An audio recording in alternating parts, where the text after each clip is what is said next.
Welcome to medieval peasant life, where winter isn't just cold, it's actively trying to kill you.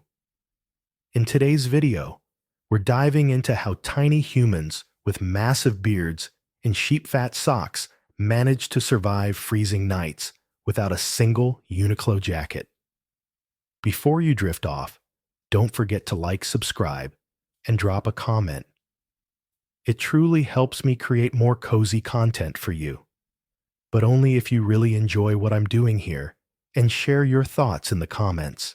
And by the way, I'm curious, what time is it where you are, and where in the world are you watching from? Let's make your peaceful space even better together. Now relax, and let's get started. A Medieval Winter's Tale. Part 1. Welcome to your dirt floor palace. All right, buckle up, because you've just been yeeted back to 1295, and you're standing in the middle of your new home in a muddy English village. You're a medieval peasant now. And let me tell you, this ain't no Airbnb with a hot tub and Wi-Fi. Your house. It's less cozy cottage and more. What if a mole and a mad scientist designed a bunker together? You're staring at a half-buried hut that looks like it was built by someone who heard about architecture but never actually saw it. Think of it as the original tiny home, except instead of minimalist chic, it's maximalist survival. You thought your college dorm, with its paper-thin walls and questionable stains, was rough. Oh, buddy, you're about to get schooled by the Middle Ages. Your new digs are dug about 2 to 3 feet into the ground, like you're living in a kiddie pool that someone forgot to fill with water. Why? Because these medieval folks weren't just digging for fun. They were hacking the laws of physics.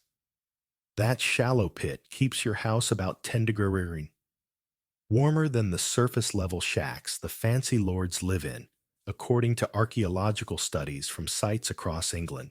It's like your house is giving Mother Nature a middle finger, saying, "Not today, frostbite." You're basically an underground living enthusiast, a medieval hipster who's all about that off-grid vibe before it was cool. Step inside, and the first thing you notice is the smell. It's not exactly Febreze, unless Febreze started making a scent called eau de cow poop and wet straw. Your walls are made of wattle and daub, which sounds like a cute children's book character, but is actually a medieval DIY disaster. Wattle is just a bunch of twigs woven together like the world's most ambitious basket, and daub. Oh, that's the good stuff. A slimy mix of clay straw and wait for it manure. That's right. You're living in a house where the walls are literally full of crap. Before you gag, hear me out. This isn't just medieval laziness. Archaeological experiments have shown that wattle and daub walls insulate as well as a modern wall stuffed with basic fiberglass. Your smelly, poopy walls are keeping you alive. And honestly, that's more than you can say for your roommate's gym socks. Back in 2025, you crane your neck to look around, and you notice the ceiling is so low, you're practically ducking. You're not exactly LeBron James, but even at your medieval height, let's say a whopping 5'4", you're feeling a bit claustrophobic. Don't take it personally. This isn't because the builders were stingy with lumber. It's all about heat conservation. Heat rises, and your ancestors weren't about to let it escape to Narnia, or wherever heat goes. When it leaves a room, low ceilings trap that precious warmth right where you need it, like a cozy blanket for your entire house. You can almost hear your modern parents yelling, "Close the door. We're not heating the whole neighborhood." Except here, it's not just a lecture, it's a lifestyle. Now let's talk about the windows, or should I say the lack thereof. You squint at the wall, expecting a nice bay window with a view of the village. Nope. What you get is a hole barely bigger than your head, covered with a scrap of animal hide that flaps in the wind like a sad medieval post-it note. You're thinking, great, I'm living in a cave. But hold up. These tiny windows are strategic genius. Big windows let in light, sure, but they also let out heat faster than you can say hypothermia. Your house is designed to keep every last calorie of warmth inside, and those pint-sized windows are the bouncers at the door, saying, sorry, cold air, you're not on the guest list. It's like your house is practicing for the energy-saving Olympics, and it's going for gold. The star of the show, though, is the central hearth smack in the middle of the room. This isn't just a fireplace. It's the medieval equivalent of a Swiss Army knife. It's your stove, your heater, your social media feed, and your therapist all rolled into one. You crouch by the hearth, and the fire's crackling away, sending up a plume of smoke that makes your eyes water like you're watching a Pixar movie. The heat is glorious, warming your frost-nipped fingers, and you're pretty sure this is what love feels like. Archaeological digs from around 1300 show these hearths could keep a peasant house between 50 and 60 degrees, even when it's so cold outside that your spit freezes before it hits the ground. That might sound chilly to your modern self, who whines when the thermostat dips below 70 degrees. But for you right now, it's practically the Bahamas. You're tempted to just park yourself by the hearth forever, but you notice something weird. The room's getting smoky, like really smoky. You're coughing, your eyes are stinging, and you're wondering if you accidentally signed up for a medieval vape convention. Before you panic, here's the deal: that smoke isn't a design flaw. It's a feature. The smoke rises to the ceiling, creating an insulating layer that traps heat like a fuzzy blanket. Plus, it seeps into the thatched roof, which is basically a giant pile of straw, and protects it from bugs and rot. Studies of preserved medieval roofs show this smoky environment doubled their lifespan, meaning you're not replacing your roof every other Tuesday. Sure, it's probably not great for your lungs. You're basically living in a low-budget barbecue joint.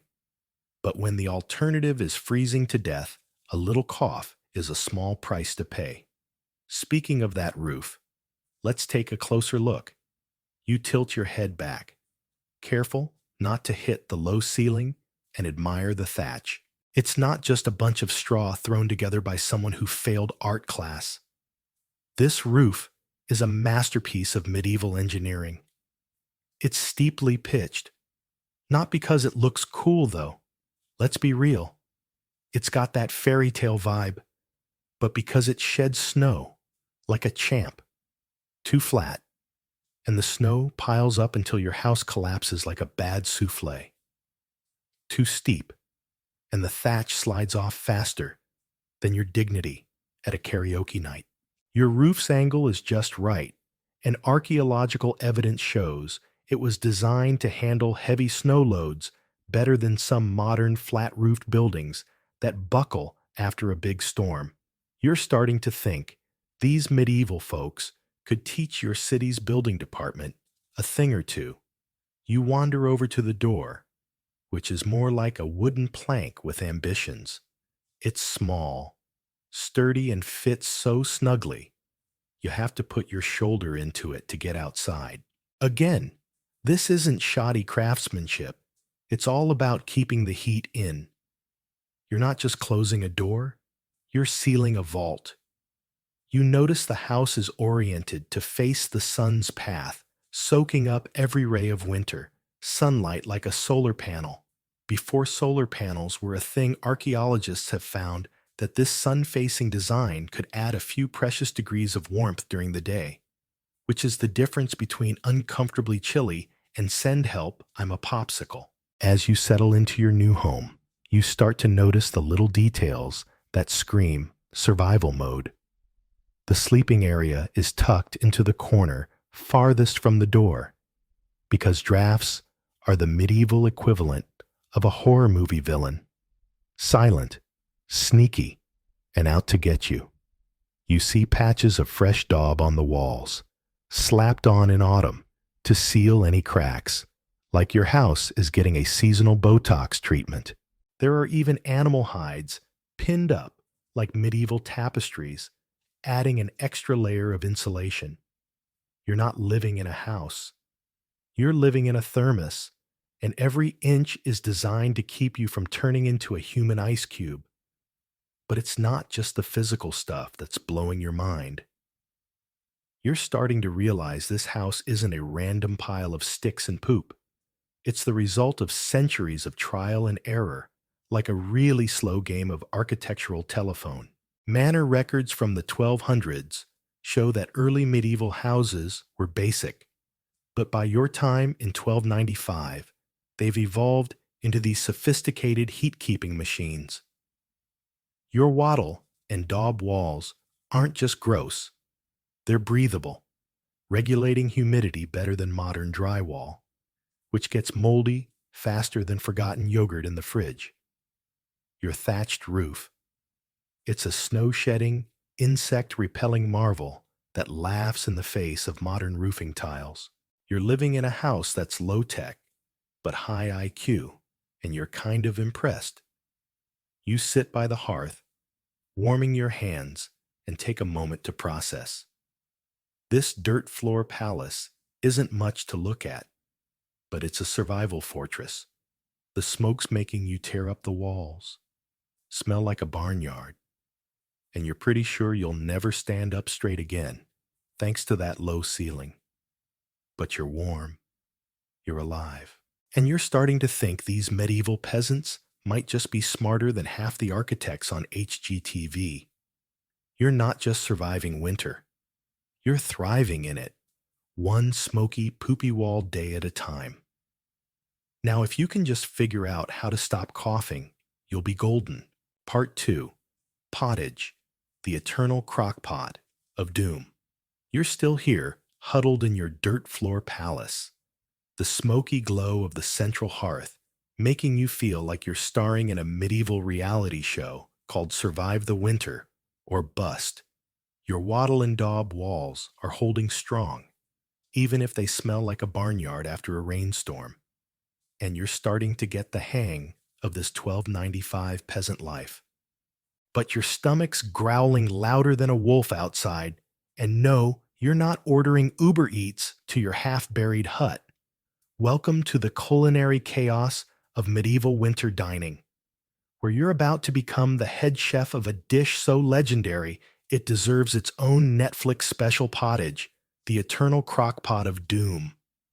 Buckle up, because you're about to learn how to feed yourself without starving, spoiling, or accidentally poisoning the whole village. Let's set the scene. You're crouched by the hearth, where a blackened iron pot is simmering like it's been on since the Crusades.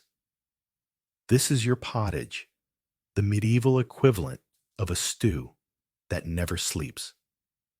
It's been bubbling for days, maybe weeks, and every time someone in your family gets hungry, you just chuck in whatever's lying around: a gnarly carrot, some shriveled peas, a handful of barley that's seen better days. You're thinking, this is how food poisoning happens, and you're not wrong to worry. Modern food inspectors would take one look at this pot and call in a hazmat team. But you're a culinary outlaw, laughing in the face of bacteria. Manor records from 1286 say that constant simmering keeps this sludge safe, killing off germs like a medieval microwave. You're not just cooking, you're waging war on microbes, and your winning pottage isn't just a meal, it's a lifestyle. You're not whipping up avocado toast or meal prepping quinoa bowls. You're crafting a nutritional masterpiece that's got to keep you and your family alive through a winter so cold it makes your bones ache. You're aiming for 4,000 to 5,000 calories, a day more than a modern Olympian chugging protein shakes after a marathon. Why? Because staying warm is a full-time job, and your body's burning fuel faster than a gas-guzzling SUV. Medieval doctors, who probably moonlighted as food critics, prescribed this calorie bomb for winter survival, and archaeological analysis of cooking pots backs them up. Your pottage is a carefully layered work of artroot veggies, like turnips and carrots at the bottom, for slow-burn energy beans, or peas in the middle for protein, and a top layer of whatever grains you've got left for a quick hit. It's like a medieval food pyramid in a pot, except instead of a nutritionist poster, it's your ticket to not freezing to death. You grab a wooden spoon because forks are for fancy people who live in castles and start stirring. The pottage is thick, gloopy, and looks like something you'd find in a swamp. But you're not here to win chopped. You're here to survive. You toss in a chunk of cabbage that's been sitting in your storage pit, and you're suddenly grateful for the underground fridge that's keeping your veggies from turning into mush. Those storage pits are your secret weapon. And they're not just holes in the ground. Archaeological digs across England have found thousands of these pits, some so well designed they kept temperatures steady at 40 degrees Celsius, year-round, better than your roommate's fridge that always smells like expired yogurt. One village in Yorkshire had over 200 pits for just 50 families, which means you've got 4 personal fridges for your household. Try fitting that in a modern apartment.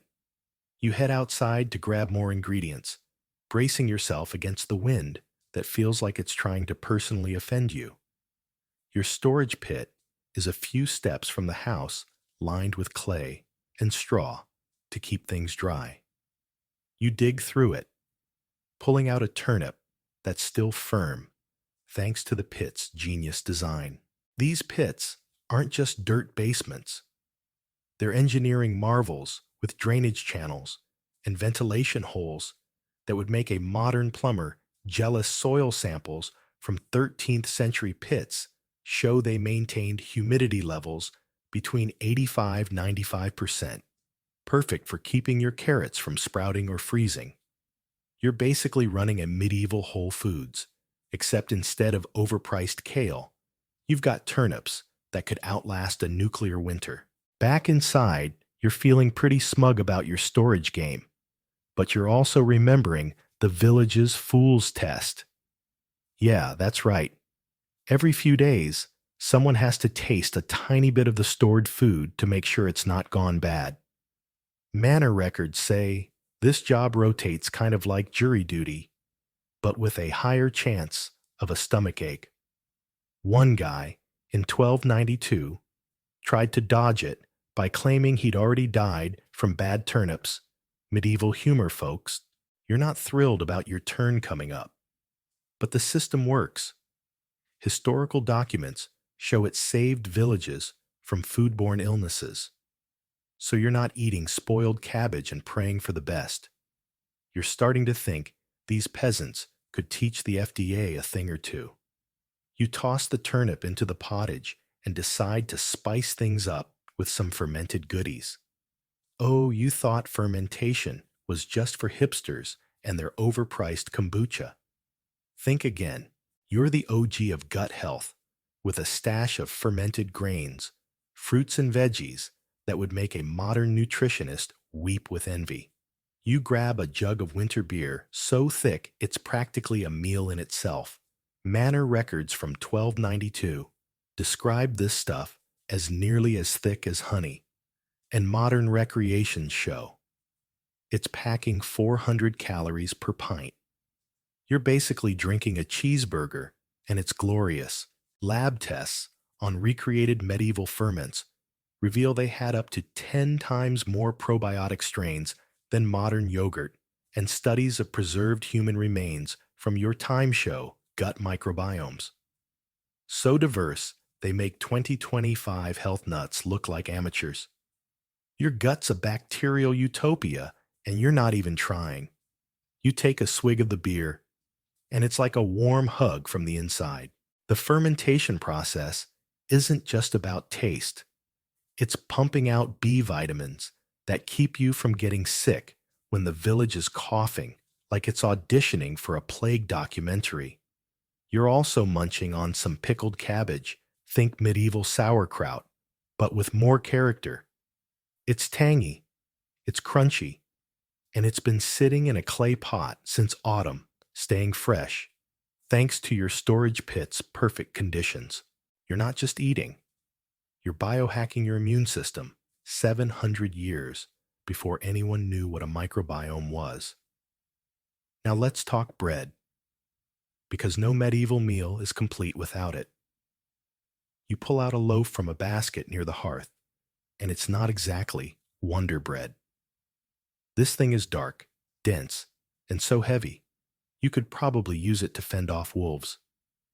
Your grain mill is terrible at removing bran and germ, which is a happy accident because it makes your bread a nutritional powerhouse. One loaf has more fiber than a modern person eats in 3 days, and chemical analysis of preserved bread samples shows it's delivering 40% more nutrients than today's whole grain artisanal loaves.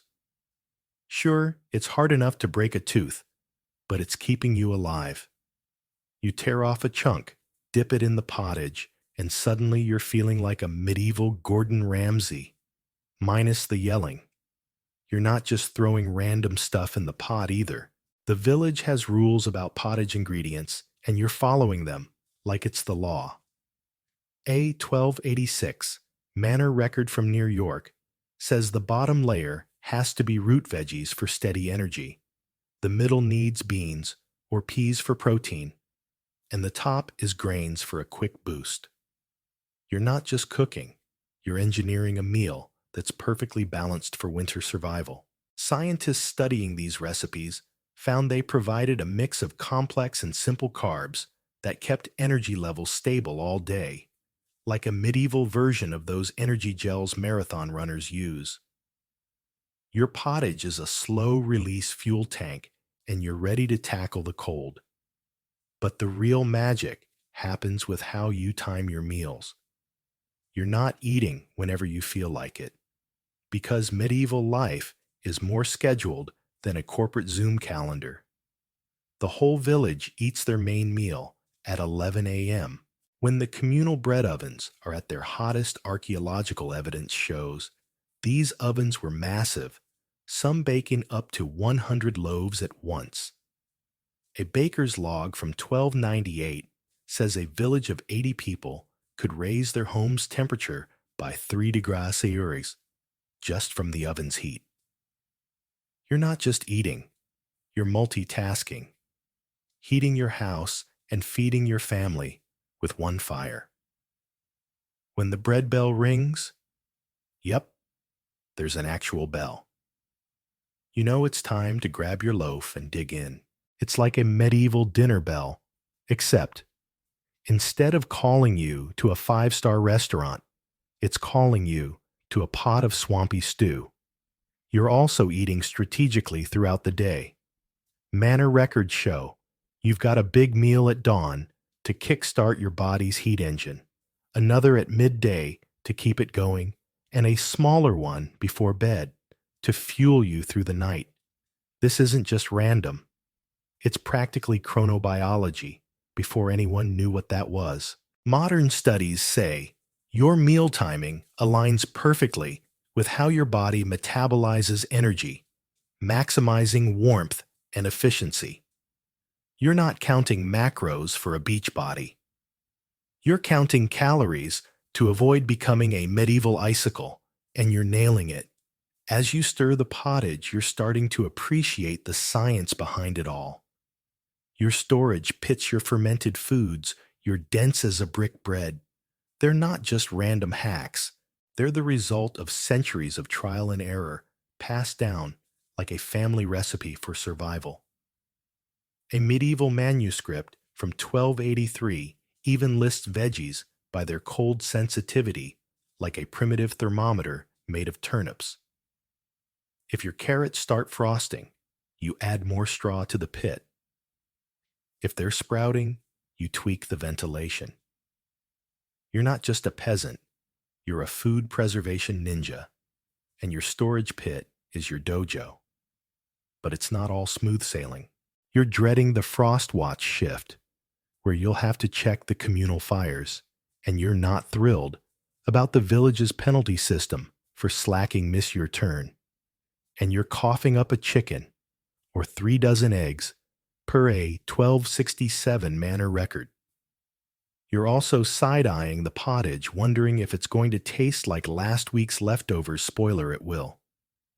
But as you scoop out a bowl and the warmth spreads through your hands, you feel a flicker of pride. This gloopy, fermented, turnip-filled mess is keeping you alive. You're not just surviving winter. You're owning it one spoonful at a time. Now, if you can just avoid the fool's test, you'll be unstoppable. Part 3. Spooning, like it's a competitive sport. You're still kicking it in your dirt floor palace. The smoky hearth crackling like it's auditioning for a cozy ASMR video.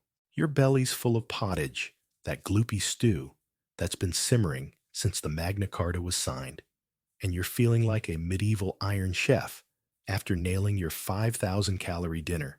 The fermented beers got you a little buzzed, and your gut's basically a probiotic paradise. But the sun's dipping below the horizon, and the temperature's dropping faster than your Wi-Fi signal in a storm. It's bedtime, and let me tell you, this isn't about slipping into your Tempur-Pedic with a weighted blanket. Welcome to the medieval sleep game, where you're about to cram onto a wooden platform with your entire family and spoon like it's an Olympic sport. Get ready, because keeping warm tonight is going to be a full contact event. You shuffle over to the corner of your hut, where the sleeping area is tucked as far from the door as possible. Drafts are the medieval equivalent of a jump scare in a horror movie, silent, sneaky, and ready to ruin your night. The bed isn't exactly a California king.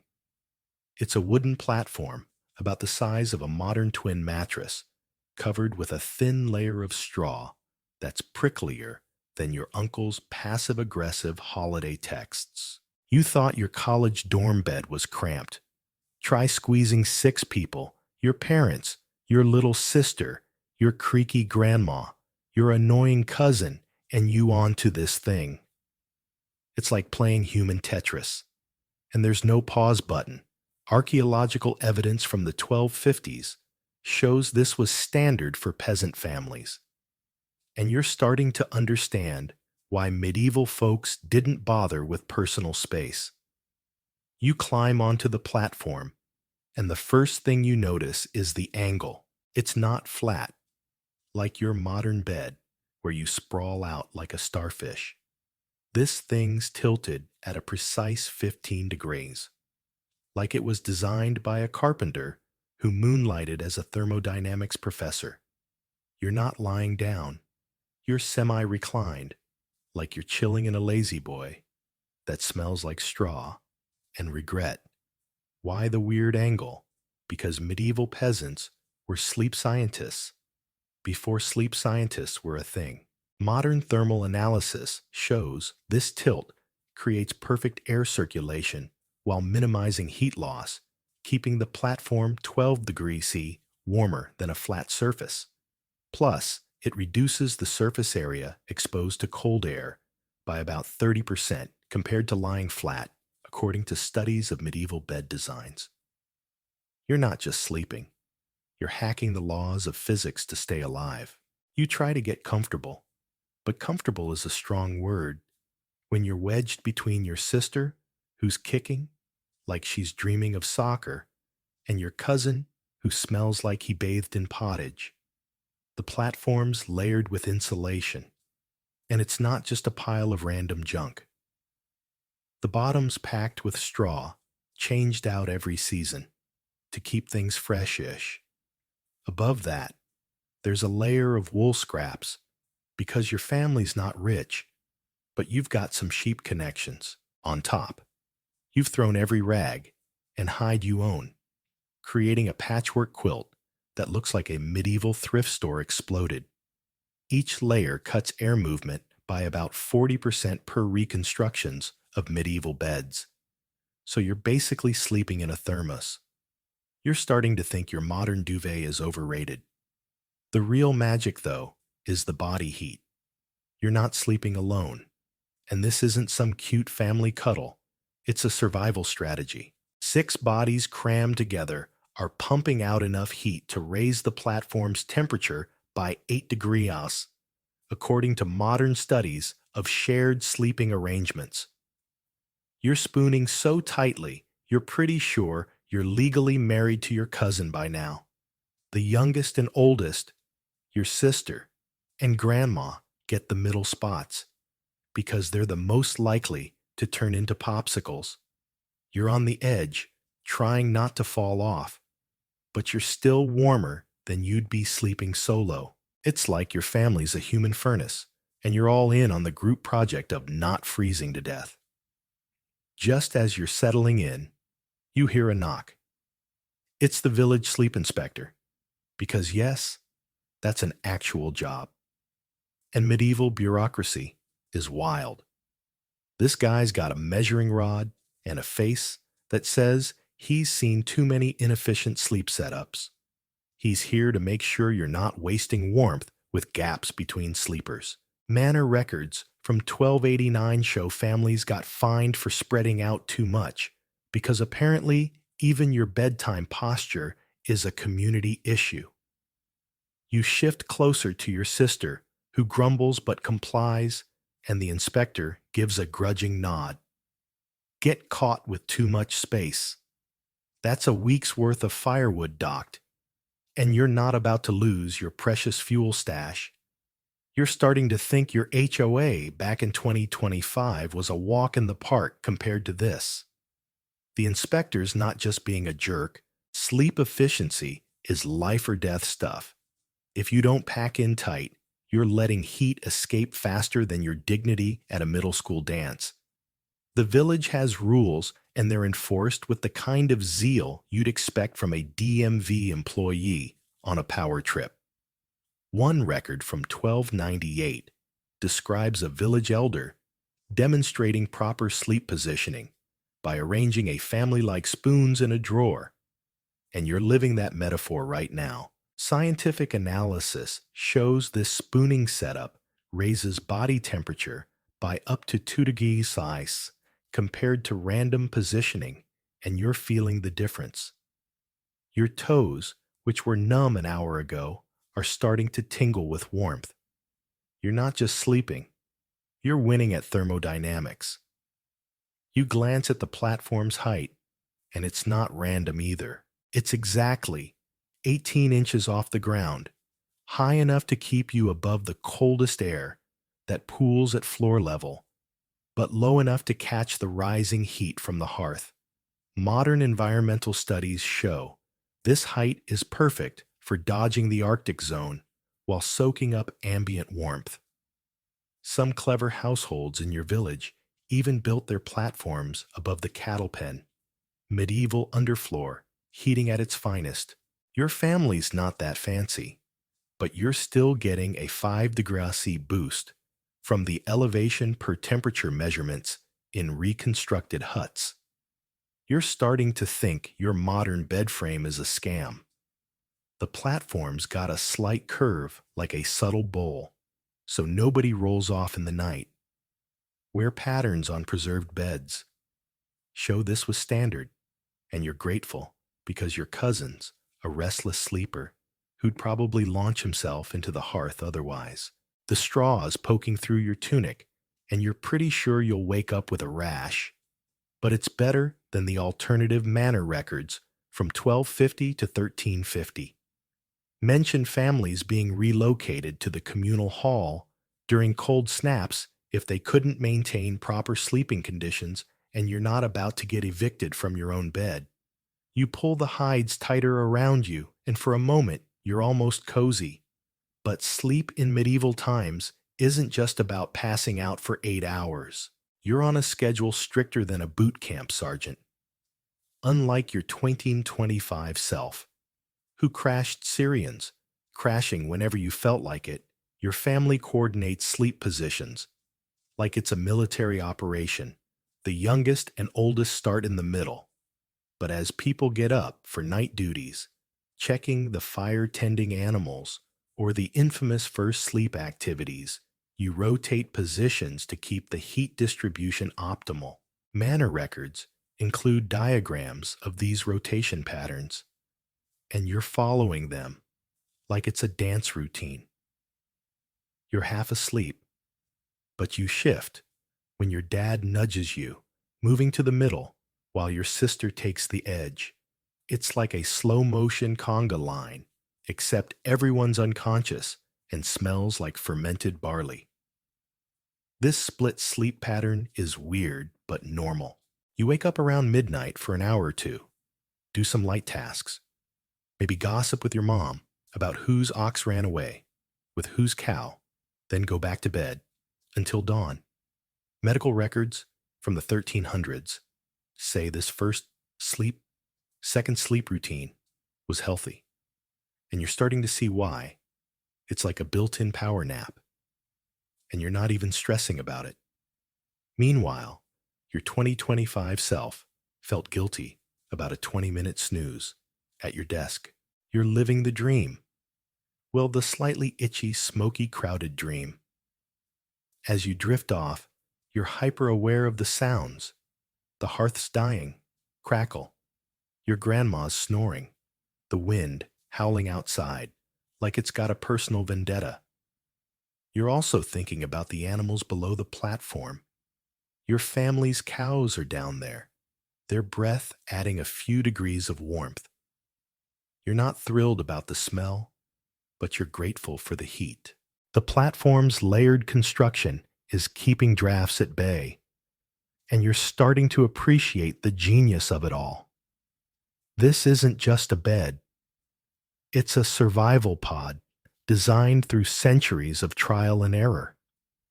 Your ancestors figured out how to turn a pile of wood and straw into a heat-trapping masterpiece, and you're reaping the benefits. You're almost asleep when you hear a cow shift below, and you're reminded of the village's obsession with warmth. If you mess this up, if you spread out too much, or let the fire die, you could be the reason your family wakes up shivering. One dramatic account from 1298 tells of a family scolded for wasting warmth, and you're not about to be that guy. You snuggle closer to your cousin, ignoring his muttering, and let the warmth wash over you. You're not just sleeping. You're competing in the medieval cuddle championship, and you're going for gold. Tomorrow's another day of pottage and frost watch, but for now, you're warm, you're safe, and you're spooning like a pro. Part 4. Fashion that screams, I'm not freezing. You're still alive somehow in your dirt floor palace where the smoky hearth is your best friend and the pottage pot is simmering like it's got a personal vendetta against silence. You've mastered the art of spooning with your family on that straw-stuffed platform, turning sleep into a competitive cuddle fest that keeps you warmer than a modern electric blanket. Your gut's a probiotic paradise thanks to that eternal crock-pot of doom.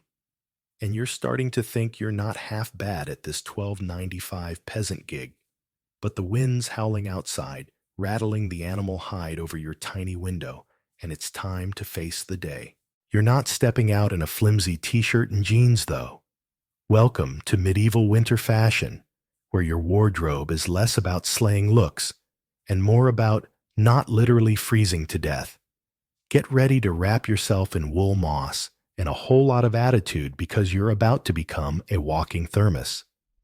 You roll off the sleeping platform, dodging your sister's flailing elbow, and stumble toward a wooden chest in the corner. It's not exactly a walk-in closet, more like a splintery box that smells like a mix of herbs and regret. You pop it open, and the scent of lavender and thyme hits you, not because you're fancy, but because those herbs are keeping moths and bacteria at bay. Chemical analysis of preserved medieval clothing chests shows these herb combos were as effective as modern mothballs. And you're starting to think your ancestors were low-key chemists. You pull out your winter outfit, and let's just say it's not giving runway vibes. This is no delicate tunic from a Hollywood medieval flick. It's a woolen fortress, and you're about to layer up like you're preparing for an Arctic expedition.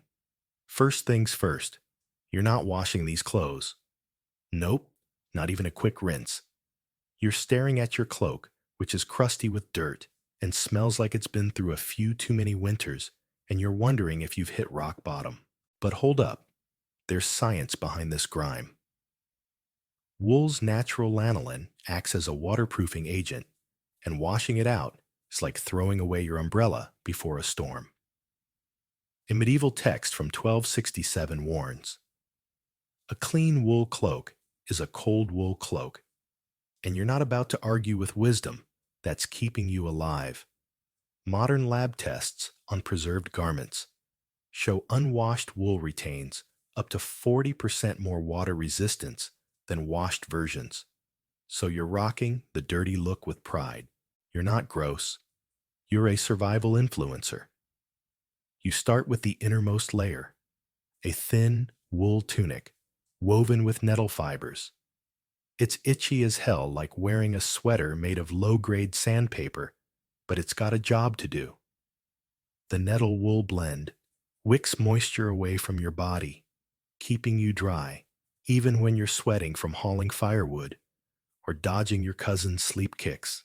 Textile analysis shows this fabric works at 80%, the efficiency of modern performance base layers, like the stuff you'd buy at REI for a hiking trip.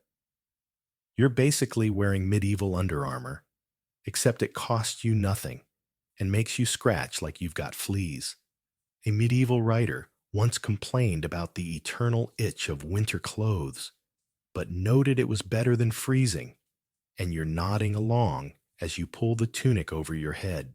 Next up is the second layer, a thicker wool shirt that's softer but still smells like it's been stored in a barn. Then comes a heavier tunic, then a vest, and finally the pièce de résistance, a cloak so coarse it could probably stand up on its own. You're wearing 5 layers of wool, each one processed differently to trap heat like a human burrito. The innermost layers are fine and snug, while the outer ones are rougher, designed to take a beating from wind and snow. Scientists studying preserved medieval clothing found this layering technique creates air pockets that insulate better than modern polyester jackets. Tests show your outfit can keep you warm for up to 6 hours in freezing temps, which is more than you can say for your trendy parka that failed you during a 2025 blizzard. You're not done yet. You reach into the chest and pull out a handful of dried moss, because apparently your wardrobe doubles as a nature documentary. This isn't just any Moss Manor records. From 1292, describe villages fighting over the best moss-gathering spots, like they were Black Friday shoppers battling for the last TV. You stuff the moss into your tunic, tucking it into strategic spots around your chest and back. Some of these moss varieties are naturally antimicrobial. Others are ace at trapping air, and lab tests show they insulate almost as well as modern synthetic fillers.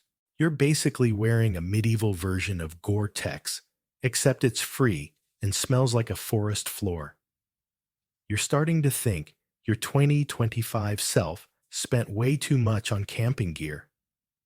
To seal the deal, you grab a pot of goop that looks like it belongs in a witch's cauldron. It's a mix of sheep, fat, and pine sap, and you're slathering it onto your cloak like it's sunscreen at the beach. This isn't just for kicks. A1285 recipe specifies exact proportions, and modern scientists say it's nearly identical to today's waterproofing formulas. Experiments show this treatment repels water for up to 4 hours in heavy rain, and it lasts 3 months before you need to reapply.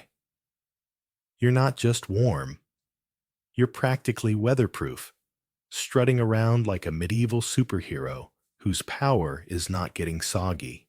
You top off the look with a hood that's less fashion statement and more engineering marvel.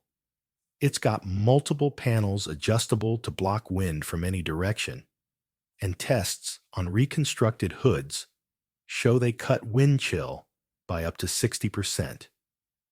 You're fiddling with the ties, feeling like you're assembling IKEA furniture, but once it's on, you're untouchable. Your shoes are the final touch, and they're not the clunky boots you expected. They're pointy, with soles designed to minimize contact with the frozen ground. Thermal imaging shows this reduces heat loss through your feet by 25% compared to standard medieval footwear. You look like you're ready to audition for a jester role, but you're warm, and that's what counts. You step back and catch your reflection in a puddle near the hearth. You're a walking wool pile, itching like crazy, and probably smell like a sheep that got lost in a pine forest. But you're also a survival machine, ready to face the bone-chilling cold outside. You're not just dressing for the day, you're armoring up for battle against winter, and you're feeling pretty badass about it. But here's the thing. You didn't make this outfit alone. Your wardrobe is a community project, and the village's spinning bees are where the magic happens. Picture this. It's a frosty afternoon, and you're crammed into the biggest house in the village with 20 other people all spinning wool, weaving cloth, and stuffing moss like it's a medieval sweatshop. The body heat from everyone working together raises the room's temperature by 6 degrees per temperature measurements in reconstructed workshops, saving weeks of firewood. It's like a knitting party crossed with a sauna, and you're all in on it. Manor records show these gatherings were planned to maximize warmth, and you're grateful because it means you're not freezing while you sew.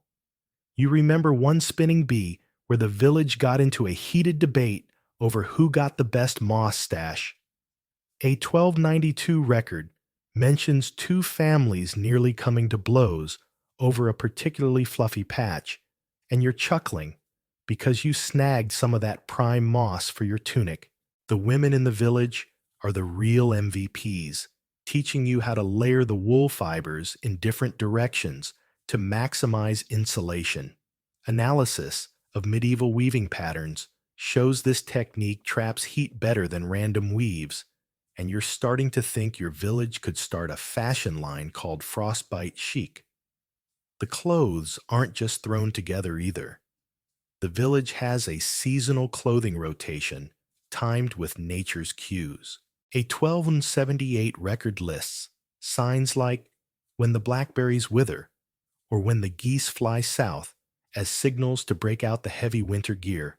Modern meteorologists say these indicators were 85% accurate for predicting temperature drops, and you're impressed because your 2025 weather app was wrong half the time. You swapped to your winter outfit last week, right on schedule, and you're feeling smug about it. Maintaining these clothes is an art form. You store them in that herb-lined chest to keep bugs away, and you're careful not to tear them, because patching wool is a pain. The village has rules about clothing. Care and slacking off isn't an option. One family got fined a week's worth of firewood for letting their cloaks get moth-eaten, per a 1289 manor record, and you're not about to make that mistake. You're brushing your cloak with a stick to knock off dirt, because washing is off the table, and you're starting to see the method in the madness. As you step outside, the cold hits you like a slap. But your woolen fortress holds strong. You're itching, you're heavy, and you're pretty sure you'll never feel clean again, but you're warm.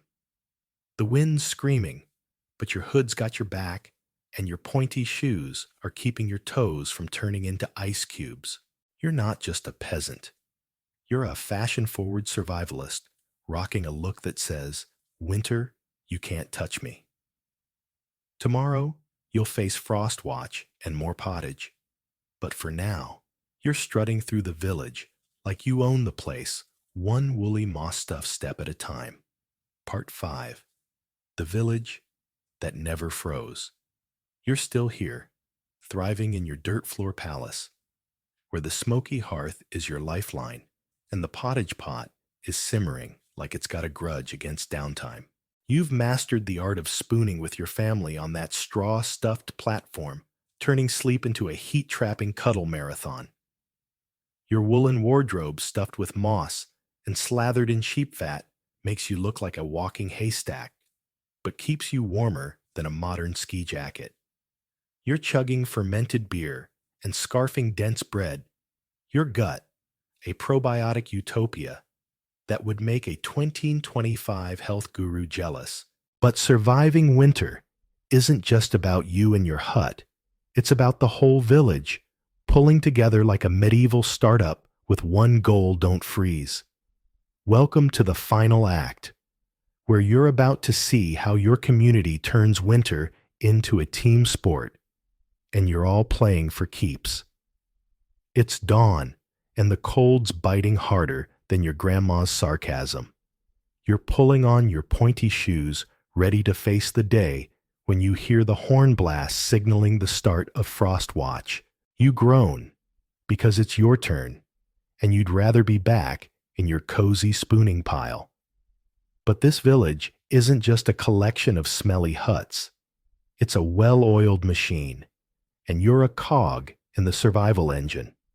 Manor records from 1285 show your village started planning for winter back in summer, when the Frost Wardens, basically medieval project managers with zero chill, divvied up tasks like they were running a Fortune 500 company. You're part of a wood-gathering team. And let me tell you, this isn't just chopping logs. It's a logistical masterpiece that would make Amazon's supply chain blush. You grab your axe and head to the communal woodpile, where your team's already bickering about who's cutting and who's hauling. The village splits families into groups based on strength and tools and roles. Rotate weekly to keep things fair. Nobody's stuck dragging logs through a blizzard while someone else sips pottage by the fire. Modern organizational psychologists studying these records say this system was more sophisticated than some 2025 workplace schedules. And you're feeling it. You're a cutter today, hacking at a frozen oak, and you're grateful for the rotation, because hauling last week nearly broke your back. A 1293 record shows the village tracked contributions with notches on a counting stick, and slacking off means you're stuck in the cold corner of the communal hall. You're swinging that axe like your life depends on it, because it does. The woodpile's not just fuel. It's the village's heartbeat. Every log you chop is a day you don't freeze, and the Frost Wardens keep tabs like they're auditing your taxes. You're earning points for your family, and a low score means you're out of luck when it's time to divvy up communal resources. One family last year got fined a chicken for skimping on their share, and you're not about to lose your best hen. You stack your logs neatly, because messy piles are a village pet peeve, and you're starting to think your 2025 self could have learned a thing or two about teamwork from these peasants. By midday, you're sweating under your woolen fortress, and the village is buzzing with activity. The bread bell rings, signaling it's time for the communal bake. You head to the massive oven at the village center, where smoke's billowing like it's a medieval factory. This isn't just baking, it's a fuel-saving masterclass. Manor records show the village coordinates baking days to use one oven in sequence: breads first, then pies, then low heat dishes. Scientists calculate this saves 60% of the fuel compared to everyone firing up their own hearths. And you're impressed because your 2025 neighbors couldn't even agree on a potluck menu. You slide your dough into the oven, and the heat's so intense it's warming the whole square. A 1298 Baker's log says this oven raised nearby homes' temperatures by 3 degrees Celsius, and you're basking in the glow like it's a sunny beach day. While the bread bakes, you're roped into a twilight council, the village's version of a mandatory Zoom meeting held in the communal hall as the sun sets. This hall's a beast archaeological digs show it was built to block winter winds for the entire village with a double-door airlock that cuts heat loss by 45% centuries before revolving doors were cool. You're crammed in with dozens of neighbors, and the body heat's raising the room's temperature by 5 degrees per manor records from 1296. It's like a medieval sauna, except everyone's arguing about whose cow produces more heat. Spoiler: it's still old Bessie the fat one. These meetings aren't just for gossip. They're strategic, scheduled on the coldest days to maximize warmth. You're discussing firewood quotas, and you're secretly thrilled because this beats freezing in your hut. You're also on frost watch tonight, and it's not exactly a party. You're patrolling the village with a clay pot of water, checking how fast it freezes to gauge the cold. Archaeological evidence shows this method was accurate within 2 degrees Celsius, and you're feeling like a medieval meteorologist. You're checking on the elderly stoking communal fires and making sure nobody's hearth has gone out. Miss your shift, and you're coughing up 3 dozen eggs per a 1267 record, so you're wide awake despite the cold creeping into your bones. One village even had a horn system to warn when temps dropped dangerously low, and you're half hoping for a blast so you can herd everyone into the hall and warm up. The church is another lifeline, and you're grateful for its warming room or calefactory where your grandma's been camped out.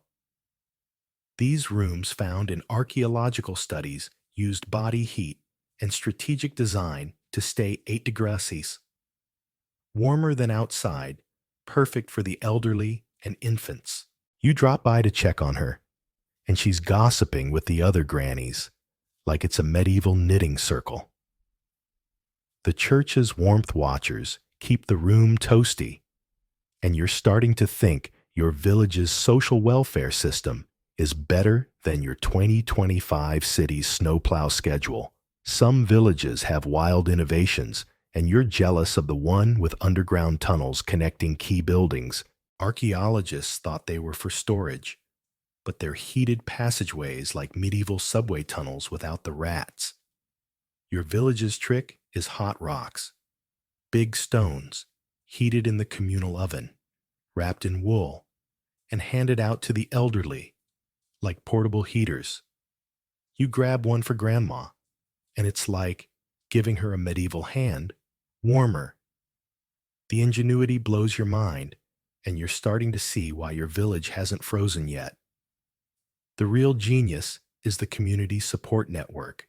Manor records show detailed lists of families who might struggle: widows, the sick new parents, and the village rallies, like it's a medieval GoFundMe.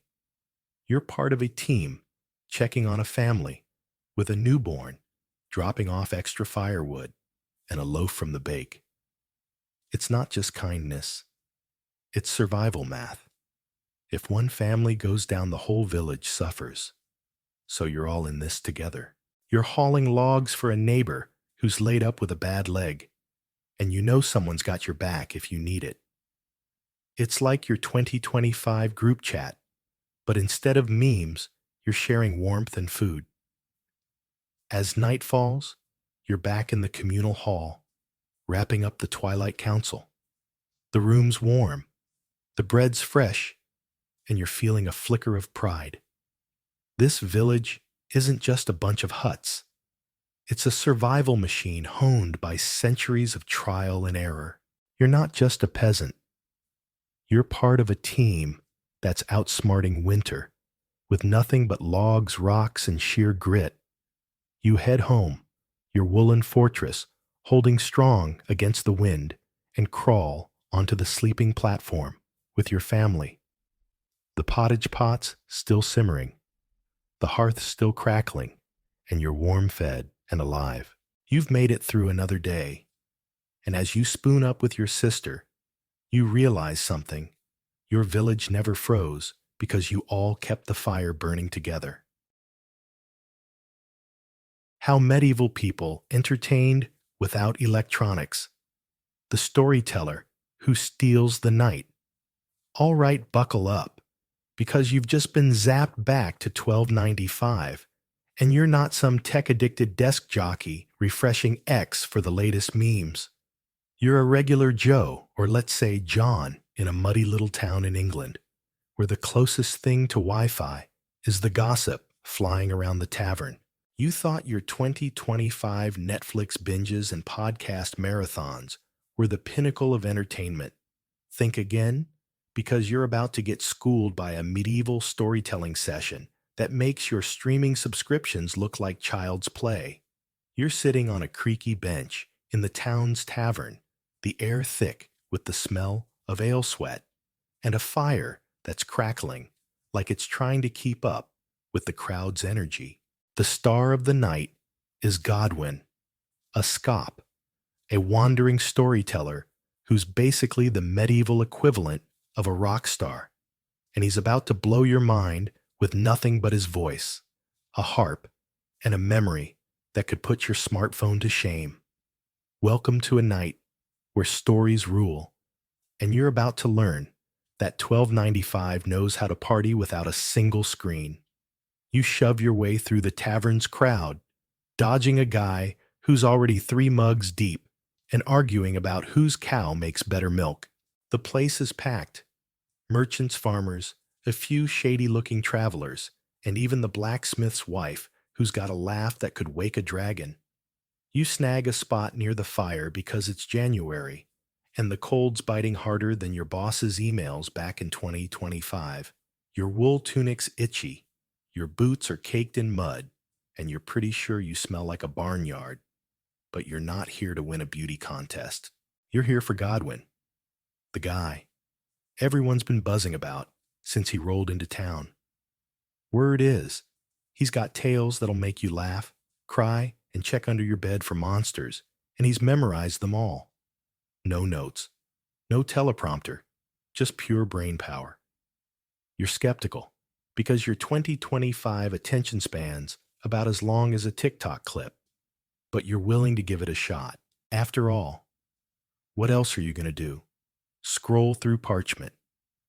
The tavern quiets as Godwin steps into the firelight, his cloak tattered, but his eyes sharp, like he's seen 1,000 adventures and lived to tell them all.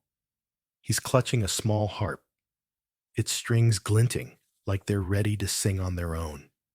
You're expecting a boring lecture, maybe some dusty old poem your 2025 English teacher would have forced you to analyze. But Godwin's got other plans.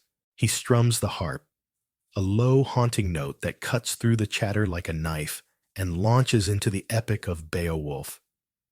You're thinking, great, another story about some buff dude fighting monsters. But you're wrong. Dead wrong. Godwin's voice is like a spell, weaving images of misty halls, roaring dragons, and a hero who's basically medieval Superman. He's memorized all 3,182 lines of this thing, a feat that makes your phone's grocery list app look like a toddler's scribble. You can barely remember your Wi-Fi password, and this guy's reciting an entire saga without breaking a sweat. Godwin's not just reading from a script he's performing. He stomps his foot for thunder, sending a jolt through the crowd, and whistles for wind, making you swear you feel a breeze. When Beowulf battles Grendel Godwin's growling like a beast, his hands clawing the air, and you're leaning forward, heart pounding, like you're watching a 4K action flick. The crowd's eating it up cheering when Beowulf lands a hit, groaning when the monster fights back. You're hooked, and you're not alone. Research says medieval folks had attention spans that'd put your 8-second goldfish brain to shame. And you're feeling it. You're catching details. You missed the first time Godwin told this story last month. The glint of gold in the dragon's hoard. The sorrow in Beowulf's voice. It's like rewatching your favorite show and spotting Easter eggs. Except there's no pause button, and Godwin's the whole cast. You're starting to get why these stories are a big deal. They're not just entertainment. They're history news and a sermon rolled into one. Godwin's tale is teaching you about bravery, loyalty, and not picking fights with dragons unless you've got a serious game plan. It's also dropping gossip about old kings and battles keeping your town's history alive without a single textbook. You're tempted to take notes, but you're too busy laughing when Godwin throws in a cheeky aside about a local lord who's braver with mead than with a sword. The crowd roars, and you're grinning, because this guy's reading the room like a medieval stand-up comic. If the tavern's bored with dragons, he pivots to a steamy romance about a knight and a lady. If that's not landing, he's got a bloody battle scene ready to go. You're pretty sure he could make a tax ledger sound thrilling, and you're half tempted to test that theory. The tavern's alive now, the fire-casting shadows that dance with Godwin's words. You're sipping weak beer waters, a health hazard, and medieval kombucha's the safest bet. And you're starting to feel like you're part of something bigger. This isn't just a story. It's a glue that binds your town together. The blacksmith's wife is nudging you, whispering about how Godwin's tale reminds her of a feud 2 villages over, and you're nodding like you're in on the tea. You're tempted to chip in your own gossip, but Godwin's hitting a high note describing Beowulf's final stand, and you're too riveted to speak. He strums the harp for dramatic effect, and you swear the room's holding its breath, waiting for the hero's fate. You're not just listening.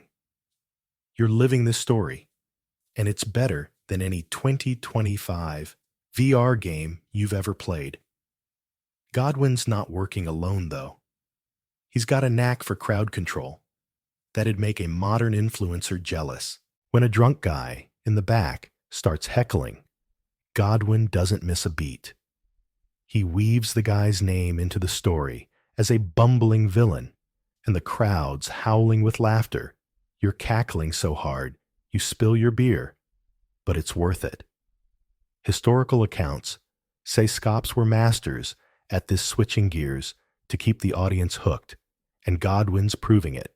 He's got a tale for every mood, epic battles for the rowdy lads, love stories for the starry-eyed girls, and moral lessons for the grumpy old folks glaring from the corner. You're starting to think your 2025 algorithm, which can't even recommend a decent movie, could learn a thing or two from this guy.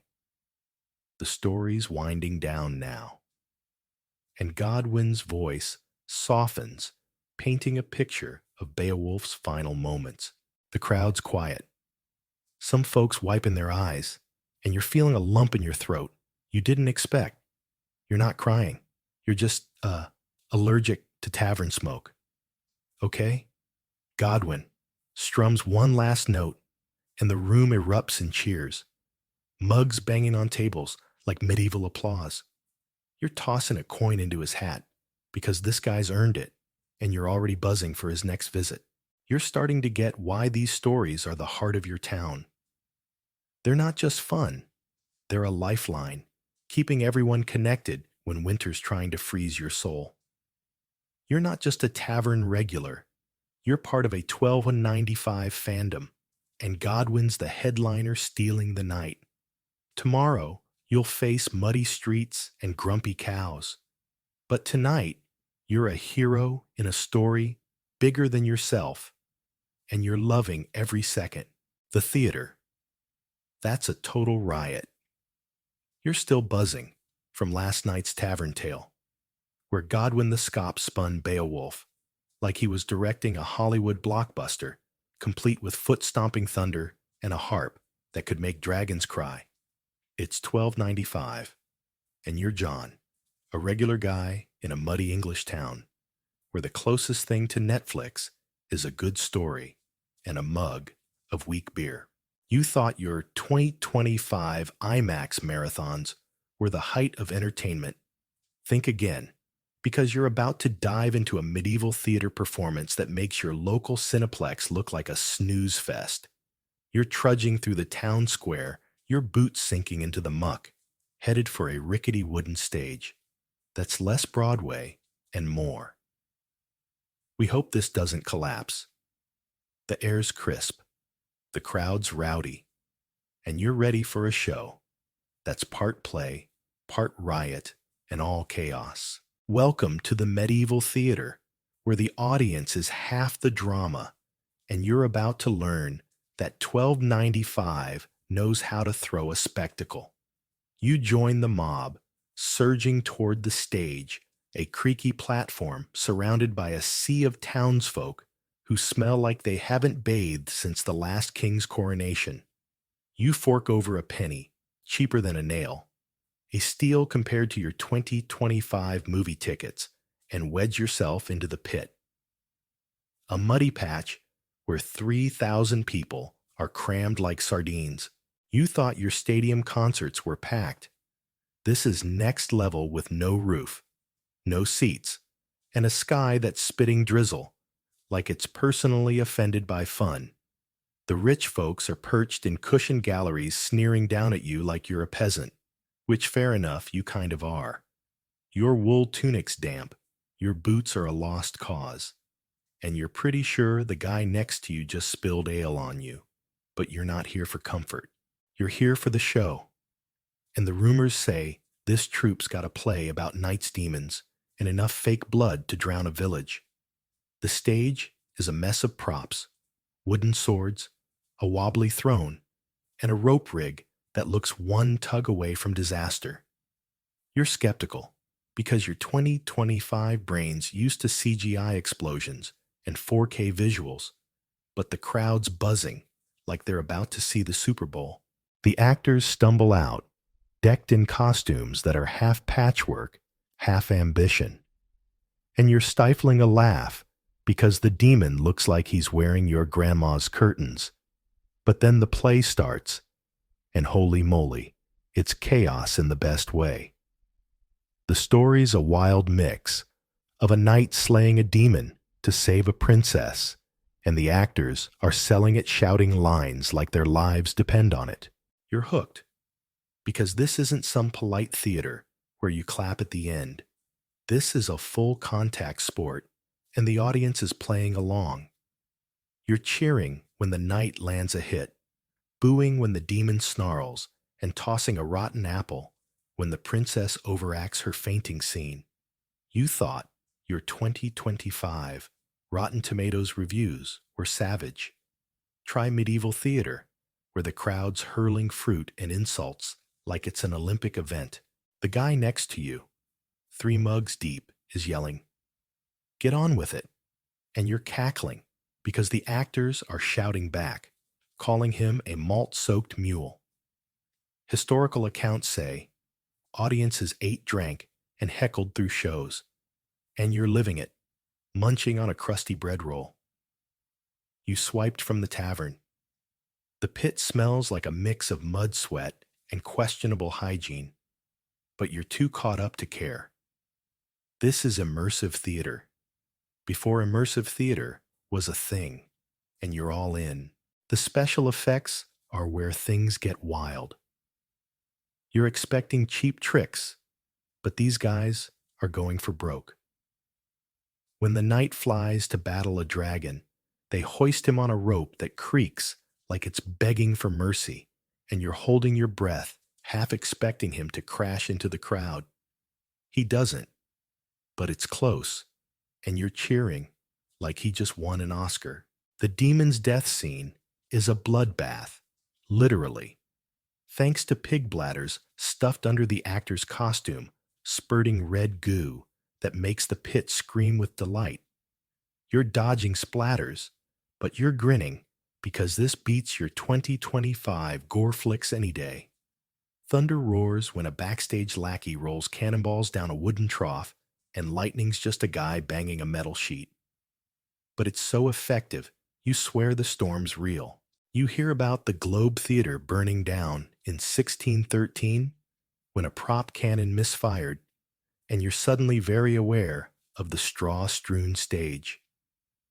This troupe's playing with fire literally, and you're loving the danger. The actors are having a rough go, though. All the roles are played by men, because women won't hit the stage until 1660, and the guy playing the princess is sporting a beard that's not helping his case. You're chuckling, but he's selling it, swooning with a falsetto that's half impressive, half hilarious. The scripts are a mess. Actors only get their own lines and a few cue words. So when someone forgets their part, it's improv city. The knight flubs a line, and the demon ad-libs a jab about his rusty sword, sending the crowd into hysterics. You're impressed because your 2025 coworker couldn't even nail a PowerPoint presentation without a script. One actor clearly misses his cue entirely, and the princess has to fake a coughing fit to cover it. You're howling because this is live theater at its rawest, and it's better than any blooper reel. The crowd's half the show. The rich folks in the galleries are sipping wine and pretending they're above it all. But you catch one tossing a pear at a bad scene. In the pit, a fight breaks out when someone accuses another of stealing their bread, and you're ducking fists while still cheering the play. The actors don't even blink. They're used to this, shouting their lines over the chaos, like it's just another Tuesday. You're tempted to join the fray, but you settle for yelling, "Slay the beast," when the knight faces the dragon. The crowd's so loud, the actors repeat the climax, and you're screaming along, because this isn't just a play. It's a communal riot, and you're part of the madness. As the play wraps, the knight triumphs, the princess is saved, and the demon's corpse takes a bow, still dripping fake blood. The crowd erupts, tossing coins and more apples, some out of love, some out of spite. You're tossing a penny because this troupe's earned it, and you're already buzzing for their next show. You're starting to get why theater's a big deal. In 1295, it's not just entertainment. It's a pressure valve, letting your town blow off steam in a world of muddy streets and grumpy cows. You're not just a spectator. You're part of a 3,000-strong cast, making this night unforgettable. Tomorrow, you'll face the daily grind. But tonight, you're a hero in a muddy pit, and you're loving every chaotic second. The joust, that's a full-contact spectacle.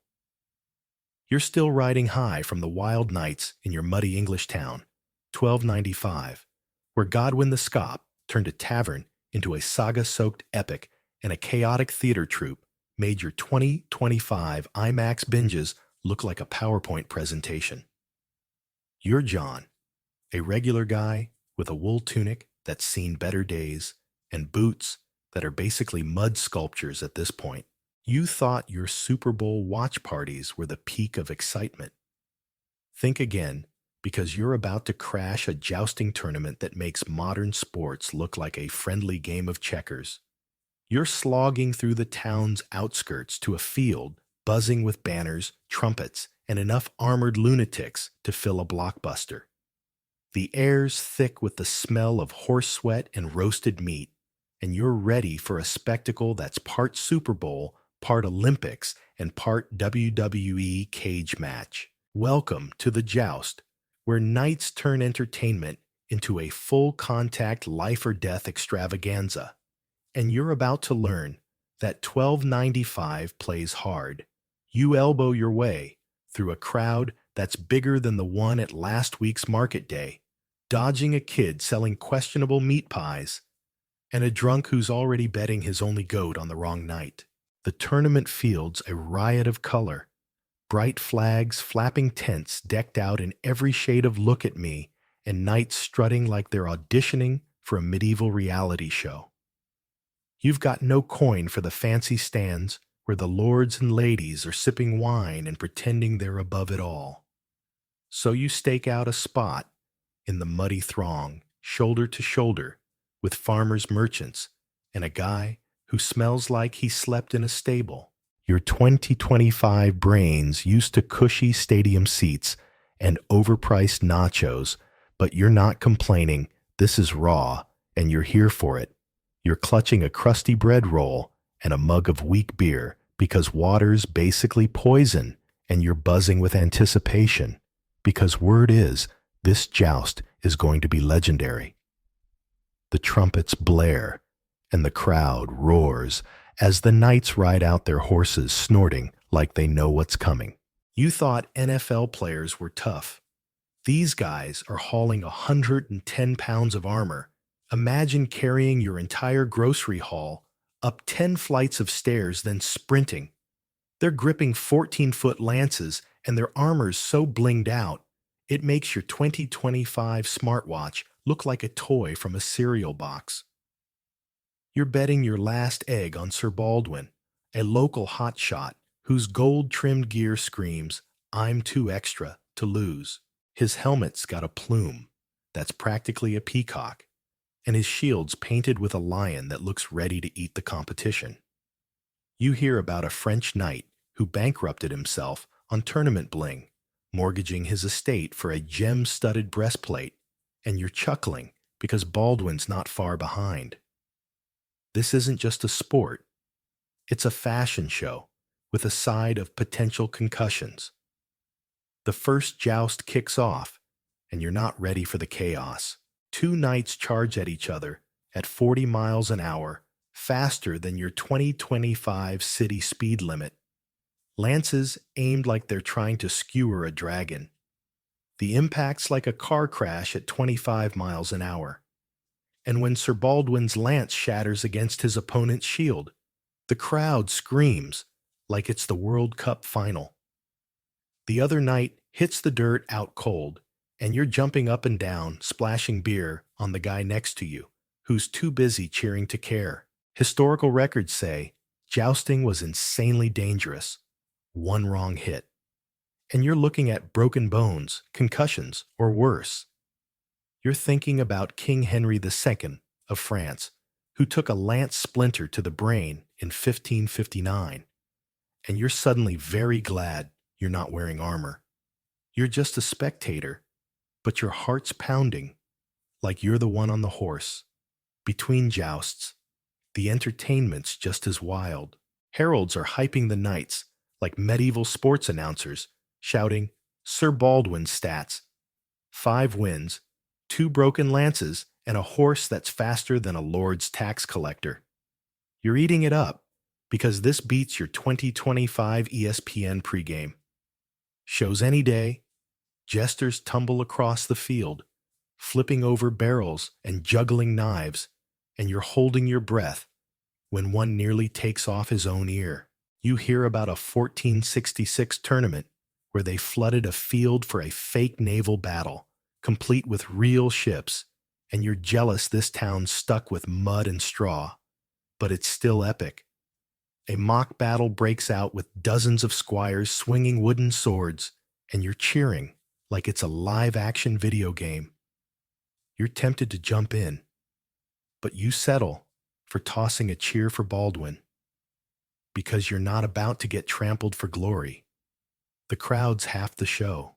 The lords in the stands are betting fortunes, while the peasants around you are wagering eggs, chickens, and one guy's offering his least favorite cousin. You're shouting bets with a baker who's convinced Sir Baldwin's plume is bad luck, and you're ready to defend your knight's honor, or at least your egg. The women are screaming for their favorite knights, and you're pretty sure the blacksmith's wife is about to faint when Baldwin waves to the crowd.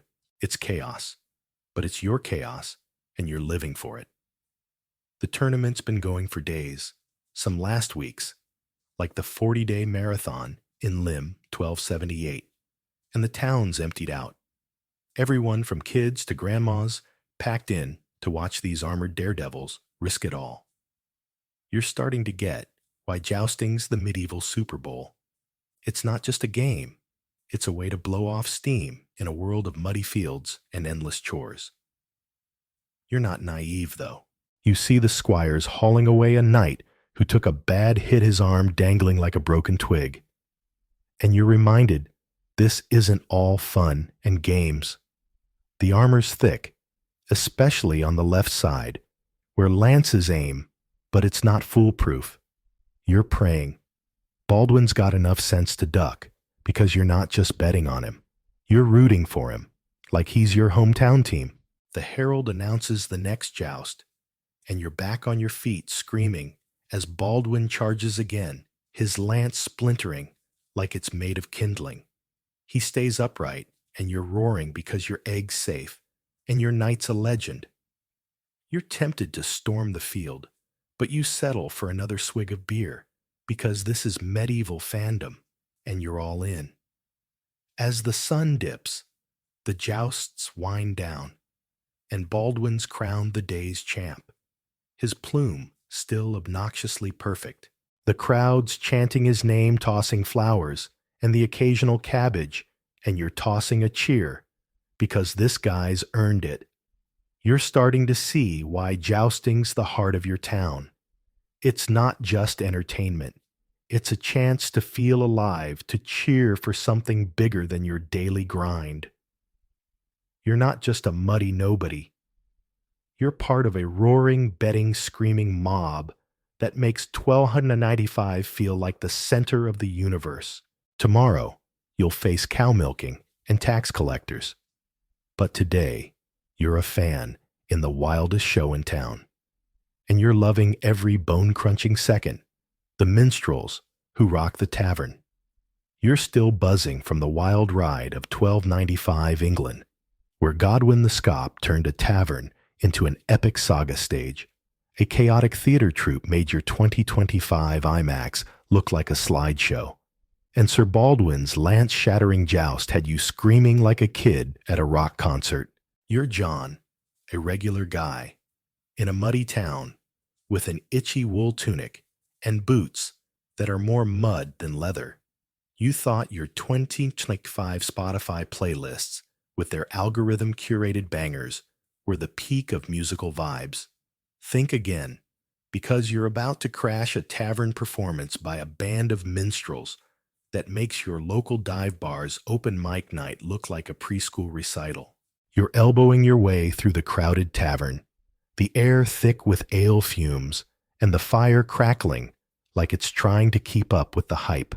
Welcome to the medieval music scene, where weird instruments, runaway cow anthems, and a devil-daring frontman turn your night into a party that 1295 will never forget. You shove through the tavern door, dodging a guy who's already sloshed and arguing about whose pig is fattest. The place is a madhouse. Farmer's Weaver's a shady traveler with a dagger that screams, "Don't ask," and the blacksmith's wife, whose laugh could scare off wolves. You snag a bench near the fire because it's January, and the cold's biting harder than your 2025 boss's performance reviews. Your tunic's damp from the drizzle outside your beer's weak, but safe water's a medieval biohazard, and you're ready for some tunes. You're no stranger to the tavern's music nights, but tonight's special Alfwin and his minstrel crew are in town, and they're the medieval equivalent of a chart-topping band. Word is King's fight to book them, and Alfwin's raking in more coin than Sir Baldwin's jousting purse. You're skeptical, because your 2025 earbuds have delivered stadium-level concerts, but the crowd's buzzing like they're about to see Beyoncé. So you're giving it a shot. The tavern quiets as Alfwin strides in his cloak. Patched, but his swagger pristine, like he's played for royalty and lived to brag about it. He's got a lute slung over his shoulder, and his band's hauling instruments that look like they were invented by a mad alchemist. There's a bladder pipe.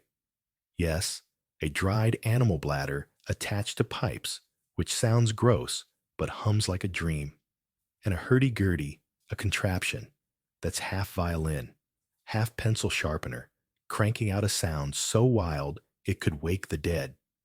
You're chuckling because your 2025 synth beats never required livestock parts, but you're intrigued.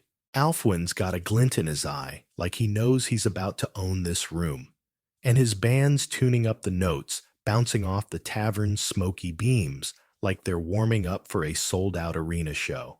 They kick off with a banger about a runaway cow, and you're baffled because this is the hit song sweeping Europe, and nobody knows why. It's catchy with Alfwin, belting lyrics about a cow dodging farmers and outsmarting wolves, and you're humming along despite yourself. The crowd's losing it, stomping their feet and sloshing ale, and you're tapping your mug like it's a drum. You thought your 2025 pop anthems were earworms. This cow song's got you hooked, and you're pretty sure you'll be singing it while milking tomorrow. Alfwin's voice is rough, but magnetic, weaving the tale like Godwin did with Beowulf, and the hurdy-gurdy's droning like a medieval synth, making the tavern shake. You're tempted to jump up and dance, but you settle for a shout, because this is a concert, and you're not about to be the guy who sits it out. The band switches to a tune about waking up early for church, and you're laughing, because it's just a list of complaints, sore feet, cold pews, and a priest who drones worse than a tax collector. It's so relatable, it could have been your 2025 Monday morning rant, and you're nodding along, raising your mug in solidarity. The crowd singing the chorus, and you're joining in, butchering the words, but loving every second. Historical records say medieval songs were about love, war drinking, or weirdly specific gripes. And this one's hitting all the marks. You're starting to see why minstrels like Alfwin, our stars' kings, fight to hire them. And one guy, Adla, supposedly out-earned knights. You're tossing a mental high five to Alfwin because he's making your tavern night feel like a VIP festival pass. Things get spicy when Alfwin sneaks in.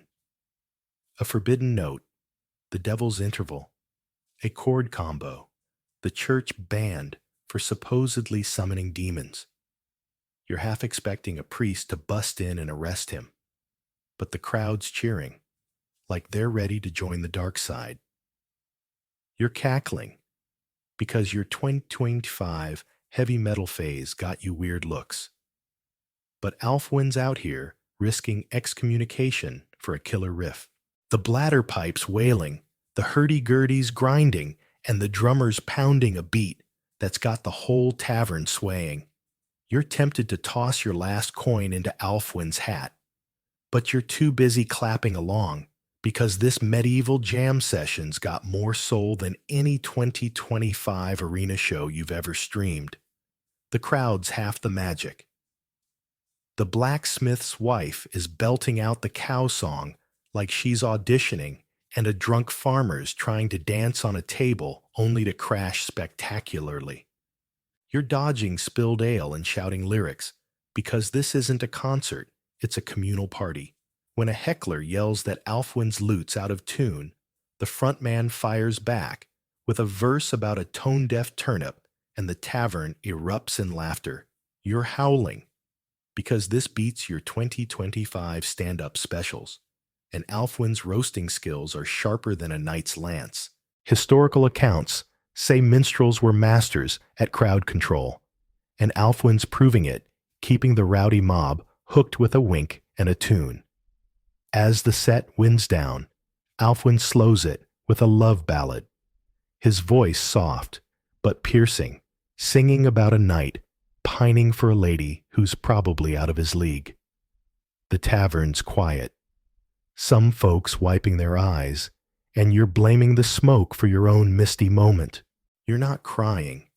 You're just allergic to medieval vibes, okay? The band strikes a final chord, and the crowd explodes. Mugs banging coins flying into Alfwin's hat. You toss a penny, because this guy's earned it, and you're already plotting to catch his next gig.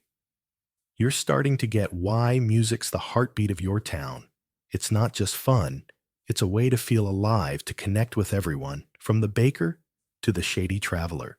You're not just a tavern regular.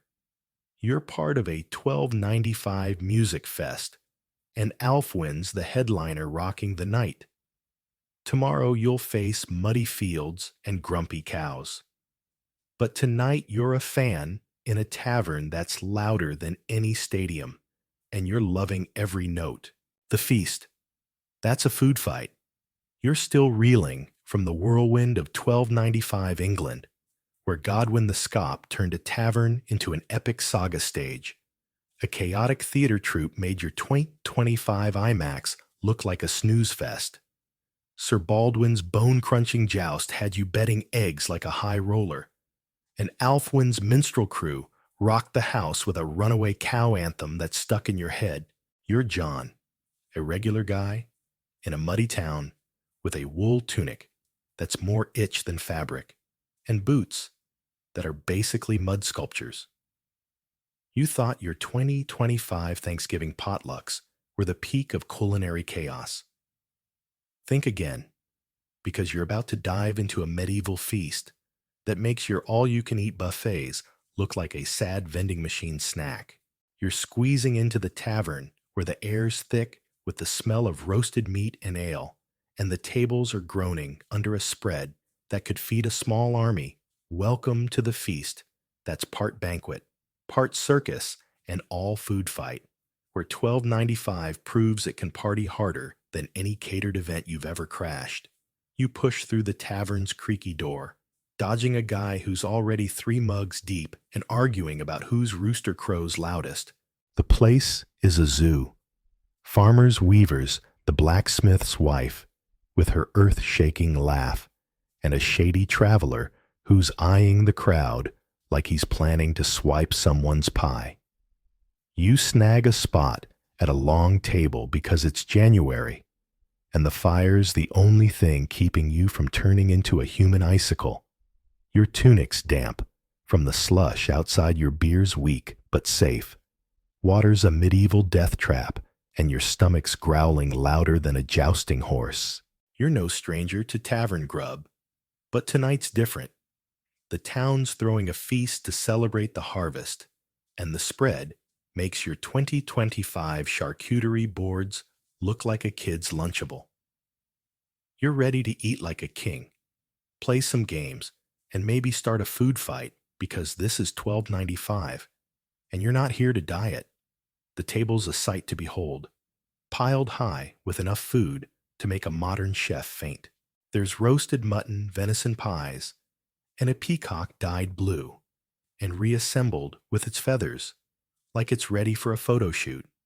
You're staring at a giant pastry castle, complete with a working drawbridge and tiny sugar knights, and you're wondering if the cook's a wizard or just really extra historical records from a 1387 royal feast. List 8,000 sheep and 2,000 pigs. And while your town's not that fancy, you're pretty sure this spread could feed half the Shire. You're tempted to dive in face first, but you're seated below the salt, a medieval burn that means you're not exactly VIP status. The fancy folks are up near the host, hogging the best cuts, but you're too hungry to care. You're eyeing a pie that's suspiciously twitching, and you're hoping it's not one of those live bird surprises you've heard about.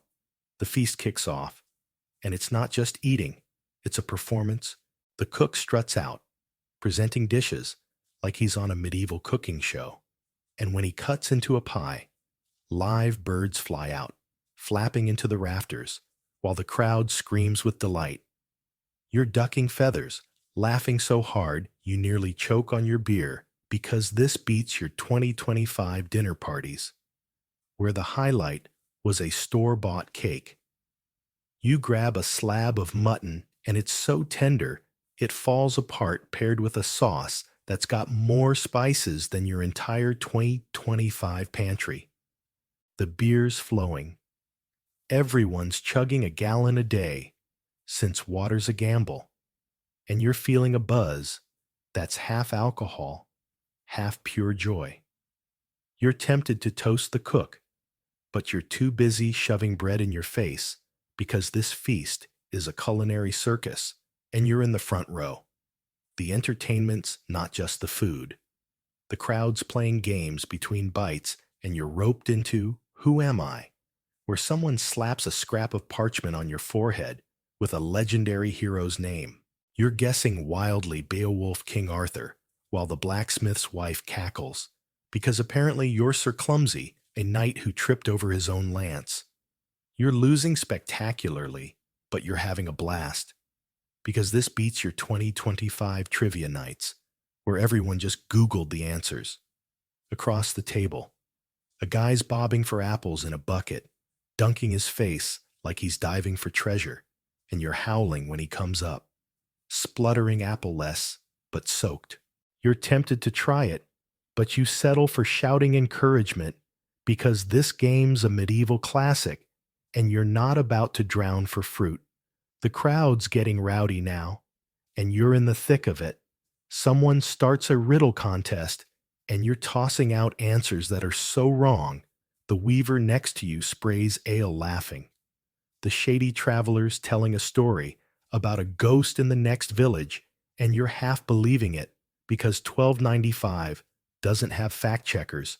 The blacksmith's wife is arguing about whose pie is better, and you're chiming in because you're pretty sure the venison one's the winner. It's chaos, but it's your chaos, and you're loving it. Historical records say medieval feasts were full-blown entertainment events, with games and stories keeping everyone glued, and you're feeling it. You're not just eating. You're part of a living, breathing party that makes your 2025 office holiday bash look like a funeral.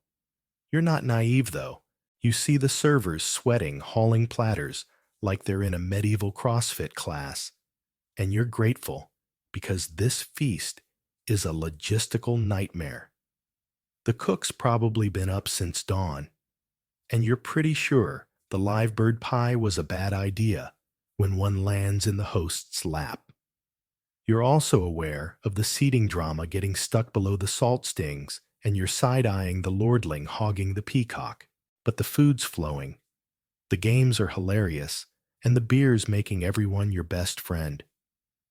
You're tempted to start a food fight, but you settle for tossing a bread crust at the apple-bobbing guy who retaliates with a grin and a splash. This isn't just a meal. It's a medieval soap opera, and you're the star. As the night winds down, the host raises a mug, toasting the harvest and the town's survival through another winter. The crowd cheers, mugs banging, and you're joining in, because this feast isn't just about food. It's about your town coming together, laughing, and forgetting the mud and taxes for a night. You're stuffed, buzzed, and ready to argue about pie rankings until dawn. You're not just a nobody in a muddy tunic. You're part of a $12.95 food fight that makes your 2025 catered events look pathetic. Tomorrow, you'll face cow milking and grumpy merchants. But tonight, you're a feasting legend, and you're loving every greasy game-filled second. The chess match, that's a blood sport. You're still buzzing from the whirlwind of 1295. England, where Godwin, the Scop, spun. Beowulf like a Hollywood epic, a theater troupe turned a muddy stage into a riot. Sir Baldwin's Joust had you betting eggs, like a Vegas high roller. Alfwin's minstrels rocked the tavern with a runaway cow anthem, and a feast stuffed you with enough pie to sink a ship. You're John, a regular guy in a muddy town with a wool tunic that's more itch than comfort, and boots that are basically mud magnets. You thought your 2025 board game nights with their craft beer and friendly banter were peak fun. Think again, because you're about to dive into a medieval chess match that makes your Settlers of Catan marathons look like a toddler's tea party. You're back in the tavern, the fire crackling like it's cheering you on, and you're facing off against Old Tom, a grizzled farmer who plays chess like it's a life or death duel. Welcome to the game that's part strategy, part blood sport, and all medieval madness, where 1295 proves brains can be just as brutal as brawn. You slump onto a bench in the tavern, your stomach still groaning from last night's feast, where you dodged live birds and lost spectacularly at Who Am I? The place is packed. Weavers, merchants, the blacksmith's wife, with her earth-shaking laugh, and a shady traveler who's eyeing everyone's coin like it's his birthright. You're sipping weak beer waters, a medieval health hazard, and your tunic's damp from the January slush outside. You're not here for another round of pie. You're here for a chess match, because apparently your town treats board games like the Super Bowl. You're no stranger to tavern games, but tonight's different. Old Tom, the local chess shark, has challenged you, and word is he's taken down knights and priests without breaking a sweat. You're skeptical, because your 2025 game nights were chill with friends, laughing over Monopoly, but the crowd's buzzing. Like this is a joust, and you're not backing down. Old Tom plops across from you, his face like weathered leather, and his eyes glinting like he's already checkmated you in his head. The chessboard's set up carved into a wooden table that's seen more battles than a knight's shield. The pieces are chunky, like the Lewis chessmen from 1150 AD, with kings clutching swords and queens looking terrified. Honestly, same. You thought your plastic chess set was intense. These pieces feel like they could double as weapons, and Tom's gripping his knight like he's ready to throw it at you. You're not just playing a game. You're stepping into a medieval arena where chess is a blood sport, and losers don't just lose pride. They lose coin chickens, or if the stories are true, entire estates. You're betting a single egg because you're not dumb enough to wager your cow like some knight did in 1251, losing his castle over a bad move. The game kicks off, and you're sweating despite the January chill. Tom's opening move is aggressive, sliding his pawn like he's declaring war. And you're scrambling to counter, because this guy plays like he's plotting a siege. You thought your 2025 chess apps with their AI opponents were tough. Tom's got a stare that could make a dragon flinch, and he's slamming pieces so hard you're worried the board's gonna split. Historical accounts say medieval players got so heated they'd break boards over each other's heads, and you're starting to believe it. Tom's muttering curses every time you move, and you're half expecting him to flip the table. The crowd's leaning in, shouting advice like they're coaching a joust and you're trying to focus, but the blacksmith's wife keeps yelling, "Take his bishop," like it's personal. You're holding your own. Barely. But chess in 1295 isn't just about strategy. It's about psyching out your opponent. You try a bluff, moving your rook with a smirk, and Tom growls like you've insulted his cow. You're channeling every 2025 office meeting where you faked confidence and it's working. Tom's hesitating, second-guessing his next play. The game's teaching you tactics sharper than any video game you've played, like how to bait an enemy or protect your flank. Historical records say chess was used to train military strategy, and you're feeling it, plotting moves like you're storming a castle. You're tempted to gloat, but you settle for a nod because you're not about to tempt fate with Tom's temper. The crowd's half the drama. A drunk weaver's betting his best shirt on you while the shady traveler's taking side wagers like a medieval bookie. The blacksmith's wife is narrating every move like she's Godwin the Scop, and you're trying not to laugh when she calls your pawn that plucky little soldier. You're dodging ale splashes and hecklers because this isn't a quiet game in a coffee shop. It's a tavern brawl with pieces. The church tried to ban chess for gambling, but your town's ignoring that, and you're glad because the energy's electric. You're tempted to up your bet to a chicken, but you stick with your egg because you've heard about that knight who lost his castle, and you're not about to be that guy. You're deep in the game now, and it's a nail-biter. Tom's got your queen cornered, and you're sweating like you're facing a jousting lance. You pull a risky move, sacrificing a bishop to bait his king, and the crowd gasps like you've just slain a dragon. Tom falls for it, and you swoop in with your knight declaring check. With a grin you can't hide, he's fuming, slamming his rook like he's ready to storm off. But you're not done. You trap his king in 3 moves, and the tavern erupts, mugs banging, coins flying. You're not just winning, you're a medieval chess god, and you're loving it. Tom grumbles, but hands over a penny, because even he knows you've earned it. You're not naive, though. You see the tension. Tom's pride's bruised, and you're making a mental note to buy him a beer, later to avoid a tavern grudge. Chess is serious business with stakes high enough to ruin lives, and you're lucky you kept it light. The game's also a mirror, showing you how to outsmart foes, whether it's a rival farmer or a tax collector. You're not just a muddy nobody. You're a strategist, part of a $12.95 chess craze that makes your 2025 game nights look tame. Tomorrow, you'll face cow milking and muddy fields.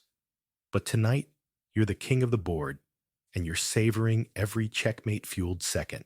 The dice game, that's pure chaos. You're still riding the high of $12.95, England's wild entertainment scene, where Godwin the Scop spun Beowulf into a tavern blockbuster, a theater troupe turned a muddy stage into a riot. Sir Baldwin's joust had you betting eggs like a medieval bookie. Alfwin's minstrels made a runaway cow anthem. Your new earworm, a feast stuffed you with peacock and pie, and a chess match against Old Tom crowned you the tavern's strategy king. You're John, a regular guy in a muddy town, with a wool tunic that's practically a second skin, and boots that are more mud than leather. You thought your 2025 Uno nights with their friendly squabbles and cheap wine were peak chaos. Think again, because you're about to dive into a medieval dice game that makes your card games look like a kindergarten nap time. You're back in the tavern, the fire crackling like it's egging you on, facing off against Meg, a weaver with a shady grin and a reputation for cheating. Welcome to the world of Nine Men's Morris and illicit dice, where games are part strategy, part con, and all-out tavern. Mayhem proving $12.95 plays, dirtier than any game night you've ever survived. You wedge yourself onto a bench in the tavern, your head still spinning from outsmarting Old Tom at chess last night. The place is a madhouse. Farmers, merchants, the blacksmith's wife, with her laugh that could rattle the rafters, and a shady traveler who's probably already pickpocketed someone's coin. You're sipping weak beer because water's a medieval death trap, and your tunic's damp from the January slush outside. You're not here for another round of pie or songs. You're here for a game, because your town treats board games like a blood sport. You've played nine men's Morris before scratching boards into tavern tables like medieval graffiti. But tonight's different. Meg's challenged you to a dice game. And word is, she's got a knack for winning. That's less skill and more sleight of hand. You're skeptical because your 2025 game nights were all laughs and light bets. But the crowd's buzzing, like this is a joust, and you're not about to chicken out. Meg plops across from you, her grin sharper than a knight's lance, and sets up a nine men's Morris board carved into the table, its lines worn from countless tavern brawls. She's also got a pair of dice, and you're side-eyeing them because historical records are full of complaints about loaded dice, and Meg's got a vibe that screams, "I'm not above it." You thought your plastic Uno deck was intense. These dice look like they've seen more fights than a knight's shield, and the Morris board's a battlefield with wooden pegs as your army. You're betting a penny. Small stakes, because you've heard about fools losing estates in 1251 over chess and dice is even shadier. The rules are simple place pegs to form mills and block Meg's moves. But the dice add a twist. You roll to decide who gets an extra turn, making it a game of luck skill, and knowing Meg probably cheating. The game kicks off, and you're sweating despite the tavern's chill. You place a peg blocking Meg's line, and she rolls the dice, landing a perfect 6 that gives her an extra move. You're squinting because that roll looked too good, and medieval police records mention cheats, hollowing out dice and filling them with mercury to rig the game. You're not accusing her yet, but you're watching her like a hawk. Meg smirking, sliding her peg like she's already won. And you're countering, trying to form a mill while dodging her traps. You thought your 2025 video games with their AI opponents were tough. Meg's got a poker face that could bluff a king, and she's muttering taunts about your cow-brained strategy that sting more than you'd like. The crowd's leaning in, shouting bets like they're at a joust, and the blacksmith's wife is yelling, "Crush her, John," like you're slaying a dragon. You're holding your own. But dice games, in 1295, are a minefield. They're technically illegal. Church and town officials hate the gambling, but your tavern's a rebel hideout, and the energy's electric. You roll a 3, losing your extra turn, and Meg's dice land another 6, which is statistically fishy. You're tempted to call her out, but you play it cool, channeling every 2025 office meeting where you smiled through a coworker's nonsense. You place a peg forming a mill and swipe one of Meg's pieces, earning a cheer from the crowd. The game's teaching you strategy surrounding enemies, managing resources, like a medieval version of Risk, and you're starting to feel like a general historical records, say games like Nine Men's Morris, and dice taught military tactics, and you're getting it plotting, moves like you're defending your cow from tax collectors. The crowd's half the chaos. A drunk farmer's betting his best hen on you, while the shady traveler's running a side wager like a medieval bookie. The blacksmith's wife is narrating every move, like she's Godwin the Scop, calling your peg, that sneaky little warrior, and you're trying not to laugh. Someone spills ale on the board, and you're dodging splashes while keeping your eyes on Meg's hands, because you're pretty sure she's palming those dice. You're tempted to start a brawl, but you settle for a glare, because this isn't a quiet game night, it's a tavern showdown, and you're in the thick of it. The church's ban on dice just makes it more thrilling, like sneaking a beer at a 2025 dry office party. You're deep in the game now, and it's a nail-biter. Meg's got 2 mills blocking your moves, and her dice rolls are suspiciously perfect. You're sweating because losing that penny means no beer tomorrow, and you're not about to let her cheat you out of it. You pull a risky move, sacrificing a peg to bait her into a bad placement, and the crowd gasps like you've just dodged a jousting lance. Meg falls for it, and you form a double mill, swiping two of her pieces in one go. You're grinning because you've outsmarted her, but then she rolls another 6 and you can't hold back. You call her out, accusing her of loaded dice. The tavern erupts, half cheering, half booing, and Meg flips the table, sending pegs and dice flying. You're dodging debris, laughing despite yourself, because this is medieval gaming at its rawest. You're not naive, though. You see the tension, Meg's pride's bruised, and you're making a mental note to steer clear of her loom for a while. Dice games are a gamble with stakes high enough to spark fights, and you're lucky you kept it to a penny. The game's also a lesson teaching you to bluff, strategize, and spot a cheat skills you could have used in 2025 office politics. You're not just a muddy nobody.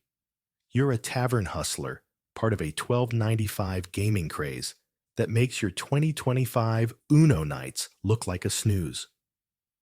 Tomorrow you'll face muddy fields and grumpy cows, but tonight you're the king of chaos, and you're savoring every dice-rolling, table-flipping second. The dance that breaks the floor. You're still buzzing from the wild ride of 1295 England, where Godwin the Scop spun Beowulf into a tavern. Epic a theater troupe turned mud into mayhem. Sir Baldwin's joust had you screaming over splintered lances. Alfwin's minstrels got you humming about runaway cows. A feast stuffed you with peacock and pie. A chess match crowned you a strategy king, and a dice game with Meg, the Weaver, ended in a table-flipping showdown. You're John, a regular guy in a muddy town with a wool tunic that's more itch than fabric, and boots that are basically mud sculptures. You thought your 2025 dance floor moments swaying awkwardly at weddings were peak moves. Think again, because you're about to join a medieval dance that makes your Zumba classes look like a slow stroll. You're back in the tavern, the fire roaring like it's cheering you on, and the floor's cleared for a carol, a hand-holding, foot-stomping circle that's part party, part workout, and all chaos. Welcome to the dance that breaks the floor, where a $12.95 proves it can spin you dizzy and maybe land you a date. You shove through the tavern's creaky door, dodging a guy who's already sloshed and arguing about whose horse is fastest. The place is a powder keg. Farmer's Merchant's the blacksmith's wife, with her laugh that could topple a barn, and a shady traveler who's probably betting on who falls first. You snag a spot near the fire because it's January and the cold's biting harder than your 2025 landlord's rent hikes. Your tunic's damp from the slush outside, your weak beer's safe. Water's a medieval plague, risk, and your legs are still wobbly from last night's dice game chaos. You're no stranger to tavern nights, but tonight's different. The town's throwing a dance to shake off the winter gloom. And word is, it's going to be wilder than a joust. You're skeptical because your 2025 dancing was mostly shuffling to avoid embarrassment. But the crowd's buzzing like they're ready to burn the place down. And you're not about to sit this one out. The tavern's tables are pushed aside and the floor's cleared. A worn wooden stage that's seen more spills than a knight's armor.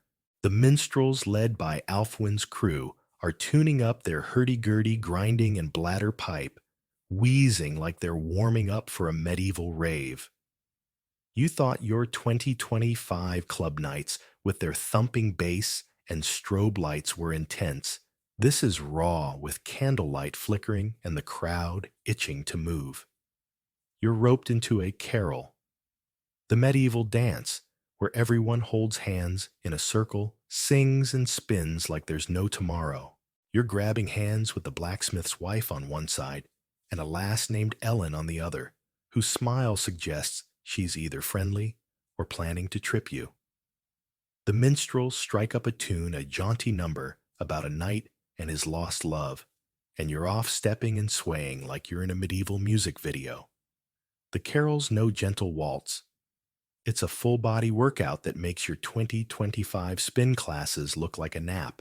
You're stomping your feet, swinging your arms, and trying not to crash into the blacksmith's wife, who's spinning like she's possessed. The circle's picking up speed, and you're sweating through your tunic because this dance is medieval. CrossFit, with a side of chaos. Historical records say a 1237. Carol collapsed a church floor under the weight of dancers, and you're starting to believe it. The tavern's creaking, like it's begging for mercy. You're tempted to bail, but Ellen's squeezing your hand, and you're not about to look like a coward in front of her. You're singing along, butchering the lyrics, but belting them anyway. Because this isn't just dancing, it's a communal riot. And you're all in. The minstrels crank up the tempo, and the circle spins faster, your boots slipping on the ale-slicked floor. You're dizzy, half laughing, half praying. You don't puke, because this is no 2025. Slow dance where you sway and call it a day. The church banned dancing for getting too wild.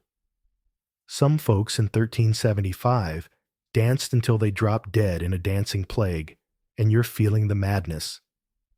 You're tempted to blame the beer, but it's the music, the crowd, the sheer energy driving you to keep going. You're accidentally stepping on Ellen's foot because a medieval handbook says that's how you flirt. And she giggles. So you're calling it a win. You're not just dancing.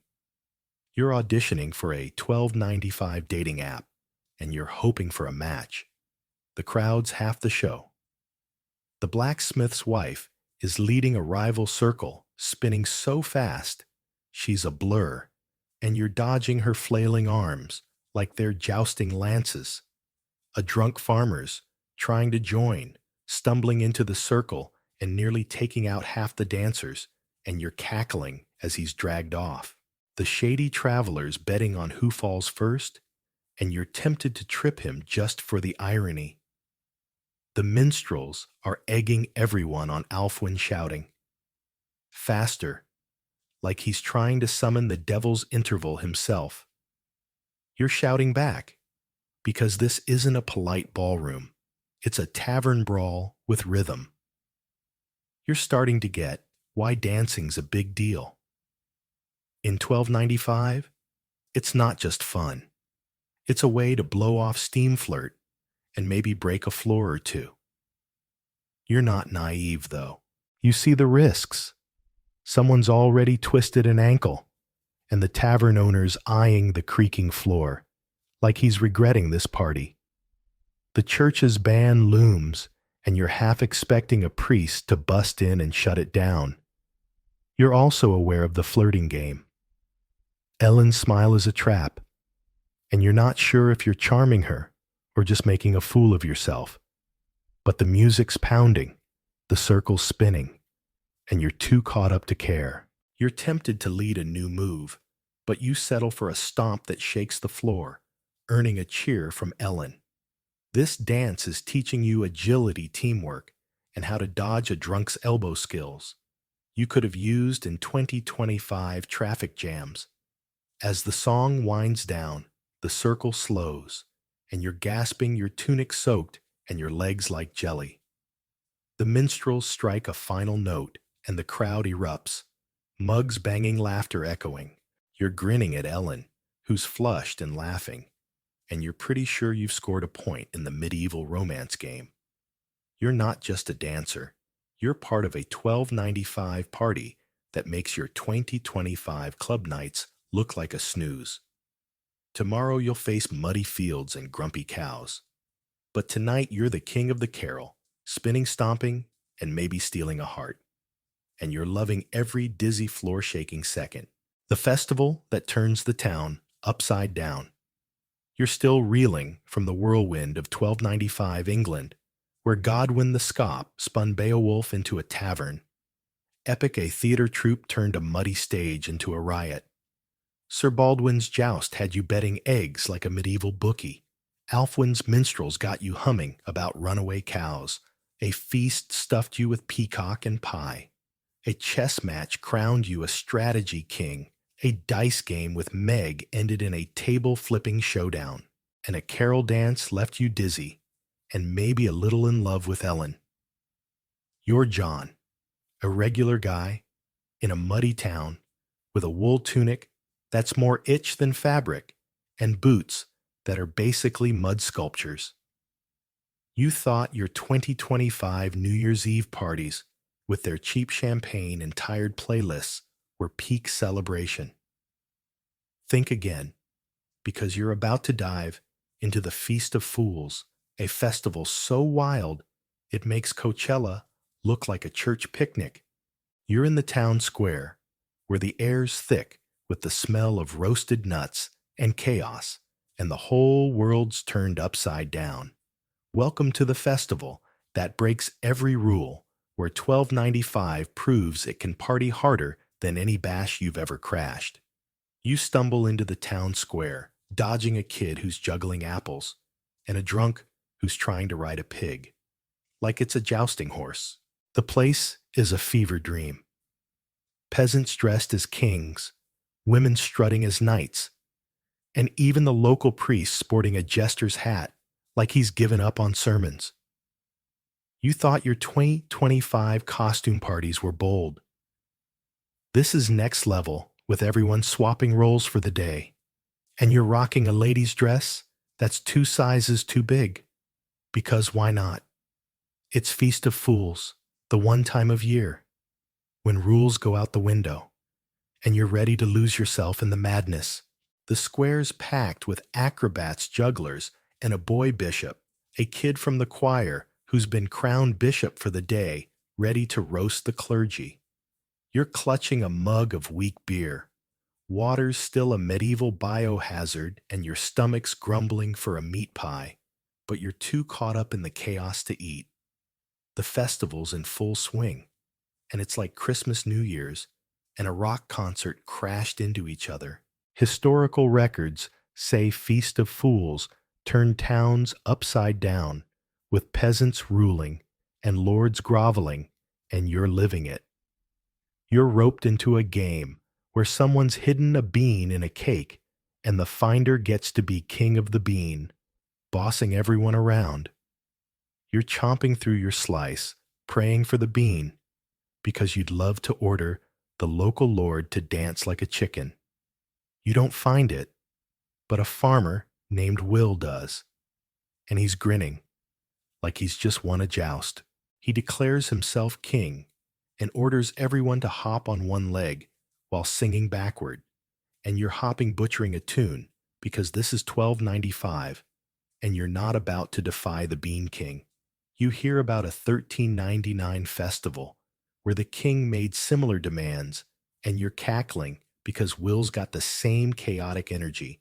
The square's a circus of street performers, and you're gawking like a kid at a 2025 theme park. Acrobats are stacking human pyramids, 5 people high, wobbling like they're one sneeze from disaster, and you're cheering when they stick. The landing, jugglers are tossing flaming torches, because regular juggling's too tame, and you're holding your breath, because a Paris festival once torched its town hall with this stunt. A contortionist twisting into a human pretzel, shooting an arrow with his toes, and you're torn between awe and wondering how he's not in a healer's tent. You thought America's Got Talent was wild. This is medieval showbiz, where every act's a gamble, and the crowd's roaring like they're at a joust. You're tossing a penny to a juggler because he's earned it, and you're already plotting to catch tomorrow's show. The boy bishop's the real star, though.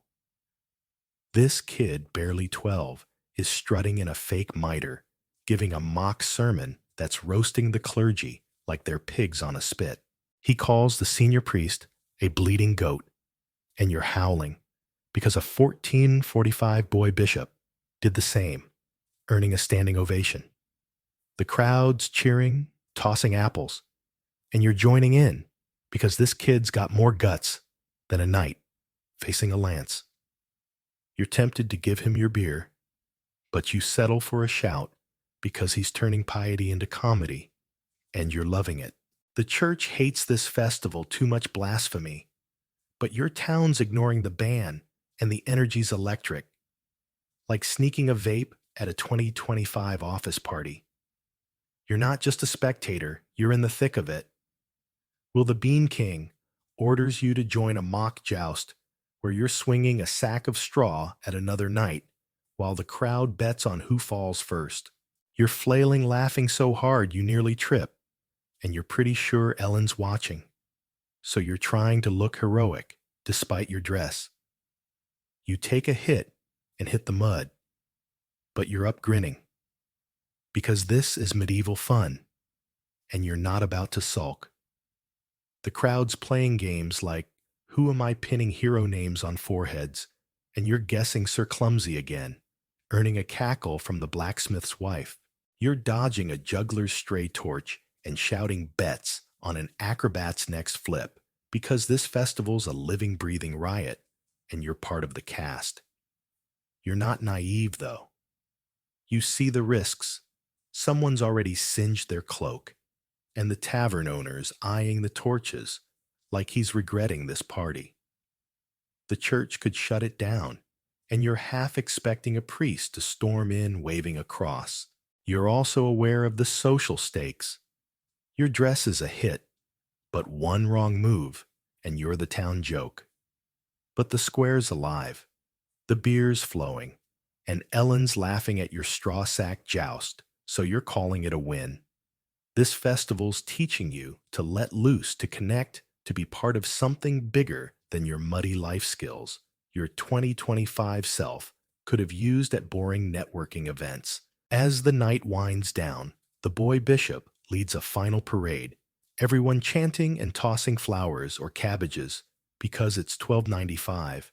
You're marching arm in arm with Ellen and the crowd singing Alfwin's cow song, because of course they are. You're not just a muddy nobody.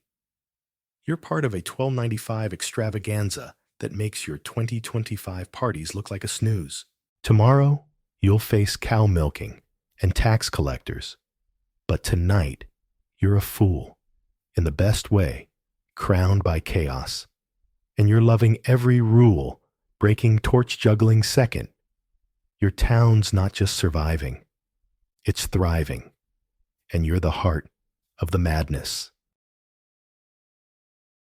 How medieval kitchens preserved food without refrigeration. Part 1. The Salt That Costs a Fortune. Welcome to 1295. Joan, a regular gal scraping by in a muddy English town where the closest thing to a fridge is a damp corner of your kitchen, and Uber Eats is about as real as a dragon. You thought your 2025 grocery runs with their air-conditioned aisles and buy one get one deals were a hassle. Try keeping your pantry stocked when winter's looming like a grumpy tax collector ready to freeze your food and your fingers. You're trudging through the market square, your wool tunic itching like a cheap sweater, and your boots sinking into mud that's stickier than your 2025 coworkers' gossip. Today's mission: score some salt, the medieval equivalent of gold dust, because without it, your pork's going to rot faster than your Wi-Fi signal during a storm.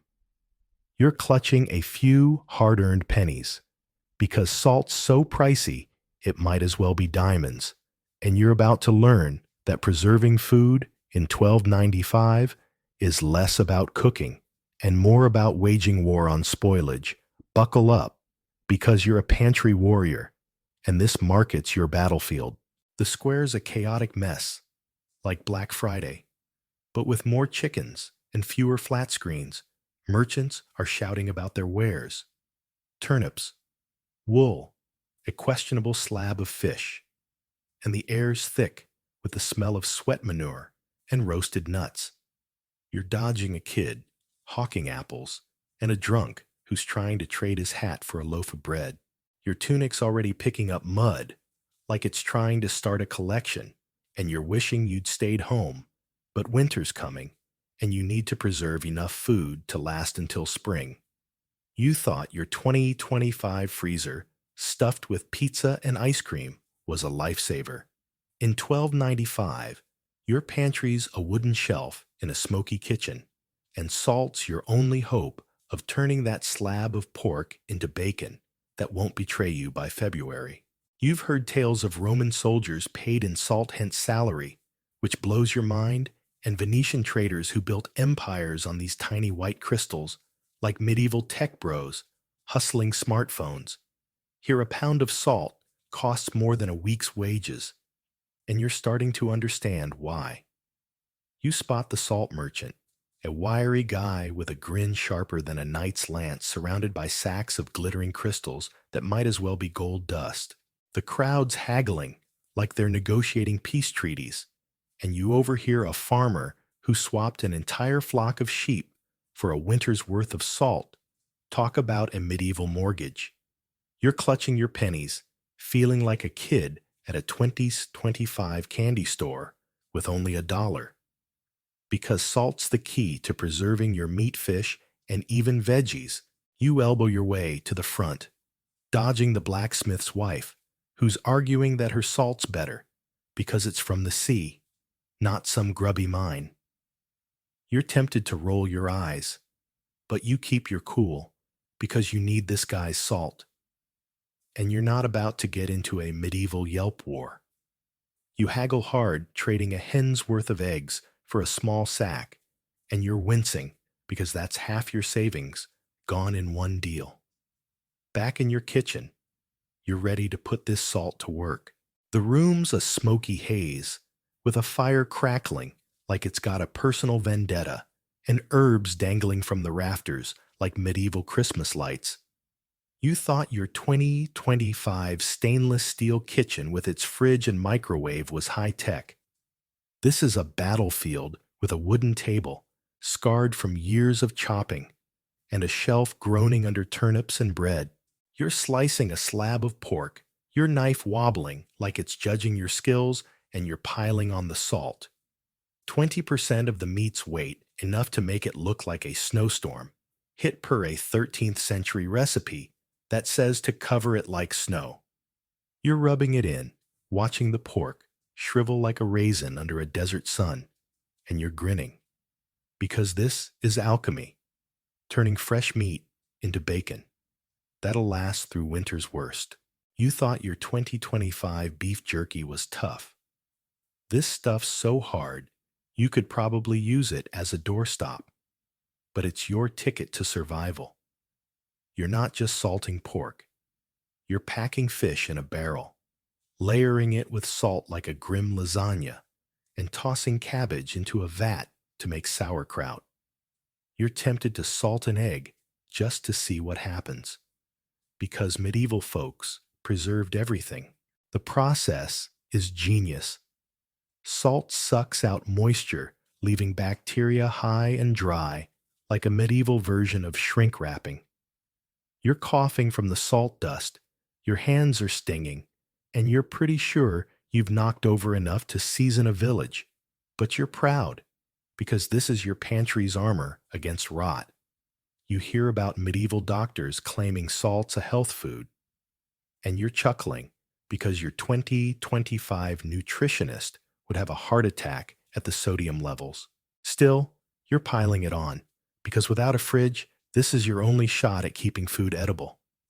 The market's gossip is still ringing in your ears. Tales of salt heists, traders who got rich, and a village that went broke for a single sack. You're dodging your neighbor, who's begging for a pinch because you're not running a medieval soup kitchen. You're tempted to brag about your salt haul, but you keep it low-key because flaunting wealth in 1295 is a great way to get robbed. Your kitchen's a fortress now, with salted pork hanging like battle trophies and barrels of sauerkraut bubbling like they're plotting a breakout. You're starting to get why salt's a big deal. It's not just a seasoning, it's a lifeline keeping your family fed when snow's piling up outside. You thought your 2025 meal prep, with its Tupperware and freezer bags, was organized. This is survival artistry, and you're painting a masterpiece with every crystal. You're not naive, though. You know salt's a gamble. It's expensive, and one bad batch could ruin your pork. You're also aware of the stakes if you skimp your food's toast and you're not about to face winter with an empty pantry. The crowd swapping horror stories about spoiled meat, and you're double-checking your work because you're not letting your bacon betray you. This isn't just cooking, it's a quest, and you're a medieval pantry warrior armed with salt and a stubborn streak.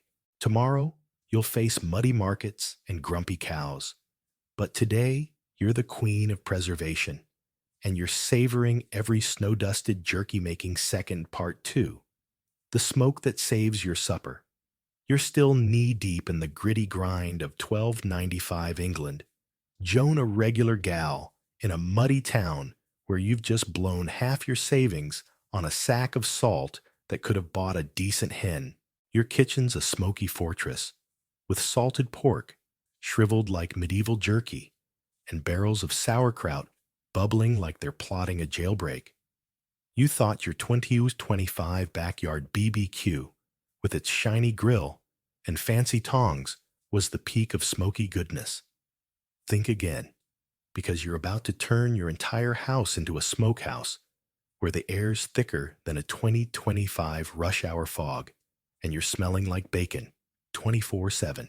You're standing in your kitchen, the fire spitting like it's got a personal grudge, ready to hang a slab of fish in the rafters and let the smoke work its medieval magic. Forget exhaust fans or air purifiers. This is raw. And you're about to learn that preserving food in 1295 is less about finesse and more about wrestling with clouds of smoke to save your supper. Welcome to the smokehouse life, where your pantry's survival depends on your ability to choke and conquer.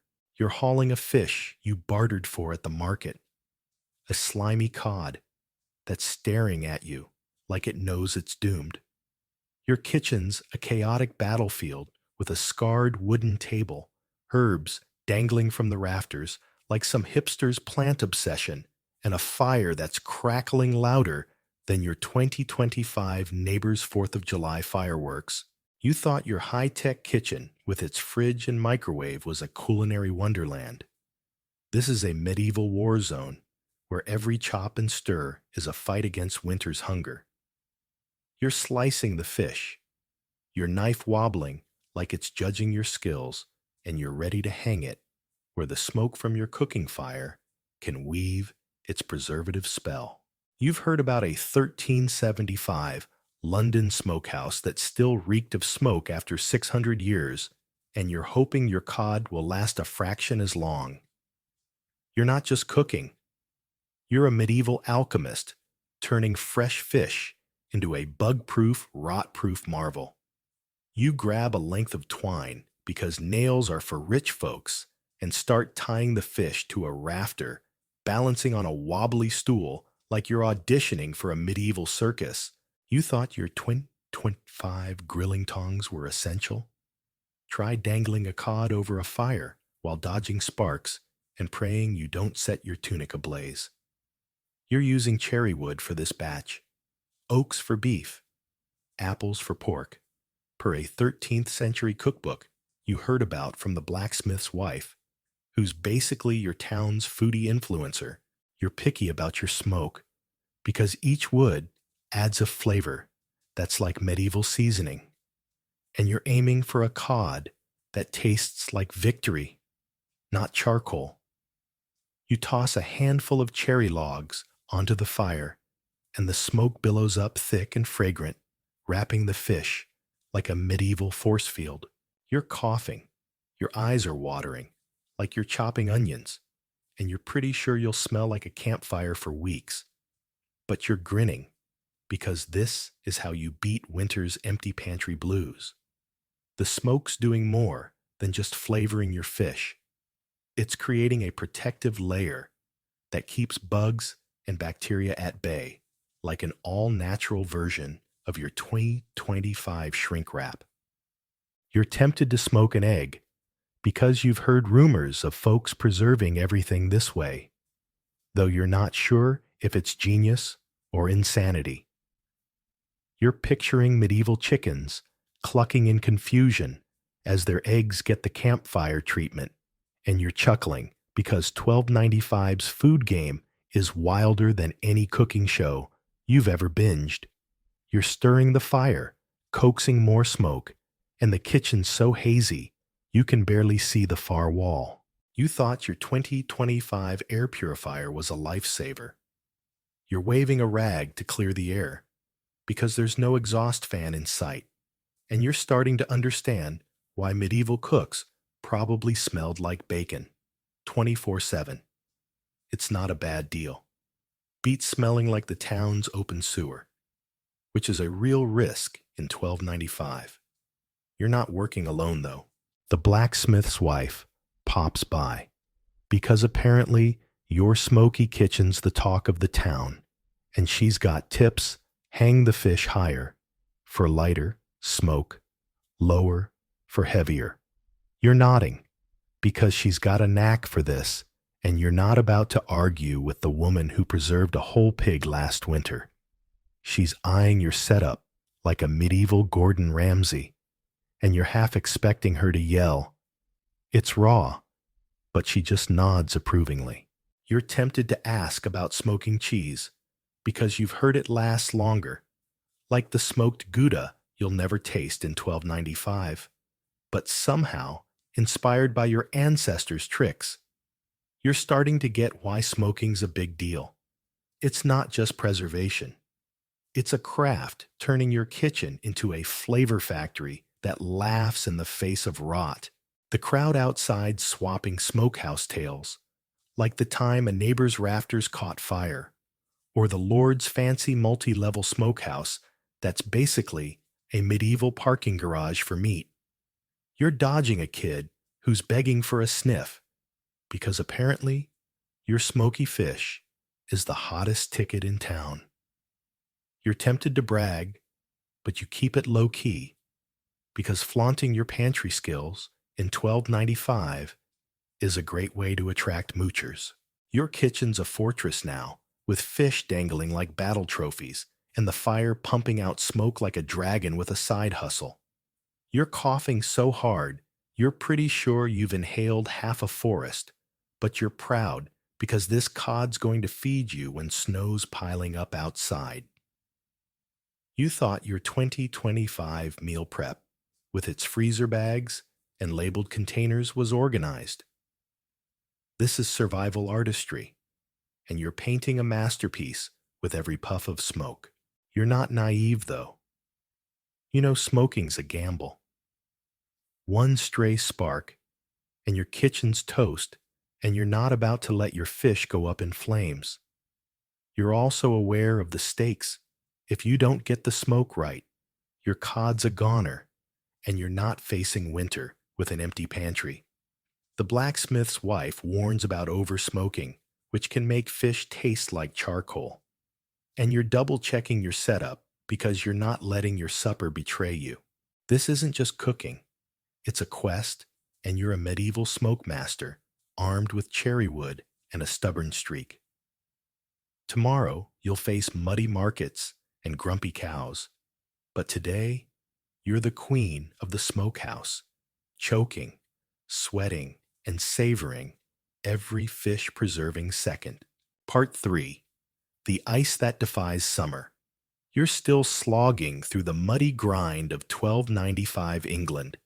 Joan, a regular gal in a town where you've already blown your savings on salt that's worth more than a good hen, and turned your kitchen into a smokehouse that's got you smelling like bacon. 24/7. Your pantry's shaping up with salted pork, shriveled like medieval jerky, and a fish dangling in the rafters, preserved by smoke thicker than a 2025 fog.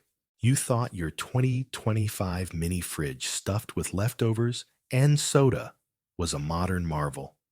Think again, because you're about to harness the power of snow and ice to keep your food fresh, turning a damp stone cellar into a medieval freezer that laughs in the face of summer's heat.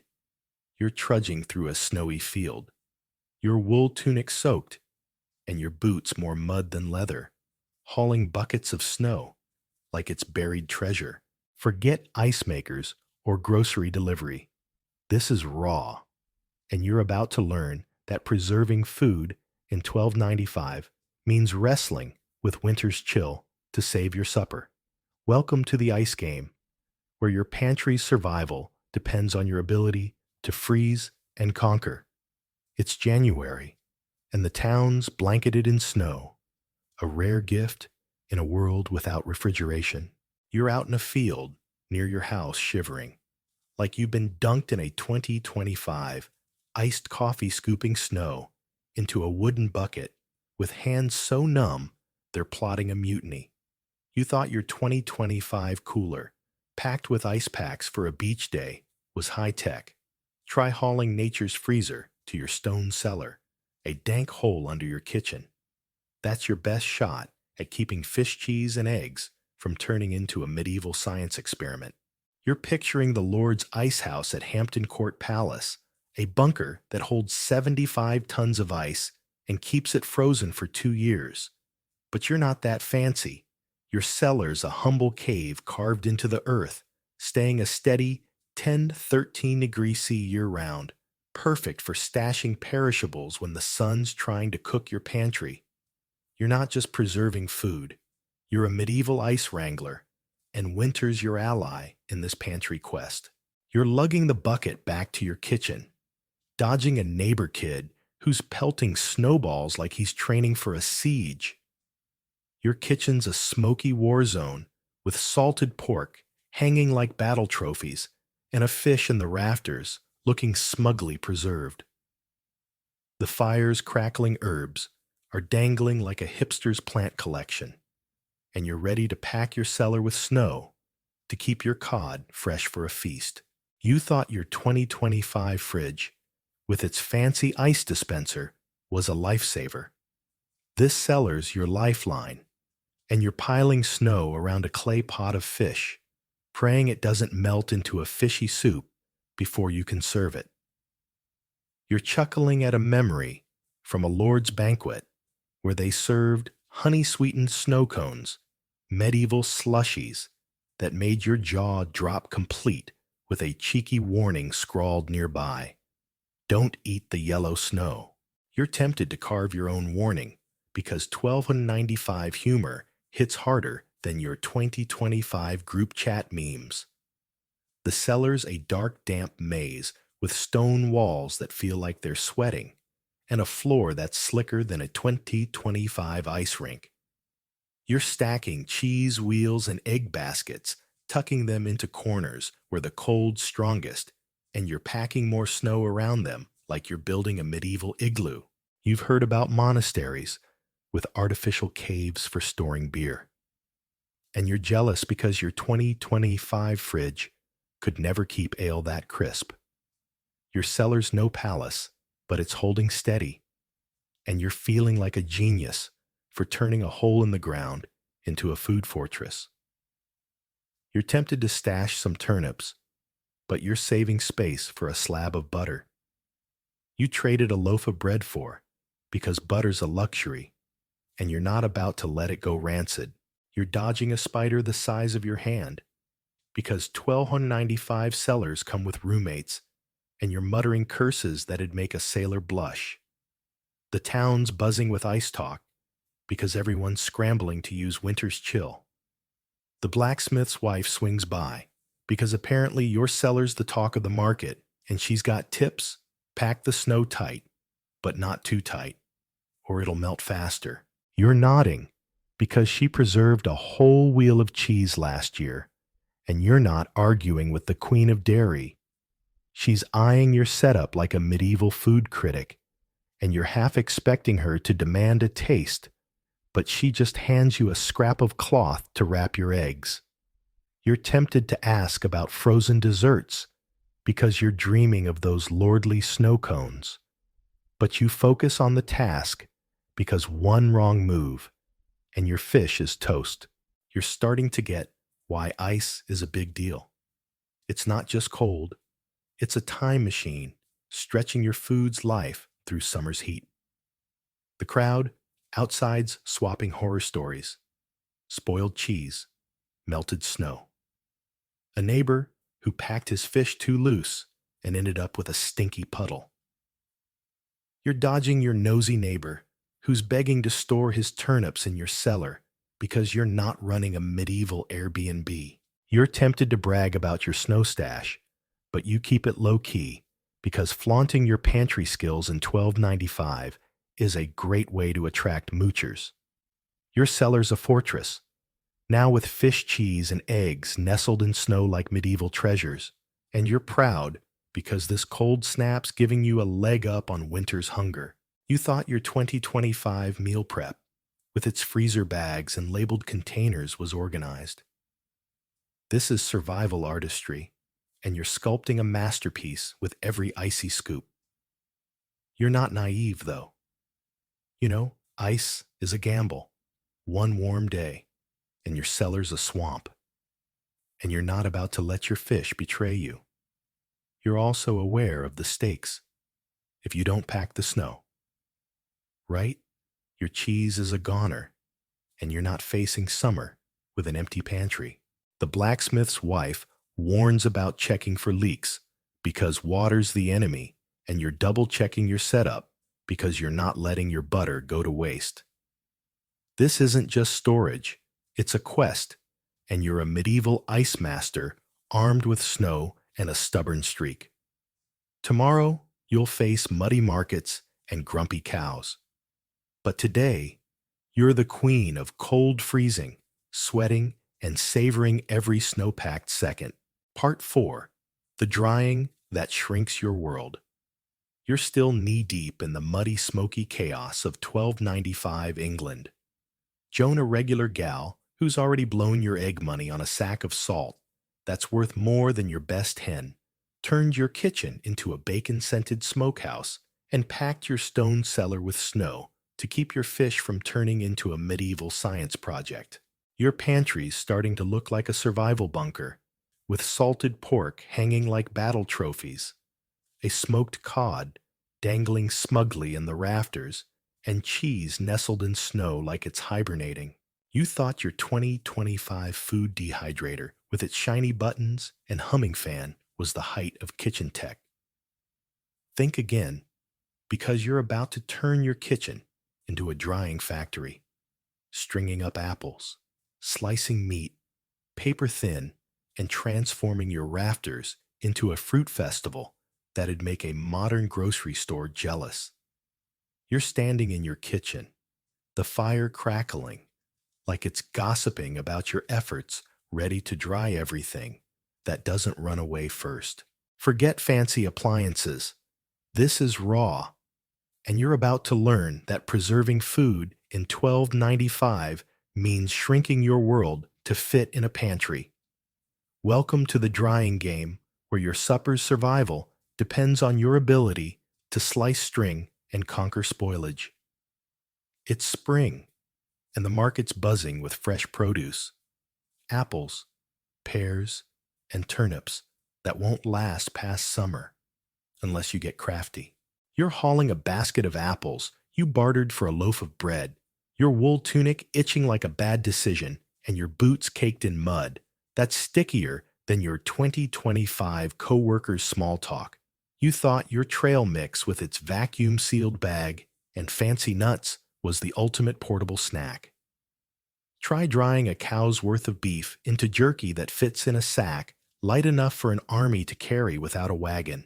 You're back in your kitchen, a smoky war zone where the table's scarred from years of chopping and herbs dangle from the rafters like a hipster's plant obsession. The fire's spitting sparks, and you're ready to slice string and dry your apples into rings that'll last until next spring. You've heard about fruit castles in France, towers drying 2,000 pounds of pears, and you're dreaming of that scale, but your rafters will have to do. You grab a knife, wobbling like it's judging your skills, and start slicing apples into thin rings because thick cuts are a medieval stomachache waiting to happen. You thought your 2025 mandolin slicer was a game changer. Try cutting fruit so thin it's practically see-through with a blade that's duller than your 2025 Monday meetings. You're threading the rings onto a length of twine because nails are for lords and climbing onto a wobbly stool to hang them from the rafters. Your kitchen's starting to look like a medieval Christmas tree with apple rings dangling like ornaments and the fire casting flickering shadows that make them look almost festive. You're tempted to call it art, but you're too busy dodging a spider that's taken up residence in your rafter pantry. You're muttering curses because $12.95 kitchens come with roommates, and you're not about to let a bug ruin your drying masterpiece. The drying process is pure medieval genius. Sun and air suck out moisture, leaving fruit tough enough to outlast a siege. You're picturing armies marching with dried beef shrunk to the size of a 2025 backpack. And you're grinning because this is portability your trail mix could only dream of. You're slicing a chunk of beef next, cutting it so thin it's practically parchment because a 1300s cookbook warns that if your beef bounces when dropped, you've done it right. If it shatters, you've made a weapon. You're chuckling because you're not sure if you're preserving food or crafting medieval roof tiles. You're hanging the beef strips beside the apples, and your kitchen's turning into a full-blown food festival with ropes of fruit and meat swaying like they're ready for a parade. You thought your 2025 food prep, with its labeled containers and freezer bags, was organized. This is survival artistry, and you're painting a masterpiece with every slice. You're not working alone, though. The blacksmith's wife swings by, because apparently your drying setup's the talk of the market, and she's got tips: slice thinner, hang higher, and keep the windows cracked for airflow. You're nodding, because she dried a whole pig's worth of jerky last year, and you're not arguing with the queen of preservation. She's eyeing your apple rings like a medieval food critic, and you're half expecting her to demand a taste, but she just hands you a scrap of twine to reinforce your setup. You're tempted to ask about drying turnips, because you've heard it's possible, but you focus on the beef, because one wrong move and it's a moldy disaster. You're starting to get why drying's a big deal. It's not just preservation. It's a craft turning your kitchen into a food fortress that laughs in the face of summer's heat. The town's buzzing with drying talk because everyone's racing to preserve spring's bounty. You overhear a neighbor griping about birds stealing his prunes, and another boasting about a fruit castle he saw in the next shire, drying enough pears to feed a village.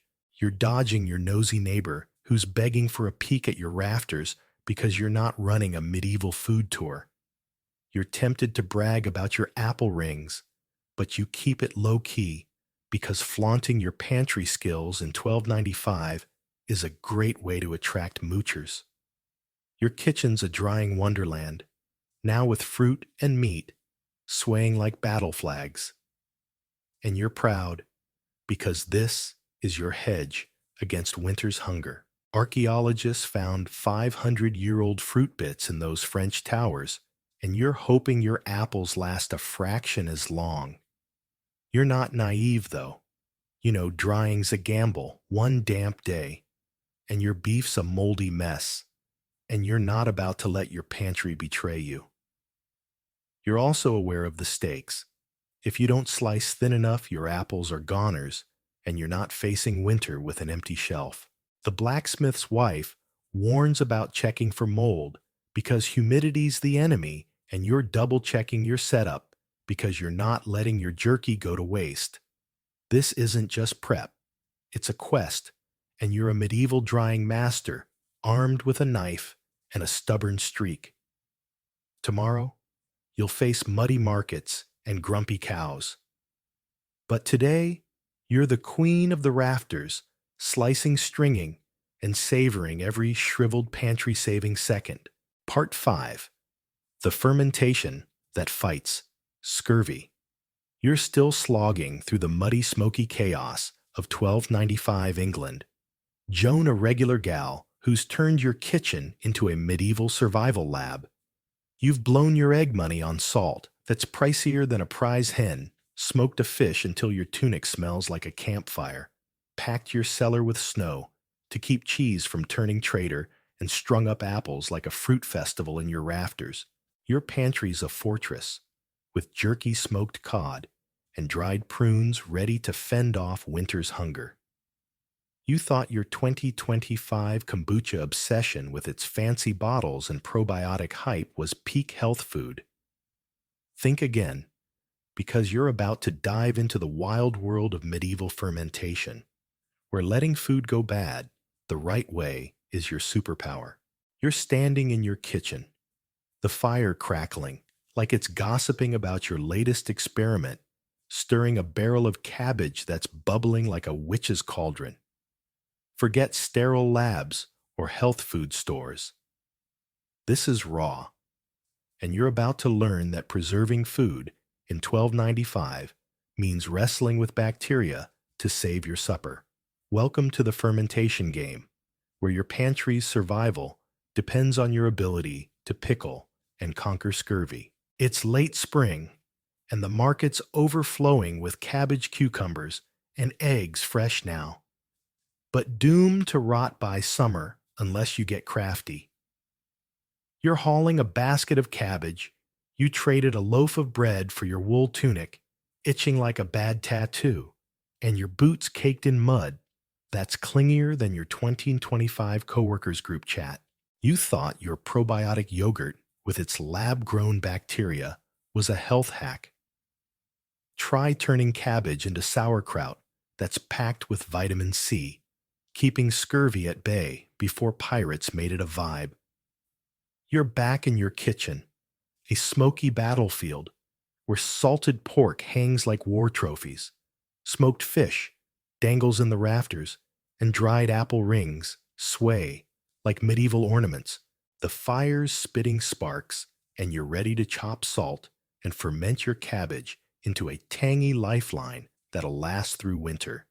You've heard about a French monastery pickling 15,000 eggs a year, and you're hoping your sauerkraut's half as epic.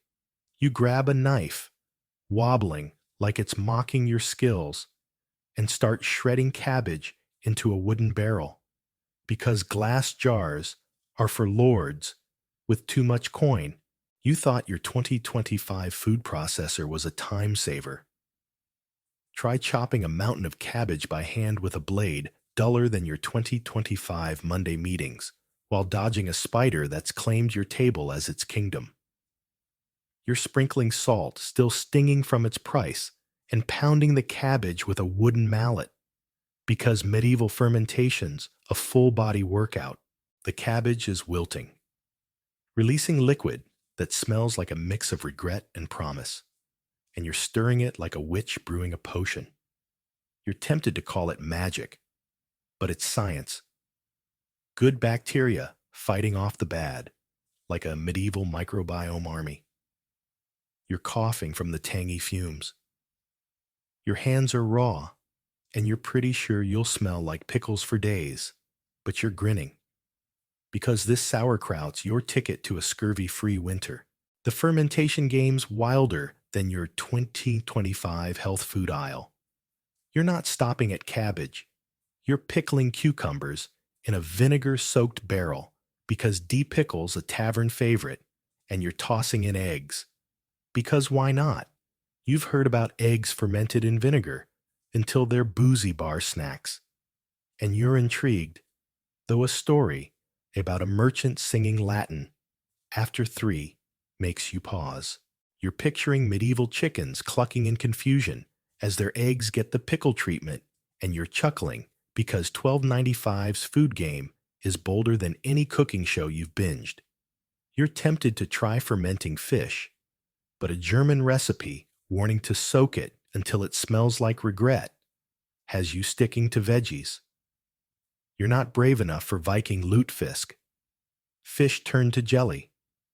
That's a delicacy for lunatics. But you're stirring your sauerkraut, proud of your own bacterial bravery. You're not working alone, though.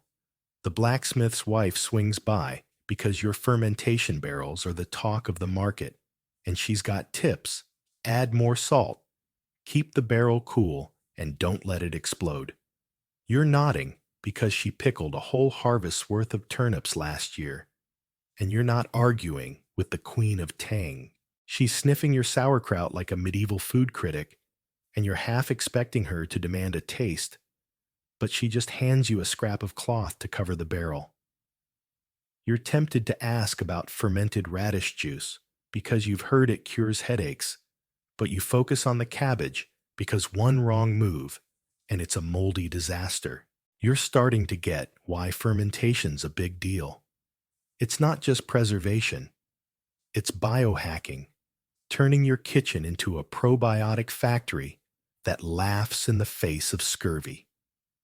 The town's buzzing with pickle talk because everyone's racing to preserve spring's bounty. You overhear a neighbor griping about a barrel that went bad, and another boasting about pickled fish that lasted a year. You're dodging your nosy neighbor who's begging for a scoop of your sauerkraut because you're not running a medieval soup kitchen. You're tempted to brag about your bubbling barrels, but you keep it low-key because flaunting your pantry skills in $12.95 is a great way to attract moochers. Your kitchen's a fermentation wonderland, now with barrels of sauerkraut and pickles fizzing like they're ready to party. And you're proud because this is your hedge against winter's hunger. Tests on medieval recipes show their ferments had more beneficial bacteria than your 2025 probiotics, and you're hoping your cabbage lives up to that legacy. You're not naive, though. You know, fermentation's a gamble. One bad bacterium, and your sauerkraut's a science project gone wrong, and you're not about to let your pantry betray you. You're also aware of the stakes. If you don't get the salt right, your pickles are goners, and you're not facing winter with an empty shelf.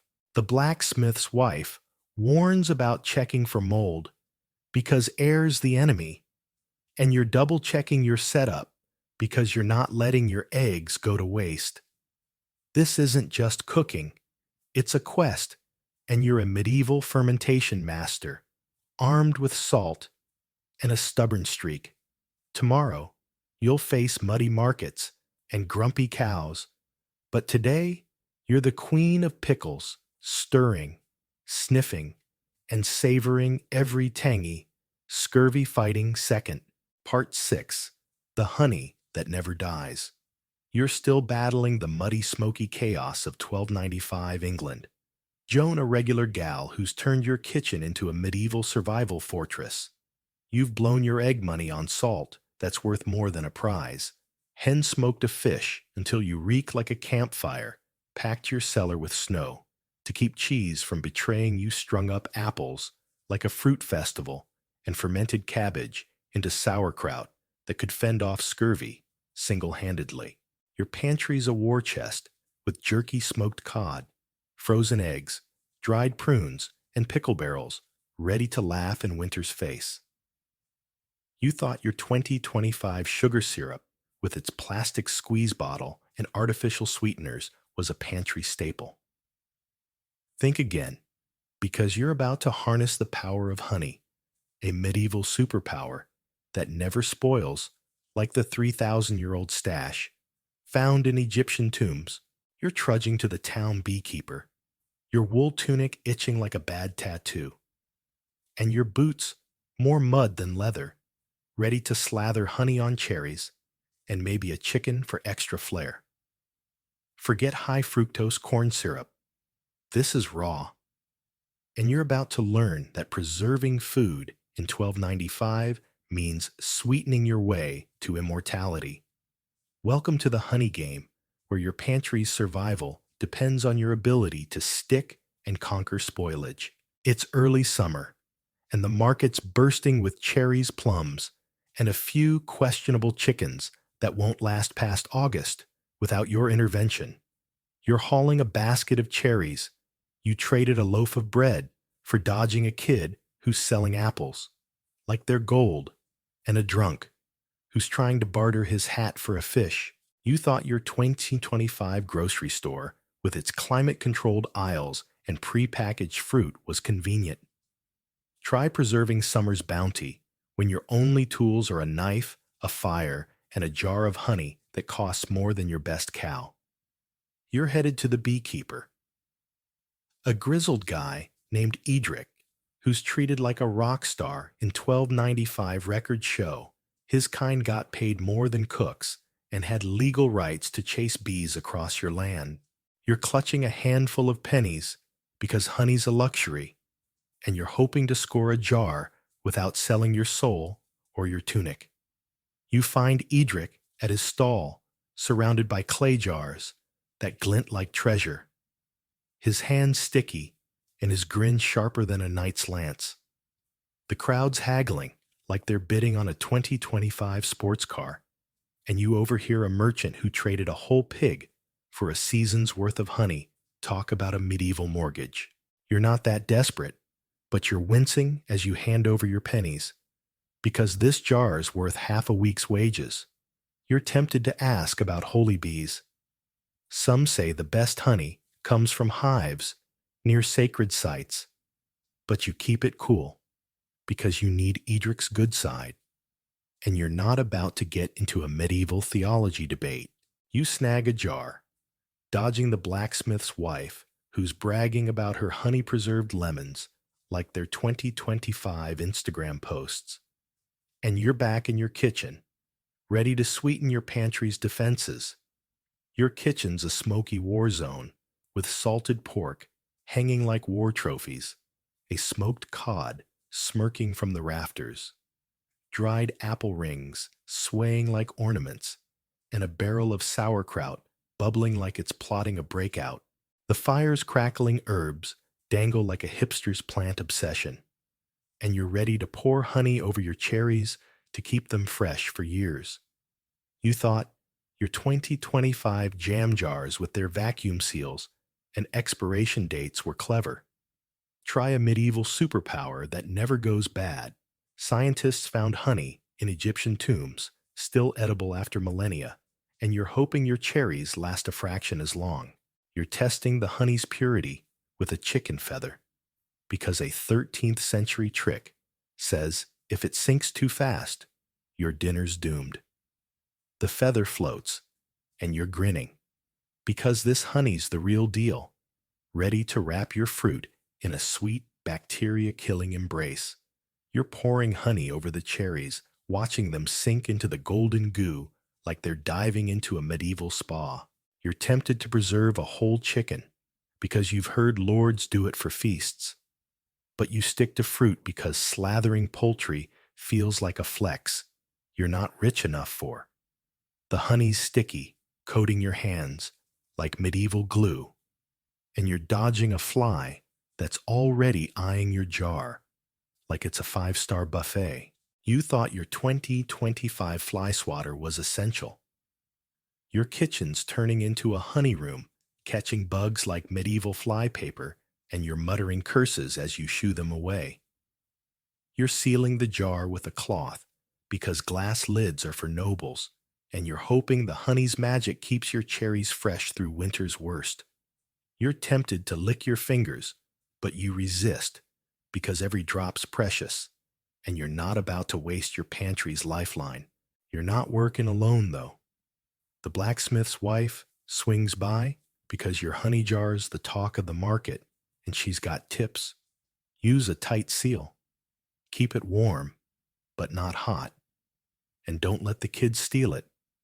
You're nodding because she preserved a whole batch of plums last year, And you're not arguing with the queen of sweets. She's eyeing your cherries like a medieval food critic, and you're half expecting her to demand a taste, but she just hands you a scrap of wax to reinforce your seal. You're tempted to ask about honey, as medicine cuts insomnia, even broken hearts per medieval doctors. But you focus on the cherries because one bad seal and your fruit's a moldy disaster. You're starting to get why honey's a big deal. It's not just preservation, it's immortality, turning your kitchen into a sweet fortress that laughs in the face of rot.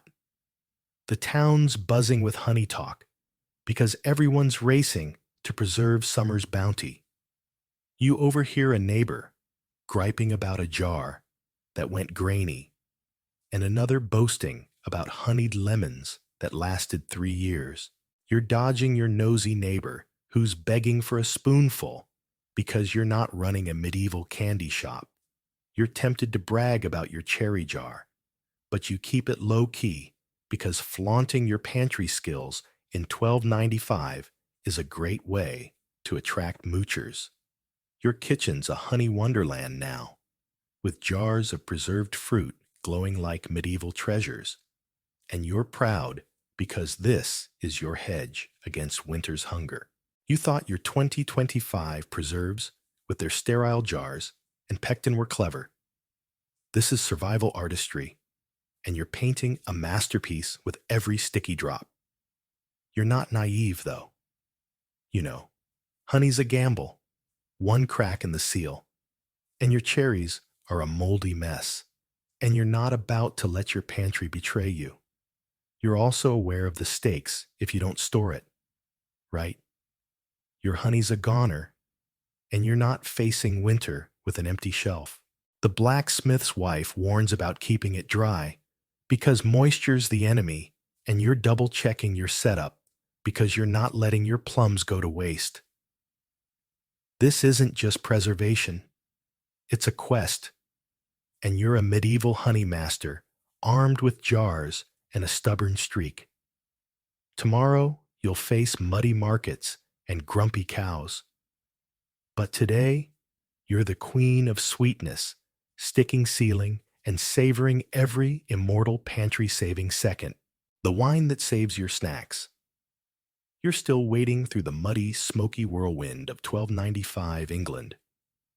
Joan, a regular gal who's turned your kitchen into a medieval survival fortress. You've blown your egg money on salt that's worth more than a prize.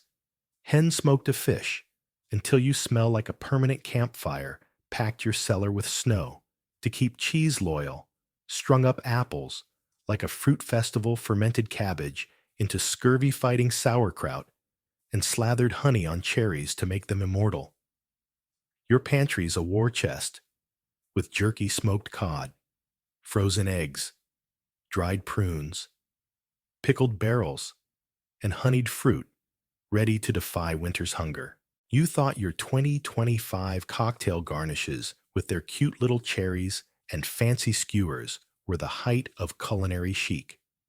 Think again, because you're about to drown your plums in wine and eggs and beer, turning your kitchen into a boozy preservation lab that makes your 2025 mixology look like amateur hour. You're hauling a jug of wine from the market, your wool tunic itching like a bad tattoo, and your boots more mud than leather, ready to preserve your snacks with a medieval buzz. Forget sterile canning. This is raw, and you're about to learn that preserving food in 1295 means getting tipsy with your pantry. Welcome to the wine game, where your supper's survival depends on your ability to soak and conquer spoilage. It's late summer, and the market's bursting with plums, peaches, and a few eggs that won't last past autumn unless you get creative. You're lugging a jug of wine. You traded a loaf of bread for dodging a kid hawking turnips like they're gold, and a drunk who's trying to barter his hat for a fish. You thought your 2025 liquor cabinet, with its craft gin and artisanal bitters, was a party starter. Try preserving your entire pantry in alcohol, Because in 1295, wine and beer aren't just for drinking. They're bacteria-killing superheroes. You're back in your kitchen, a smoky war zone where salted pork hangs like war trophies, smoked cod smirks from the rafters, dried apple rings sway like ornaments, sauerkraut bubbles like it's plotting a breakout, and honeyed cherries glow like medieval jewels. The fire's crackling herbs dangle like a hipster's plant obsession, and you're ready to soak your plums in wine to make drunken fruits that, per a medieval recipe, make you twice as merry. You've heard about a French castle using 100,000 liters of wine, yearly half, for preserving, and you're dreaming of that scale, but your jug will have to do. You grab a clay jar, because glass is for lords with too much coin, and start packing plums, pouring wine over them like you're baptizing a medieval cocktail. You thought your 2025 jam maker, with its digital timer and sterile jars, was high-tech. Try layering plums in red and white wine to create a striped pattern that's $12.95, Instagram gold with no filter needed. The wine sloshing staining your hands like you've been in a medieval paint fight, and you're dodging a fly that's eyeing your jug like it's a five-star buffet. You're tempted to call it art, but you're too busy shooing bugs because $12.95 kitchens don't come with screens, and you're not about to let a pest ruin your boozy masterpiece. You're sealing the jar with a cloth praying it holds because one leak and your plums are a moldy disaster. You thought your 2025 vacuum sealer was essential. You're tying the cloth like your life depends on it, because in $12.95 it kind of does.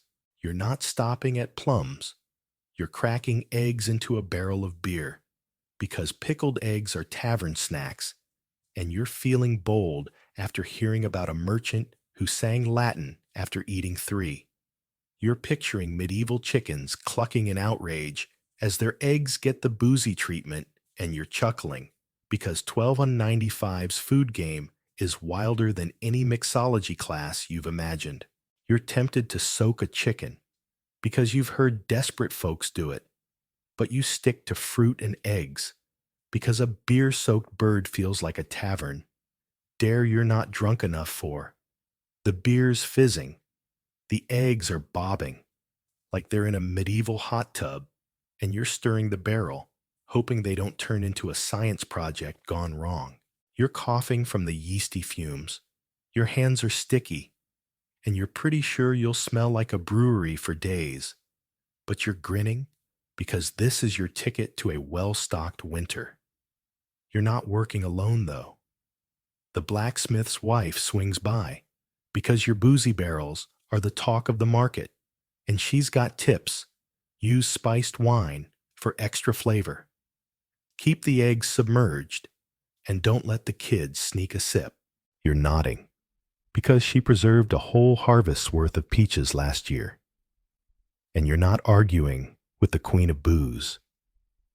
She's sniffing your wine jar like a medieval sommelier, and you're half expecting her to demand a taste. But she just hands you a scrap of wax to reinforce your seal. You're tempted to ask about preserving meat, but you focus on the plums because one bad batch and your fruit's a goner. You're starting to get why alcohol's a big deal. It's not just preservation. It's a party turning your kitchen into a boozy fortress that laughs in the face of rot. The town's buzzing with wine talk because everyone's racing to preserve summer's bounty. You overhear a neighbor griping about a barrel that went sour and another boasting about beer-soaked eggs that lasted a year. You're dodging your nosy neighbor who's begging for a plum because you're not running a medieval happy hour. You're tempted to brag about your striped jar, but you keep it low-key because flaunting your pantry skills in $12.95 is a great way to attract moochers. Your kitchen's a boozy wonderland now, with jars of drunken plums and eggs fizzing like they're ready to sing, And you're proud because this is your hedge against winter's hunger. A 13th century recipe warns that these fruits make you twice as merry, and you're hoping your plums live up to that promise. You're not naive, though. You know alcohol's a gamble, one loose seal, and your eggs are a moldy mess, and you're not about to let your pantry betray you. You're also aware of the stakes if you don't submerge the fruit. Right, your plums are goners, and you're not facing winter with an empty shelf. The blacksmith's wife warns about checking for air bubbles, because oxygen's the enemy, and you're double-checking your setup, because you're not letting your beer eggs go to waste. This isn't just preservation, it's a quest, and you're a medieval mixologist, armed with wine and a stubborn streak. Tomorrow, you'll face muddy markets and grumpy cows. But today, you're the queen of booze, soaking ceiling and savoring every tipsy pantry-saving second. The kitchen, that's a battlefield. You're still slogging through the gritty, smoky chaos of 1295 England. Joan, a regular gal who's turned your kitchen into a medieval survival fortress. You've blown your egg money on salt pressure, then a prize hen smoked a fish until you're a walking campfire, packed your cellar with snow to keep cheese, loyal strung-up apples, like a fruit festival, fermented cabbage, into scurvy-busting sauerkraut slathered honey on cherries for immortality, and drowned plums in wine to make boozy snacks that pack a punch. Your pantry's a war chest with jerky smoked cod, frozen eggs, dried prunes, pickled barrels, honeyed fruit, and drunken plums ready to defy winter's hunger. You thought your 2025 stainless steel kitchen, with its shiny fridge and instant pot, was a culinary command center. Think again, because you're about to orchestrate a kitchen that's less a cooking space and more a battlefield, where every chop, stir, and seal is a fight against spoilage. You're standing in your smoky, herb-strewn war zone, the fire crackling like it's cheering your campaign, ready to juggle salt smoke, snow, and wine to keep your family fed. Forget meal prep apps. This is raw, and you're about to learn that preserving food in 1295 means commanding a kitchen like a general in a pantry war. Welcome to the battlefield, where your supper's survival depends on your ability to strategize and conquer chaos. It's autumn, and the market's buzzing, with the last of summer's bounty turnips, eggs, and a few questionable chickens that won't survive winter without your intervention. You're hauling a basket of goods you bartered for a loaf of bread, your wool tunic itching like a bad tattoo, and your boots more mud than leather. You thought your 2025 kitchen counter, cluttered with gadgets and takeout menus, was organized chaos. Try managing a medieval kitchen where every inch is a preservation station with no ketchup or microwave to bail you out. You're back in your kitchen, a smoky, herb-strewn battlefield where salted pork hangs like war trophies, smoked cod dangles, smugly dried apple rings sway like banners, sauerkraut bubbles like it's plotting a coup, honeyed cherries glow like jewels, and wine-soaked plums fizz with boozy promise. The fire's spitting sparks, and you're ready to orchestrate this chaos, salting eggs, smoking cheese, packing snow, drying turnips, fermenting cucumbers, sealing honey, and soaking peaches all at once, like a medieval chef on a mission. You grab a knife, wobbling like it's judging your skills, and start slicing turnips for drying, because thick cuts are a medieval stomachache waiting to happen. You thought your 2025 food processor was a time saver. Try chopping a mountain of veggies by hand with a blade duller than your 2025 Monday meetings while dodging a spider that's claimed your table as its throne. You're tossing salt on a batch of eggs because you're running low on fresh ones and layering them in a barrel like a grim lasagna. You're stoking the fire to smoke a wheel of cheese because you've got ambitions beyond fish, and you're coughing so hard you're sure you've inhaled a forest. You're checking the cellar, where snow's keeping your butter firm, and stirring a barrel of cucumbers that's fizzing like a medieval soda. You're sealing a jar of honeyed plums, dodging flies that think your kitchen's a buffet, and pouring wine over peaches, aiming for that striped jar that's $12.95 Instagram gold. You're tempted to collapse, but you're too stubborn because this kitchen's your command center, and you're not letting winter win. The chaos is relentless. You're tripping over a bucket of snow. You forgot to haul downstairs, and a rope of dried apples sways dangerously close to the fire. You thought your 2025 multitasking cooking while texting was intense. Try juggling 6 preservation methods while keeping barrels from exploding and flies from staging a coup. You're muttering curses that'd make a sailor blush because $12.95 kitchens don't come with dishwashers or Wi-Fi. And you're dodging a mouse that's eyeing your cheese like it's a 5-star meal. You're tempted to scream, but you keep it together because every jar barrel and rope is a weapon in your pantry war, and you're not about to surrender. You're picturing the Lord's kitchen with servants handling the chaos, and you're jealous because your 2025 Instant Pot never demanded this much hustle. You're not fighting alone, though. The blacksmith's wife swings by because your kitchen's the talk of the market, and she's got tips: salt, the eggs, heavier, smoke, the cheese, lighter, and don't let the honey jars leak. You're nodding because she preserved a whole pig last year, and you're not arguing with the queen of survival. She's eyeing your setup like a medieval Gordon Ramsay, and you're half expecting her to yell. It's raw, but she just hands you a scrap of cloth to cover your cucumber barrel. You're tempted to ask about preserving meat in wine, but you focus on the turnips because one bad batch and your pantry's a goner.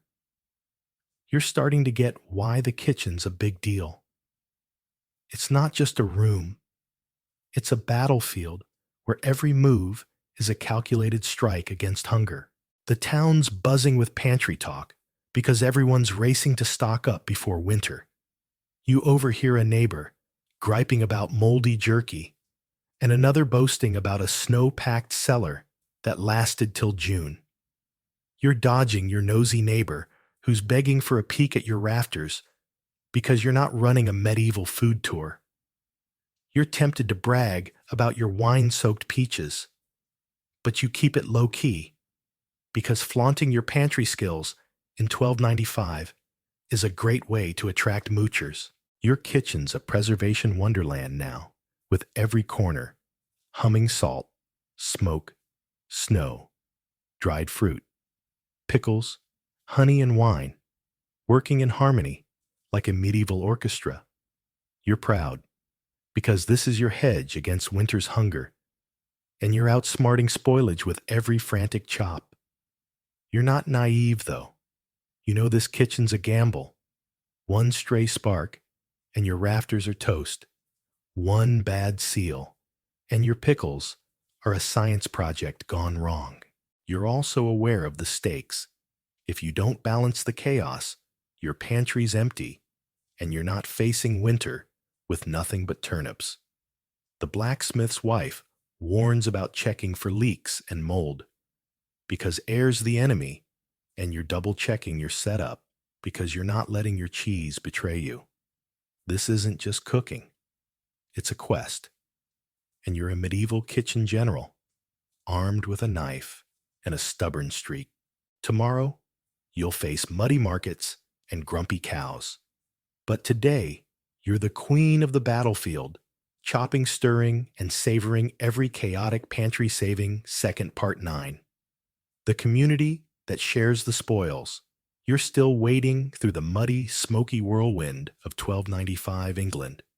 Joan, a regular gal who's turned your kitchen into a medieval survival fortress, You've blown your egg money on salt, prettier than a prize hen smoked a fish until you're a walking campfire, packed your cellar with snow to keep cheese loyal, strung up apples like a fruit festival, fermented cabbage into scurvy-busting sauerkraut, slathered honey on cherries. For immortality, drowned plums in wine for boozy bliss, and orchestrated a kitchen battlefield that makes your 2025 Instant Pot look like a toy. Your pantry's a war chest with jerky smoked cod, frozen eggs, dried prunes, pickled barrels, honeyed fruit, and drunken plums ready to defy winter's hunger. You thought your 2025 potlucks, with their store-bought dips and polite small talk, were peak community vibes.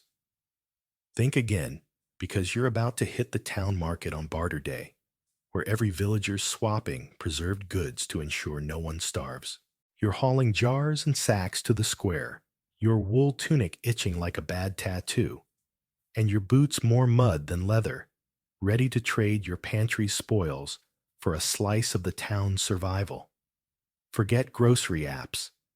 This is raw, and you're about to learn that preserving food in 1295 means sharing the wealth to conquer winter together. Welcome to the market, where your pantry's survival depends on your ability to barter and bond. It's late autumn, and the market square's a chaotic swirl of villagers, their baskets overflowing with the fruits of their pantry wars: jerky pickles, honeyed pears, and smoked cheese that smell like a medieval buffet. You're lugging a sack of dried apples, a jar of wine-soaked plums, and a small barrel of sauerkraut, dodging a kid tossing. Don't eat the yellow snow jokes like he's the 1295 king of comedy. You thought your 2025 farmers markets, with their artisanal jams and overpriced kale, were bustling. This is a survival swap meet, where every trade is a lifeline, and the air's thick with the smell of smoke vinegar and desperation. Your tunic's damp from the morning drizzle. Your boots are sinking into mud, stickier than your 2025 coworkers' gossip, and you're ready to barter, like your life depends on it. Because in 1295, it kinda does. Winter's looming, and your pantry's solid. But a few extra goods could mean the difference between a full belly and a hungry glare from your family. You set up your stall, a wobbly table that's seen more battles than a knight's shield, and arrange your goods like a medieval Instagram feed: plums glinting in their striped jar apples, strung like rustic decor, and sauerkraut bubbling with tangy promise. You thought your 2025 potluck spread with its Pinterest-worthy charcuterie board was a flex. Try showcasing a pantry that's survived your kitchen's war zone each jar, and sack a trophy from your fight against spoilage. The crowd's buzzing villagers haggling over smoked fish, honeyed lemons, and pickled eggs, like they're bidding on 2025 sports cars. You spot the blacksmith's wife, her stall groaning with fermented turnips and smoked cheese, and she's grinning like she's the queen of preservation. You're tempted to bow because her pantry game's legendary, but you've got your own spoils to trade, and you're ready to wheel and deal. You kick off with a trade, offering a handful of dried apples to a farmer for a wedge of his frozen butter, kept solid in a snow-packed cellar like yours. He nods, impressed by your apple rings, and you're feeling like a medieval mogul, because butter's a luxury, and you're not about to let it go rancid. You thought your 2025 grocery swaps trading leftovers with coworkers were savvy. Try bartering for survival, where every deal strengthens the town's winter defenses. You trade a jar of wine-soaked plums to a weaver for a sack of her jerky, and you're grinning because her beef's tougher than your 2025 gym trainer, but perfect for stews. The crowd shouting offers pickled eggs for smoked fish, honeyed pears for dried prunes, and you're dodging a merchant who's trying to pawn off a questionable batch of fermented fish that smells like regret. You're tempted to make a Viking lutefisk joke, but you keep it cool because 12.95 bartering's a diplomatic dance, and you're not about to start a market feud. The market's half the show. The blacksmith's wife is bragging about her pickled eggs, claiming they're better than the Lord's, and you're tempted to try one. But you stick to trading because you're not drunk enough for that tavern. Dare a kid's tossing snowballs, chanting, "Don't eat the yellow snow." And you're cackling because 1295 humor is sharper than your 2025 group chat memes. The shady travelers hawking honeyed lemons like they're medieval Pokemon cards. And you're tempted to trade, but you've got your own stash, and you're not falling for his slick pitch. The crowd swapping tips, salt heavier, smoke, lighter, seal, tighter, like it's a medieval cooking show, and you're soaking it in, because every trick's a weapon in your pantry. War. You're tempted to lead a preservation seminar, but you settle for a nod to the weaver who's praising your sauerkraut like it's gold. You're not just trading, you're building bonds. You share a scoop of sauerkraut with a struggling widow because 12.95's about survival, and no one gets left behind. She offers a handful of dried pears in return, and you're touched because this town's a team pooling its pantry to outsmart winter. You thought your 2025 office potlucks with their polite take. A little vibes were communal. Try a market where every trade's a pact, ensuring the town eats when snow's piling up. You're bartering a small jar of honeyed cherries for a neighbor's smoked fish, and you're chatting about snowpacking tricks because knowledge is currency too. The blacksmith's wife trades you a wedge of cheese for your wine-soaked plums, and you're grinning because her cheese is legendary, and you're plotting a stew that'll make your family cheer. You're tempted to hug her, but you settle for a handshake because 12.95's got no time for mushy stuff. The market's not without drama. A farmer's accusing the traveler of selling watery honey, and you're steering clear because you've got your own feather-tested stash. Someone spilled a barrel of pickled eggs, and the square smells like a tavern gone wrong. You're dodging your nosy neighbor who's begging for a plum because you're not running a medieval charity. You're tempted to flaunt your bartering haul, but you keep it low-key because bragging in 12.95 is a great way to attract thieves. Your basket's heavy, now stuffed with butter jerky cheese and pears, and you're proud because this is your hedge against winter's hunger. You thought your 2025 grocery apps with their delivery slots and loyalty points were convenient. This is survival artistry, and you're painting a masterpiece with every trade and handshake. You're not naive, though. You know, bartering's a gamble. One bad trade and you're stuck with moldy cheese. One missed deal and your pantry's short. You're also aware of the stakes if the town doesn't share, someone starves, and you're not letting that happen. The blacksmith's wife warns about checking for spoilage before trading because trust's earned, and you're double-checking your haul because you're not bringing home a traitor. This isn't just trading. It's a quest, and you're a medieval pantry diplomat armed with jars and a stubborn streak. As the market winds down, the crowd raises mugs toasting the town's survival, and you're joining in because this isn't just a market. It's a pact, a community that shares the spoils to outsmart winter. Tomorrow, you'll face muddy fields and grumpy cows. But today, you're the queen of barter, trading, bonding, and savoring every communal pantry, saving second. How? Medieval, upper class, heat, their homes without gas, the fireplace that eats forests. Congratulations, You've just been yeeted back to 1295, and you're not some grubby peasant shivering in a manure-plastered hut. You're a noble lord of a sprawling stone castle in the heart of England. And let me tell you, this place makes your 2025 condo look like a cardboard box. You're standing in the Great Hall, your boots echoing on the flagstone floor, and the wind's howling outside like it's got a personal vendetta against warmth. Your castle's a fortress, sure, but it's also a glorified icebox with stone walls that suck up heat faster than your old roommate hogged the Netflix password. Your mission: keep this medieval McMansion from turning you into a noble popsicle. Welcome to the high-stakes game of staying warm, where your MVP is a fireplace so massive it could star in its own epic saga.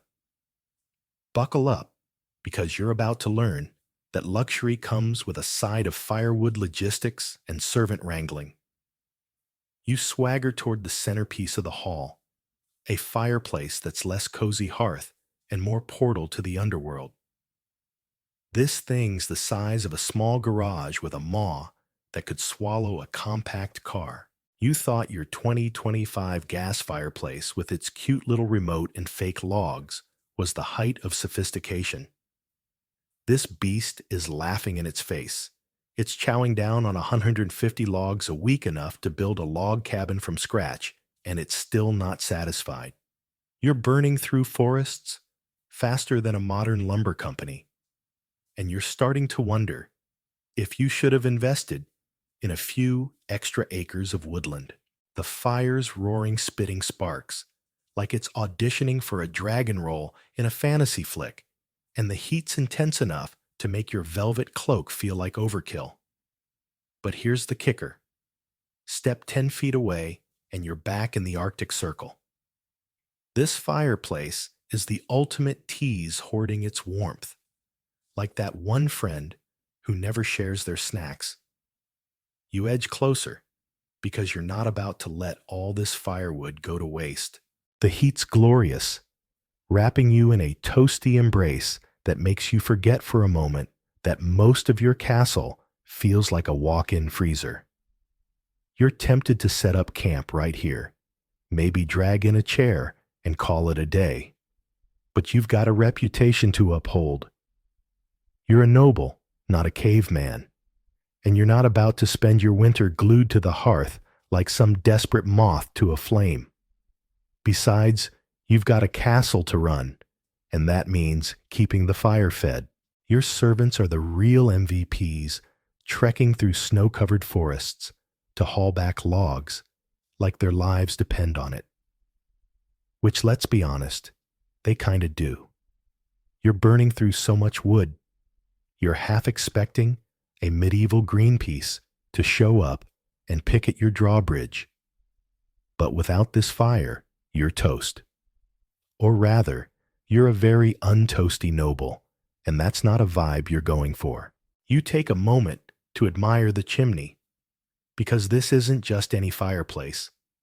It's got an upgrade that's practically revolutionary for $12.95. Before chimneys, your noble ancestors played a daily game of suffocate or freeze, choking on smoke while trying to stay warm.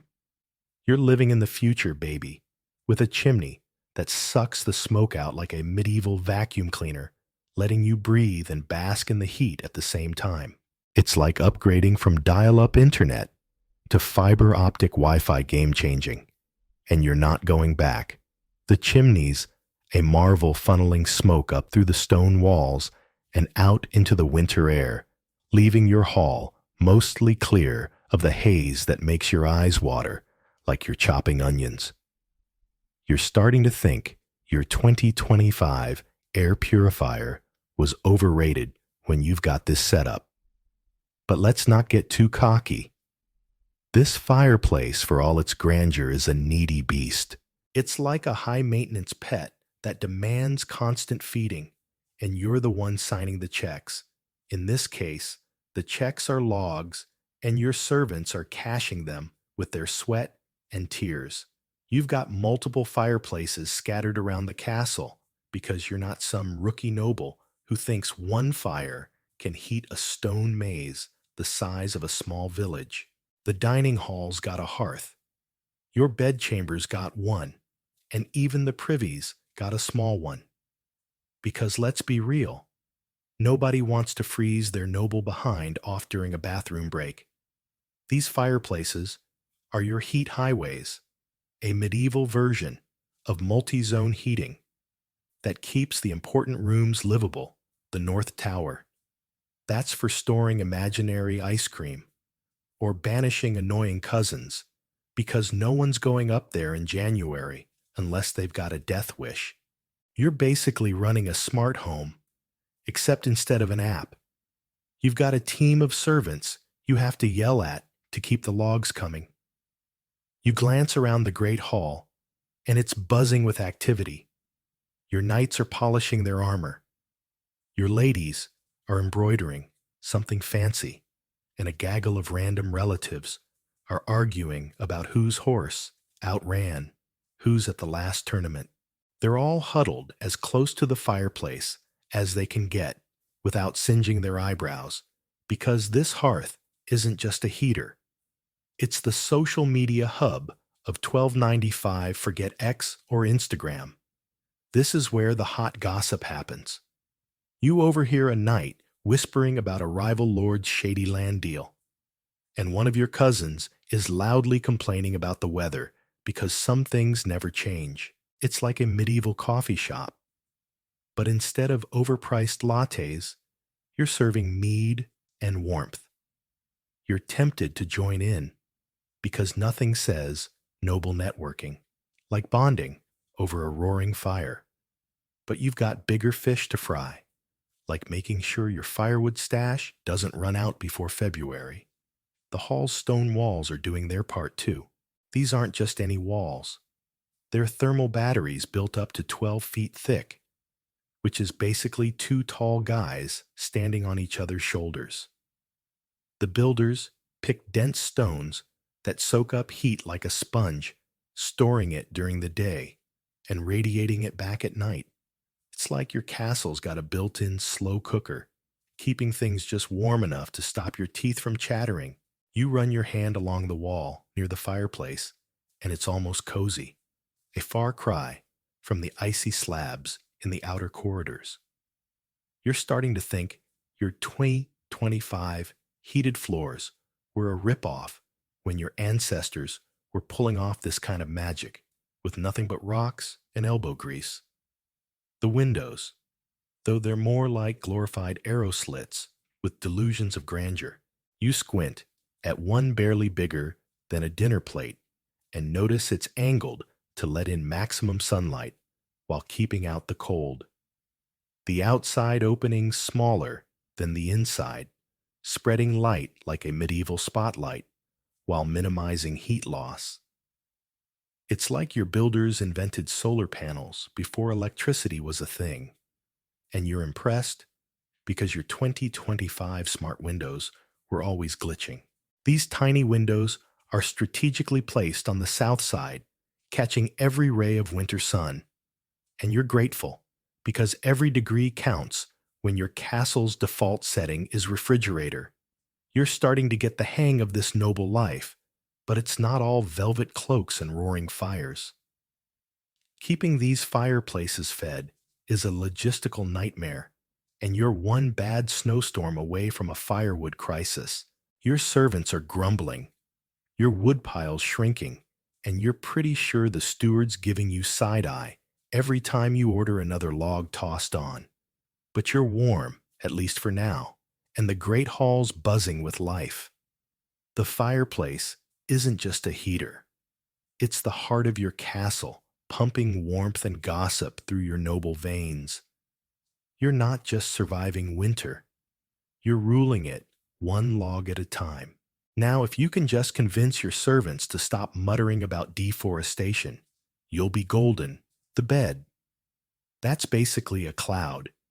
You're still strutting your stuff as a noble in your stone fortress of a castle. 1295.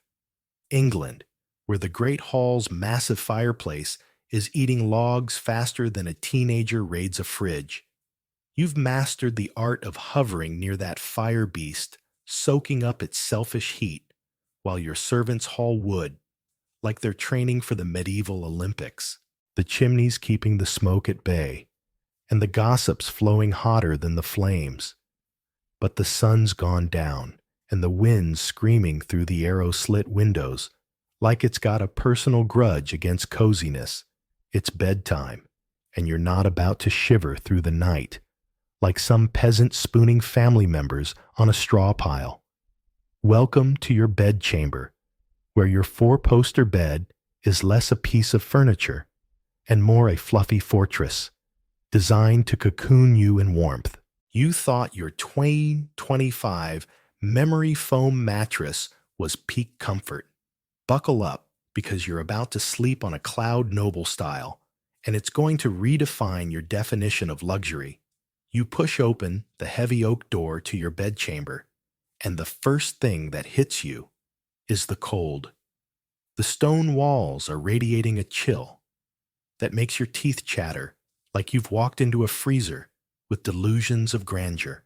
You glance at the small fireplace in the corner, crackling valiantly, but barely denting the icy vibe. You're not worried, though, because your bed's waiting. And it's not just any bed. It's a medieval masterpiece that could make a five-star hotel jealous. This four-poster behemoth dominates the room, its carved posts looming like they're guarding a national treasure. The mattress is stuffed with enough down feathers to depopulate an entire flock, over 100 birds, according to the castle's inventory logs. You thought your Tempur-Pedic was plush. This thing's so soft, you're half convinced you'll sink into it and not emerge until spring. You're ready to dive in, but first, you've got to suit up and prep this sleep spa for maximum coziness. You start with your sleepwear, because you're not crawling into bed in your day clothes like some barbarian. You slip into a wool nightgown that's basically a sheep hug, so thick it could double as armor. It's not exactly Victoria's Secret. Think less lace and more. I stole this from a loom, but it's warm, and that's what counts. You're already feeling toasty, but you're not done. Your servants have been busy, and they've laid out a stack of blankets that looks like it could bury a small village. We're talking 7 layers of heavy wool quilts, each one denser than the last. Getting into bed is going to be a workout, like climbing into a medieval version of a weighted blanket commercial. You're half tempted to call for a squire just to help you lift them, but you're a noble, so you suck it up and start piling them on. By the time you're done, you're less getting into bed and more mounting an expedition to the summit of Mount Quilt. You're pretty sure this is why nobles slept until noon. It's not laziness, it's survival. But the real magic happens before you even touch the sheets. Your servants bless. Their frostbitten souls have been wielding the bed warmer, a metal pan stuffed with glowing coals that they've slid between the linens like a medieval hot water bottle.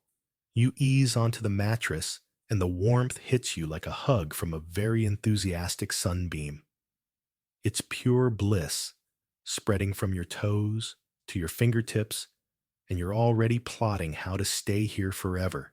But you're careful not to roll too fast. Those coals are no joke, and one wrong move could turn your cozy cocoon into a game of the floor, is lava with actual stakes. You're not about to become the noble who set their own bed on fire, though you're pretty sure your cousin Edmund would find a way to make that happen. He's not the sharpest sword in the armory. You pull the bed's heavy curtains closed, and suddenly you're in a different world. These aren't just for show, or to keep your nosy steward from spying on your beauty sleep. They're your personal fortress, trapping heat like a medieval sleeping bag and muffling the sound of your teeth chattering, or more likely, the wind howling outside like it's auditioning for a horror movie. The curtains are thick, woven from wool so dense it could probably stop an arrow, and they create a microclimate that's practically tropical compared to the rest of the castle. You're cocooned in warmth, and you're starting to think your 2025 electric blanket was a cheap knockoff when your ancestors were pulling off this kind of wizardry with nothing but sheep and elbow grease. The bedchamber's got other tricks up its sleeve. The floors covered in exotic carpets, think Persian rugs, before they were Instagram famous, that keep your feet from freezing when you inevitably have to get up to use the privy. These aren't your standard IKEA throw rugs. They're serious investments imported from far-off lands where people apparently don't know what frostbite is. You wiggle your toes in the plush pile, and it's like walking on a cloud instead of the stone floor that feels like it's been storing ice since the last ice age. The carpets are your secret weapon, turning your bedchamber into a cozy oasis that screams, "I'm a noble, and I don't do cold feet." You're pretty sure your 2025 heated floors were a scam when you've got this set up, and you're already planning to brag about it to your rival lord at the next tournament. Your bedchamber's strategically placed near the fireplace because you're not some fool who'd sleep in the north wing with the ghosts and the frost. The hearth's doing its best, but it's no match for the castle's default setting of refrigerator. That's where your bed comes in, picking up the slack with its feather-stuffed mattress and quilt mountain. You're sinking deeper into the mattress now, and it's like being cradled by a flock of very generous geese. You're tempted to stay here forever, but you know you've got a castle to run tomorrow. Firewood to count servants, to yell at and gossip to overhear by the great hall's fire. For now, though, you're the king of coziness, and this bed's your throne. You're not alone in this fluffy paradise. Your cat, Lady Whiskers, has claimed her spot at the foot of the bed, purring like a furry space heater. She's not just here for the cuddles. She's a living hot water bottle radiating warmth that makes your toes tingle. Studies suggest cats were medieval nobles' secret weapons against the cold, and you're feeling it. Lady Whiskers is worth her weight in gold, especially since she's not demanding a salary like your servants. You give her a scratch behind the ears, and she purrs louder like she knows she's the real MVP of this bedchamber. As you settle in, you're hyper-aware of the room's details. The walls are hung with tapestries, not just for decoration, but to add an extra layer of insulation against the stone's icy grip. They're woven with scenes of heroic knights and frolicking unicorns, and you're pretty sure they cost more than your entire wardrobe back in 2025. The tapestries trap heat, making the room feel less like a dungeon and more like a noble's lair. The small window, barely bigger than a dinner plate, is covered with a hide that flaps in the wind, but keeps the worst of the cold out. It's angled to catch the morning sun, because your builders were basically medieval solar engineers, maximizing every ray of warmth, like it's their job. Spoiler, it was. You're starting to appreciate the genius behind this setup. This isn't just a bed. It's a survival pod designed through centuries of noble trial and error. Your ancestors figured out how to turn feathers wool and a few hot coals into a warmth-trapping masterpiece, and you're reaping the benefits. You're not just sleeping. You're hibernating in style wrapped in a cocoon that laughs in the face of winter. You're smugly aware that your peasants are out there spooning in straw, coughing in smoky huts, while you're floating on feathers in a room that's practically a status symbol. You're not heartless, though you've got plans to toss some extra firewood to the village tomorrow. Mostly, so they stop grumbling about your forest-munching fireplace. The fire's dying down now, and the room's getting chillier, but you're untouchable. The quilts are heavy, the feathers are fluffy, and Lady Whiskers is purring like a motor. You're drifting off, lulled by the crackle of the hearth and the distant howl of the wind.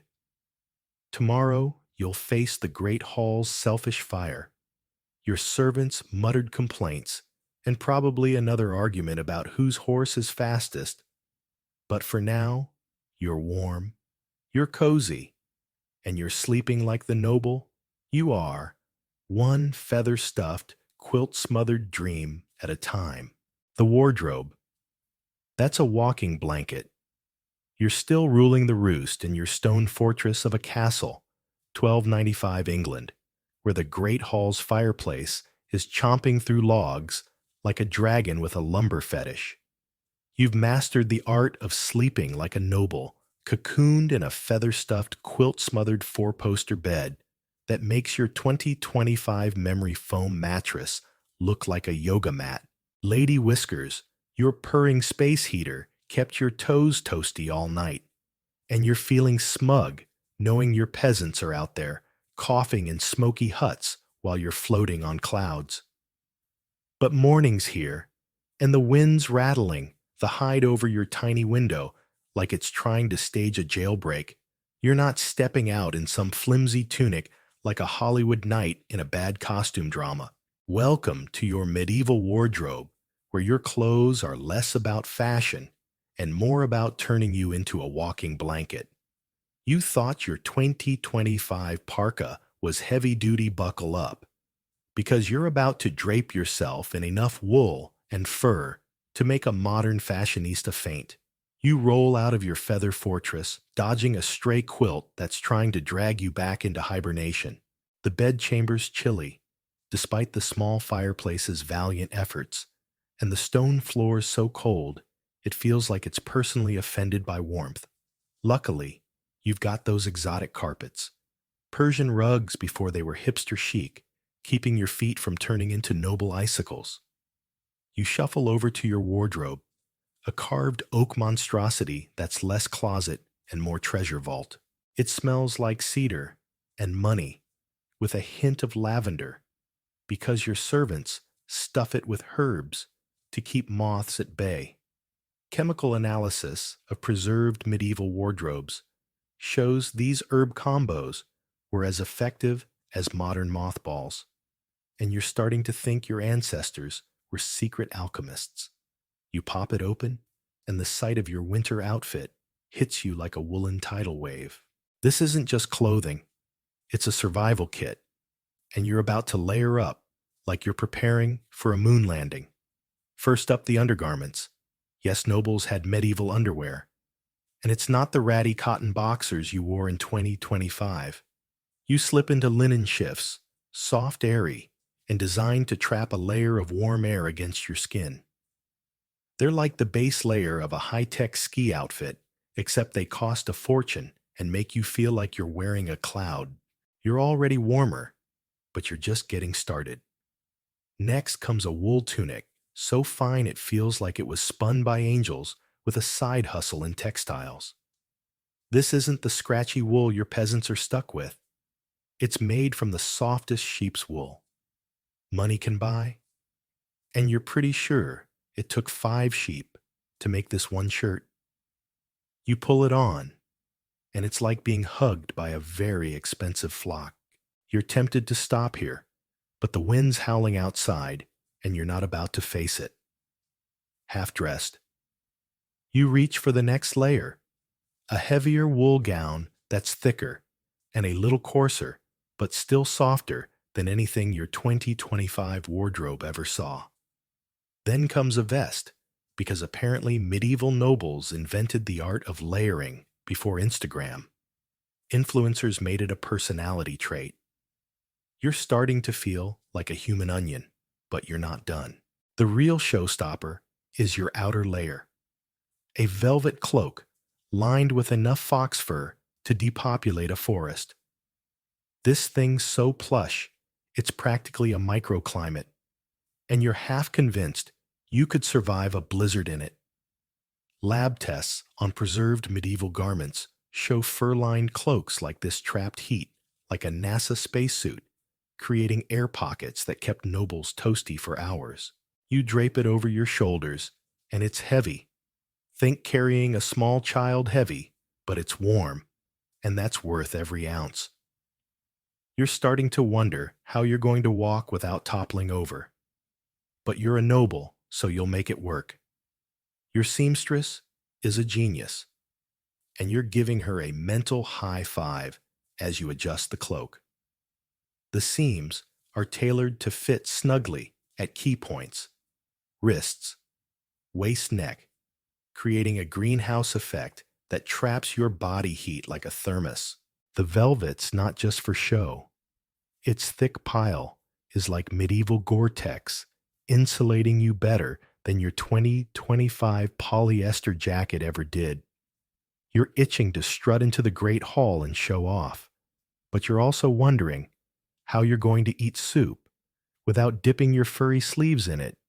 You make a mental note to practice your spoon technique because no one's going to take a noble with a broth-stained cloak seriously. You're not done accessorizing because apparently medieval fashion is a full-time job. You grab a pair of fur-lined gloves that make your 2025 mittens look like dish rags. They're so soft, you're tempted to pet them, but you're too busy pulling on boots padded with wool designed to keep your toes from turning into ice cubes. The boots are sturdy with soles that grip the icy stone floors of your castle because slipping in front of your knights would be a PR disaster. You top it all off with a hood that's less casual, beanie, and more medieval engineering marvel. It's got panels you can adjust to block wind from any direction, and tests on reconstructed hoods show they cut wind chill by up to 60%. You fiddle with the ties, feeling like you're assembling a spaceship, but once it's on, you're untouchable. You're not just dressed. You're armored against winter, and you're feeling like a superhero whose power is never needing a hot toddy. You catch your reflection in a polished silver tray, and you're a sight to behold. You're draped in enough wool and fur to outfit a small village, and you probably smell like a very fancy barnyard. You're heavy, you're hot, and you're pretty sure you'll never feel light on your feet again. But you're warm, and that's the noble way. You're a walking blanket, a velvet-clad fortress, and you're ready to sweep into the Great Hall like you own the place, which technically you do. You're tempted to practice a dramatic cloak swirl, but you settle for a stately nod to your imaginary audience because you're not about to trip over your own grandeur. This wardrobe didn't just materialize, though. It's the result of a small army of seamstresses and tailors who are basically medieval thermal engineers. They've been working for months, spinning wool, curing furs, and stitching velvet with a precision that would make a modern designer weep. You're wearing the equivalent of a bespoke suit crossed with a survival suit, and it's tailored to work with your castle's other heat sources. The layers are loose enough to let you sit by the Great Hall's fire without sweating buckets, but snug enough to keep you warm when you venture into the drafty corridors. You're starting to think your 2025 tailor, who couldn't even hem your pants right, could learn a thing or two from these pros. Your wardrobe's a status symbol, too. Every fur, every yard of velvet screams, "I'm richer than you." And you're not above enjoying the flex. Your peasants are out there in scratchy wool tunics, probably itching, like they've got fleas, while you're swanning around in fox fur that costs more than their entire village. You're not completely heartless, though you've got plans to toss some extra wool scraps their way, mostly so they stop muttering about your firewood consumption. You're a noble, not a monster. And you know a warm village is a happy village, which means fewer pitchforks at your gate. As you head for the door, you're hyper aware of the weight on your shoulders. This outfit's a workout, and you're pretty sure you'll need a nap by noon. But the cold's waiting outside, and you're ready to face it. The wind can howl, the snow can fall, and the stone walls can radiate their icy vibes. But you're untouchable. Your wardrobe's a masterpiece, engineered to keep you warm while making you look like a medieval rock star. You're not just surviving winter, you're slaying it one fur-lined, velvet-draped step at a time. Now, if you can just figure out how to sit down without crushing your cloak, you'll be unstoppable. The cows that heat your castle. You're still holding court in your stone behemoth of a castle, 1295, England, where the great hall's fireplace is gobbling logs like it's training for the lumberjack apocalypse. You've mastered the art of sleeping in a feather-stuffed, quilt-smothered, four-poster bed that makes your 2025 Tempur-Pedic look like a camping cot, and your fur-lined, velvet-draped wardrobe has you strutting around like a medieval rock star who never gets cold. Lady Whiskers, your purring feline heater is earning her keep, and you're smugly aware that your peasants are out there spooning in smoky huts while you're living the noble dream. But even with all your fireplaces, quilts, and fox fur, there are corners of this castle cold enough to store ice cream, if only you'd invented it. Enter your secret weapon, animals. You thought your 2025 smart thermostat was cutting edge. Try a cow that raises the room's temperature by 5 to 10 degrees just by breathing. Welcome to the medieval heating plan, where your livestock are VIPs and you're one moo away from cozy. You're sipping warm ale by the great hall's fire, your velvet cloak making you feel like a very fancy burrito when you decide to check on your four-legged heating system. You head down a spiral staircase to the lower level, where the air's thick with the scent of straw. And let's be honest, a whiff of barnyard, you're not thrilled about the smell, but you're a noble, so you hold your nose and keep your chin up literally. Because tripping over a stray chicken in this outfit would be a PR nightmare. The lower levels, where your cows are chilling, pun intended, in a straw-lined pen, separated from the main living spaces by a sturdy stone wall. This isn't some chaotic farmyard free-for-all. Your builders designed this setup with the precision of medieval HVAC engineers. You're standing in a space that's warmer than the Great Hall, and it's all thanks to your bovine buddies. You thought your 2025 electric heater was high-tech. These cows are laughing in its face. You count 4 cows, each one munching hay, like it's their job. Which, in a way, it is. Studies suggest a single cow can raise the temperature of its immediate surroundings by 5 to 10 degrees.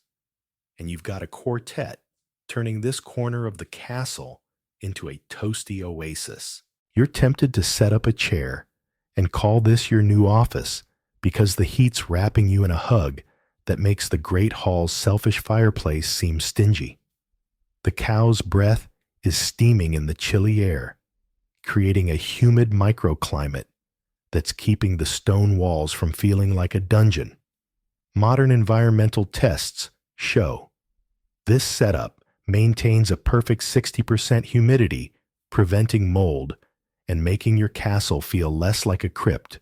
You're starting to think your 2025 humidifier, which broke every other month, was a scam, when your ancestors were pulling off this kind of magic with nothing but livestock and straw. The pen's floor is covered in a thick layer of straw, like nature's welcome mat, soaking up the mess and keeping things vaguely civilized. Your servants are on cleanup duty, sweeping out the old straw and laying down fresh stuff like it's a 5-star hotel for cows. You're not naive. You know this job's about as glamorous as scrubbing the privy. But you're grateful because it keeps the barnyard symphony from echoing through the halls. You catch one servant muttering under his breath about noble nonsense, and you make a mental note to toss him an extra coin later, mostly so he doesn't start a revolt over cow poop duty. The straw's doing more than just keeping things tidy.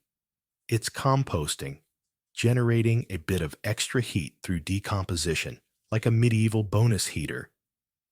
You're impressed because your 2025 compost bin just attracted raccoons. You wander over to a corner where a couple of sheep are huddled their woolly coats, making them look like walking blankets. They're not just here for future tunics. They're pitching in on the heating front, adding a few degrees to the mix. You're tempted to pet one, but your velvet cloak's already picking up stray bits of straw, and you're not about to ruin your noble aesthetic.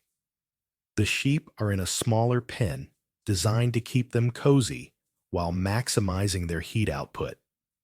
You're starting to see the genius of this setup. Your builders didn't just throw animals in a room and call it a day. They positioned the pens to create convection currents, circulating warm air through the lower level and up into the main castle. It's like a passive heating system, and modern airflow studies show it's 70% as efficient as today's tech. You're not just a noble.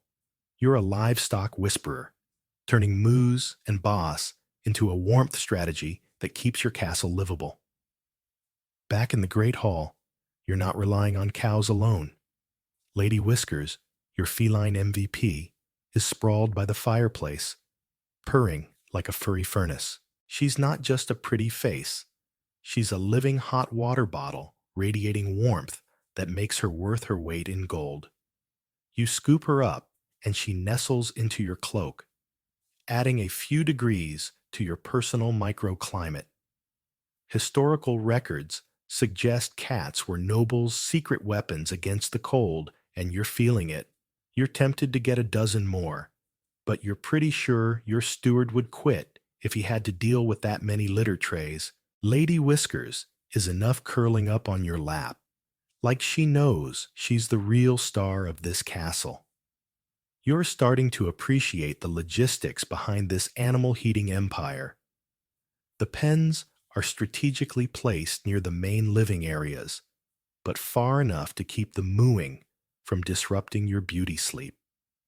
The castle's thick stone walls, those thermal batteries that soak up heat, are working overtime, absorbing the animal's warmth and radiating it back. You run your hand along a wall near the cow pen, and it's almost cozy, a far cry from the icy slabs in the outer corridors. The tiny windows, angled to catch sunlight, are letting in just enough light to keep the animals happy without turning the pen into a deep freeze. Your builders were basically medieval environmental scientists, and you're giving them a mental standing ovation. But it's not all rosy. You're hyper-aware of the challenges. The servants are grumbling about cleanup, and you're pretty sure the smell's going to linger in your cloak despite your best efforts. You've had to explain to a visiting knight why there's a sheep bleeding in the next room, and his raised eyebrow was not the vibe you were going for. Manor records from the period mention disputes over whose animals were the best heaters, and you're chuckling because you'd bet on your fat cow Bessie any day. She's the premium heating unit in this castle, and you're not trading her for anything. You're also keeping an eye on the hay supply, because feeding these animals through winter is a logistical puzzle that makes your firewood woes look like a cakewalk. As you head back to the Great Hall, Lady Whiskers in tow, you're feeling a flicker of pride. This isn't just a castle. It's a living, breathing heating system, and your animals are the unsung heroes. You're not just surviving winter. You're thriving one cow-powered degree at a time. The Great Hall's fire is still roaring, your velvet cloaks keeping you toasty, and your feather beds waiting for you tonight. You're a noble, and you've got this winter thing on lock. Now, if you can just convince your guests that the occasional moo is a sign of luxury, you'll be unstoppable. The party that warms the hall. You're still the reigning champ of your stone fortress in 1295 England, where the great hall's fireplace is devouring logs like it's got a personal vendetta against trees. You've mastered the art of sleeping in a feather-stuffed, quilt-smothered four-poster bed that makes your 2025 memory foam mattress look like a park bench, and your fur-lined, velvet-draped wardrobe has you strutting through the castle like a medieval fashion icon who laughs at frostbite. Your cows, sheep, and lady whiskers, the purring feline heater, are turning your icy castle into a toasty oasis, and you're smugly aware that your peasants are out there, shivering in smoky huts while you're living the noble high life. But winter's not done throwing curveballs, and there are still corners of this castle cold enough to store ice cream if you'd only invented it. Enter your ultimate weapon, a feast so packed with people, fire, and hot food that it turns your great hall into a medieval sauna. Welcome to the party that warms the hall where gossip dancing and a roaring fire make winter your noble playground. It's mid-January, the coldest week of the year, and you've decided to throw a feast that'll go down in castle history. You're not just flexing your gold plates and fancy tapestries.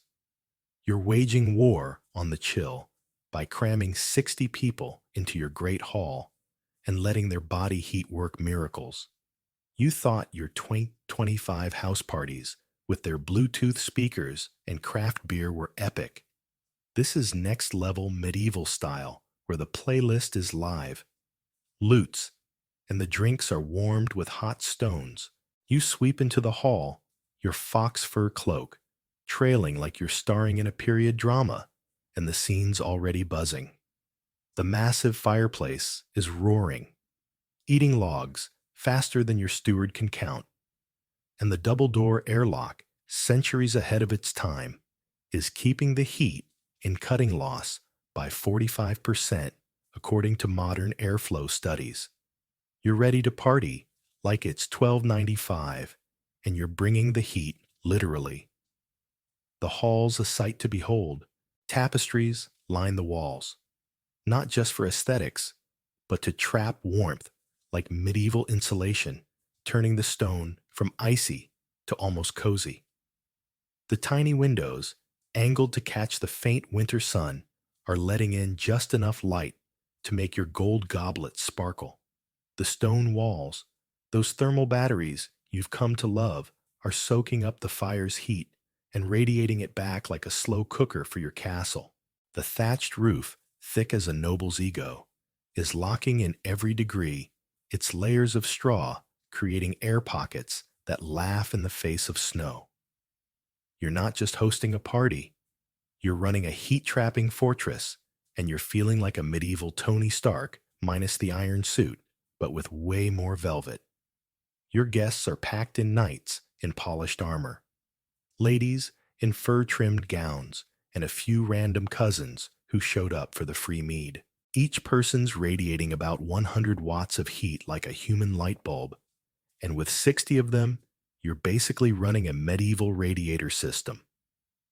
Scientists say this crowd's raising the hall's temperature by several degrees, and you're feeling it, the chills retreating like a defeated army. You've scheduled this feast for the deepest freeze of winter, because you're not just a party animal, you're a warmth strategist. Manor records show nobles' planned gatherings to maximize body heat, and you're nailing it. You're tempted to take a bow, but you settle for a regal nod as you survey your domain. The kitchen's in overdrive, pumping out steaming stews and roasts that could feed a small village. The massive cooking fires are doing double duty warming the hall, while the servants toss hot stones into wine jugs, creating the world's first heated beverage program. You grab a goblet of warm ale, and it's like sipping a hug your 2025 microwave could never. The food's not just filling, It's a heat source with bubbling pots of pottage and sizzling meat adding steam to the air. The kitchen's so warm, it's practically a spa. And you catch a servant lingering by the fire to thaw his frozen fingers. You don't blame him. Those fires are the unsung heroes of this feast, and you're half tempted to move your throne in there. You're not just eating and drinking, you're moving. The musicians are strumming lutes and pounding drums, and you're leading a medieval jig that's less graceful dance and more survival cardio. Your 7 layers of wool and fur are making you sweat, but every step's generating heat, and you're loving it. Your guests are joining in their laughter and stomping, adding to the warmth like a medieval Zumba class. You're arguing with a knight about whose tapestry is tackier, and the debate's so heated, pun intended, that you're pretty sure it's raising the room's temperature on its own. Historical records suggest nobles used arguments to boost party heat, and you're leaning into it, tossing in a jab about your rival lord's ugly horse for good measure. It's not just fun, it's thermodynamics, and you're a pro. The hall's buzzing with stories, too. A bard spinning a tale about a dragon-slaying knight, and your cousins are loudly debating who'd win in a joust. You're laughing louder than necessary, because movement equals warmth, and you're not about to let a single degree escape. The fire's spitting sparks, the food's steaming, and the body heat's turning the hall into a toasty bubble. You're tempted to cancel all your other plans and make this a week-long bash, because why face the cold corridors when you've got this? You're not just hosting a party, you're engineering a heat wave, and you're feeling like a medieval mastermind. Your castle's doing its part, too. The stone walls are drinking in the heat from the fire, and the crowd radiating it back like a noble's version of a space heater. The thatched roof's trapping it all in, and the double doors are keeping the wind at bay. You're even benefiting from your animal heaters. Downstairs, your cows and sheep are sending warm air up through the castle's cleverly designed airflow system. Lady Whiskers is curled up on a bench, purring like a furry furnace, and you're giving her a mental knighthood for her services. This isn't just a feast. It's a symphony of warmth with every element. Fire, food, people, animals playing its part. You're not naive, though. Hosting this bash is a logistical beast. Your servants are running ragged hauling wood, stirring pots, and dodging your drunk uncle, who's trying to start a sword fight. The firewood's dwindling, and you're praying the forest holds out until March. You've had to reassure a snooty guest that the faint mooing from downstairs is a sign of luxury, not a farmyard invasion. But the hall's warm, the mead's flowing, and your guests are too busy dancing to notice the occasional draft. You're pulling it off, and you're feeling like the king of winter. As the night winds down, you raise a goblet to your guests, who cheer, like you've just slain a dragon. You're warm, you're fed, and you're surrounded by people who make this castle feel alive. You've turned winter into a noble playground, using fire fur, feathers, cows, and a whole lot of partying to keep the cold at bay. Your peasants might be out there shivering, but you're tossing them extra firewood tomorrow, partly for goodwill, partly to keep them from storming your gate with pitchforks. This castle's not just a home, it's a fortress of coziness, and you've got the warmest seat in 1295. As you head to your feather bed, Lady Whiskers trailing behind you, realize you're not just surviving, you're thriving one gossip-fueled, dance-powered degree at a time.